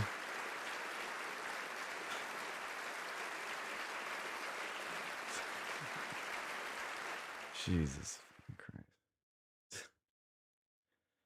So ridiculous. As if you think that being a Trump supporter has been persecuted at all. Like you persecution complex, bro. It's just wild, man. In against something, and it's like, what do you have to say? Like, It's a shame you fight to create divide and hate from the Trump supporter. Yeah, that's the thing, dude. Is that your idea when you said that to me? Your idea is that we make them not have any hate and no division by having the size of America be as small as people that are just like you. White, Christian, male, like that like country music, Bud Light, and Kid Rock music. But guess what, dude? The world is a lot more than those type of plain white bread people. All right. Some of us are actually a lot different than that. And that's exactly what America is. But you don't like America. You don't like the idea of America. You don't even know what America is actually about. I'm an Indian female. Even worse. You're never going to make it into the ethno state. I would absolutely reverse course right now.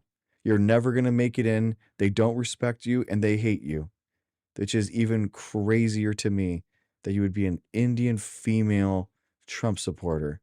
You are literally a pick-me. I feel sad and sorry for you. We will continue fighting for your rights because JD Vance literally wants you to have no voting rights. Like, literally.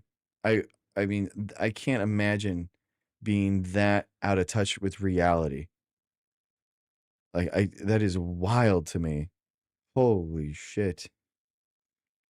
Indian from yeah, are you from Indiana? Like, is that what is happening? That is wild, dude. That is literally leopards eat my face moment. Where it's like, you gonna be surprised?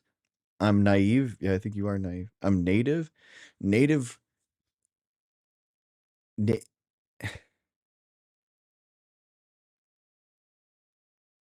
JD Vance is racing as an intent. Well, yeah, of course he is. JD Vance, yes, he is. Yes, he absolutely is.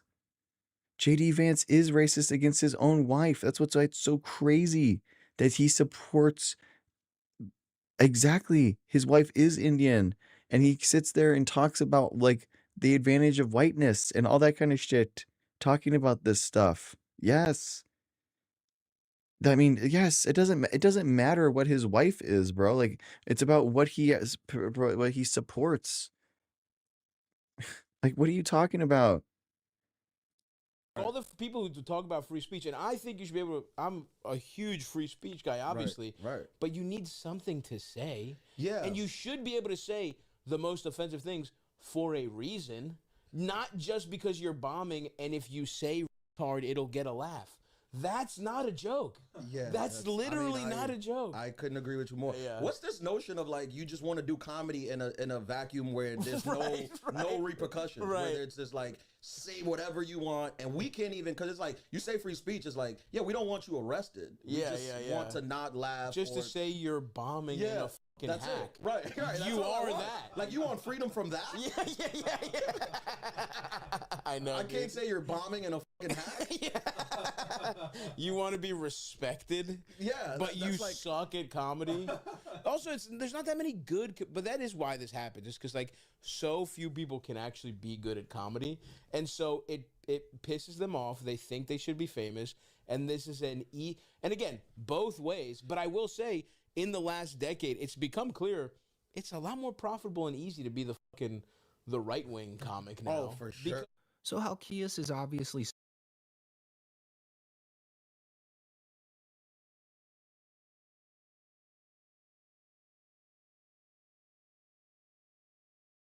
Oh my God, you're Native American and you're still for Trump? Are you out of your fucking mind? That is absolutely wild.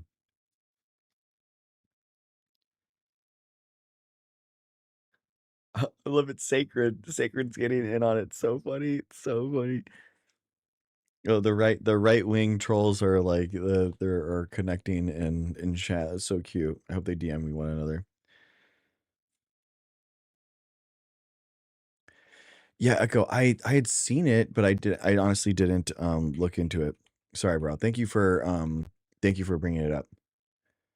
Nitrogen fixing organelle. I'll look into it. Thank you. Thank you so much for repeating it, man. I appreciate you.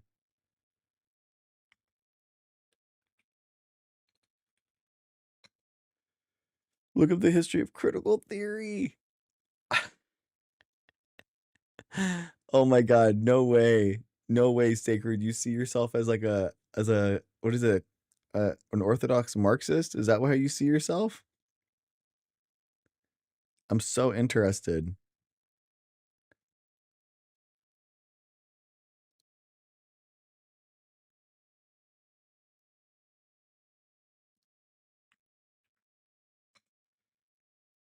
So funny, dude.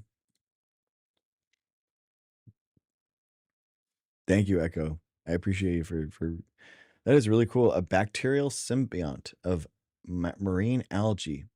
That is rad.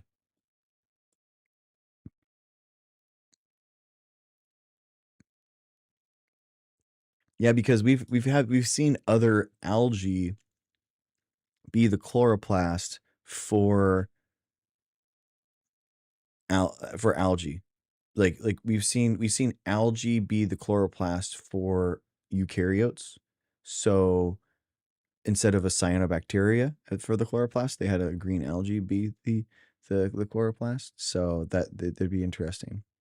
Hey, dude, for a supposedly intelligent person, you surely rely on mockery a lot. So I got it right. It's okay. That's cool. I mean, that makes sense, like because of your class reductionism. I mean, I'm just trying to understand like where you're coming from. Could be the end of the fertilizer runoff into issues.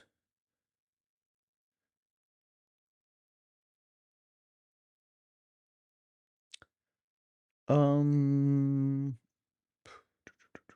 already doing a lot in terms of nitrogen,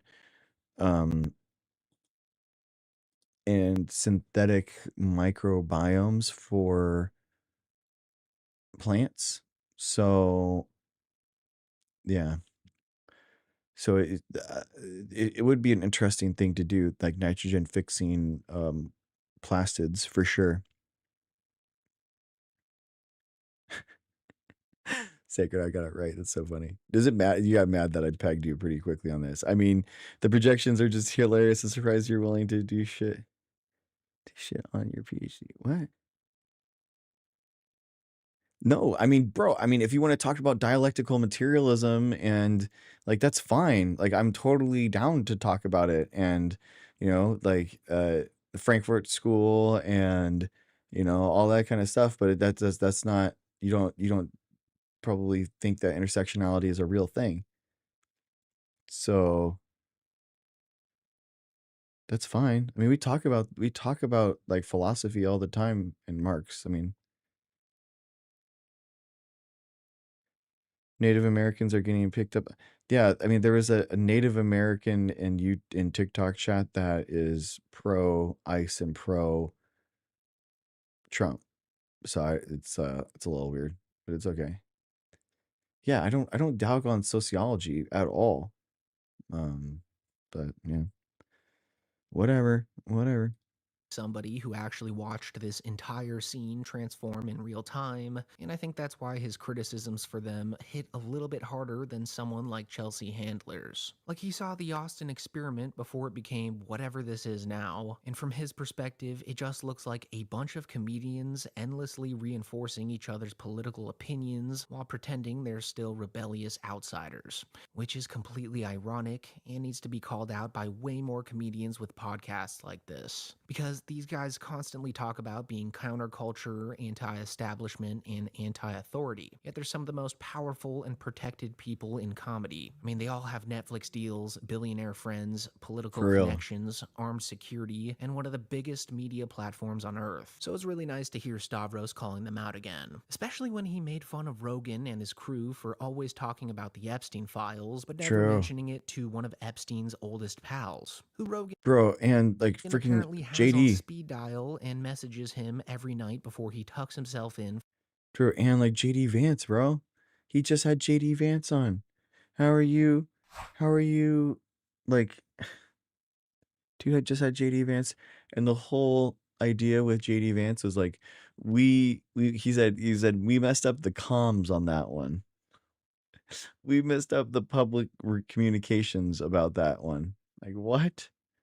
That is so funny. Stavros is awesome. I love watching Stavros. He's really funny. Trump was censored off of crack Twitter. Bro, oh my God. The idea that anything that Trump did got any type of that they got any type of problems. Like, it's just such a joke, dude.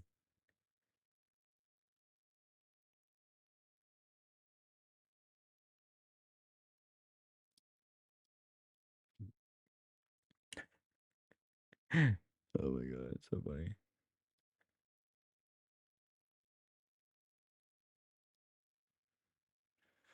How many times do you think Rogan would have him on?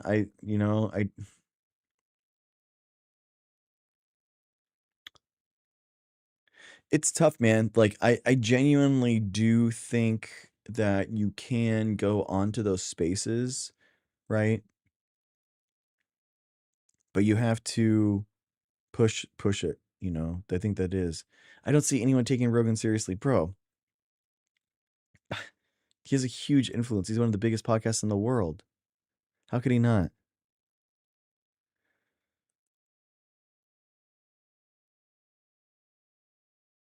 Oh my gosh, Sacred. It's just, oh my gosh. It's your brain on conspiracy, man. This is the problem. Oh, come back. Stop calling yourself a Marxist. It's so cringe. I've always thought like the term Marxism is like really weird because like you're literally naming your entire ideology off of one person. You know, like I'm sure he was the creator and like the ideator of it, but like if anyone called themselves like a Gregist or something, I'd be like, bro, what are you doing? That is so weird. Do you know what I mean? I'm an MBist. Or I'm an Echo 0083ist. Like, whoa, like what are you doing? Like, chill, dude. Chill. It's very weird. Like, shouldn't ideas and things that you're trying to create with your ideology be bigger than just your name? I don't know. I guess it is a political philosophy surrounding the, you know, the thoughts of a single person. Or, I mean, but even still, Engels was like a contributor to it too. So it's like, whatever. Oh, so you're even worse, Sacred. I thought you were cool. Never mind. It's even worse. It's even worse, Sacred.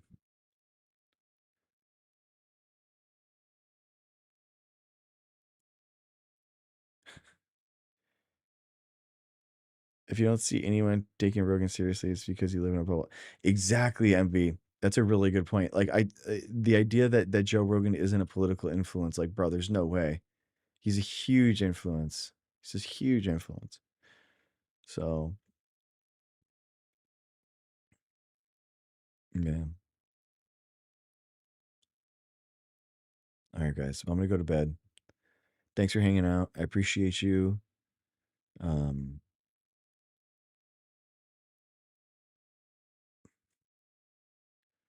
Dude, exactly, Echo. He is like the idea that he goes from the Bernie train to full on, like,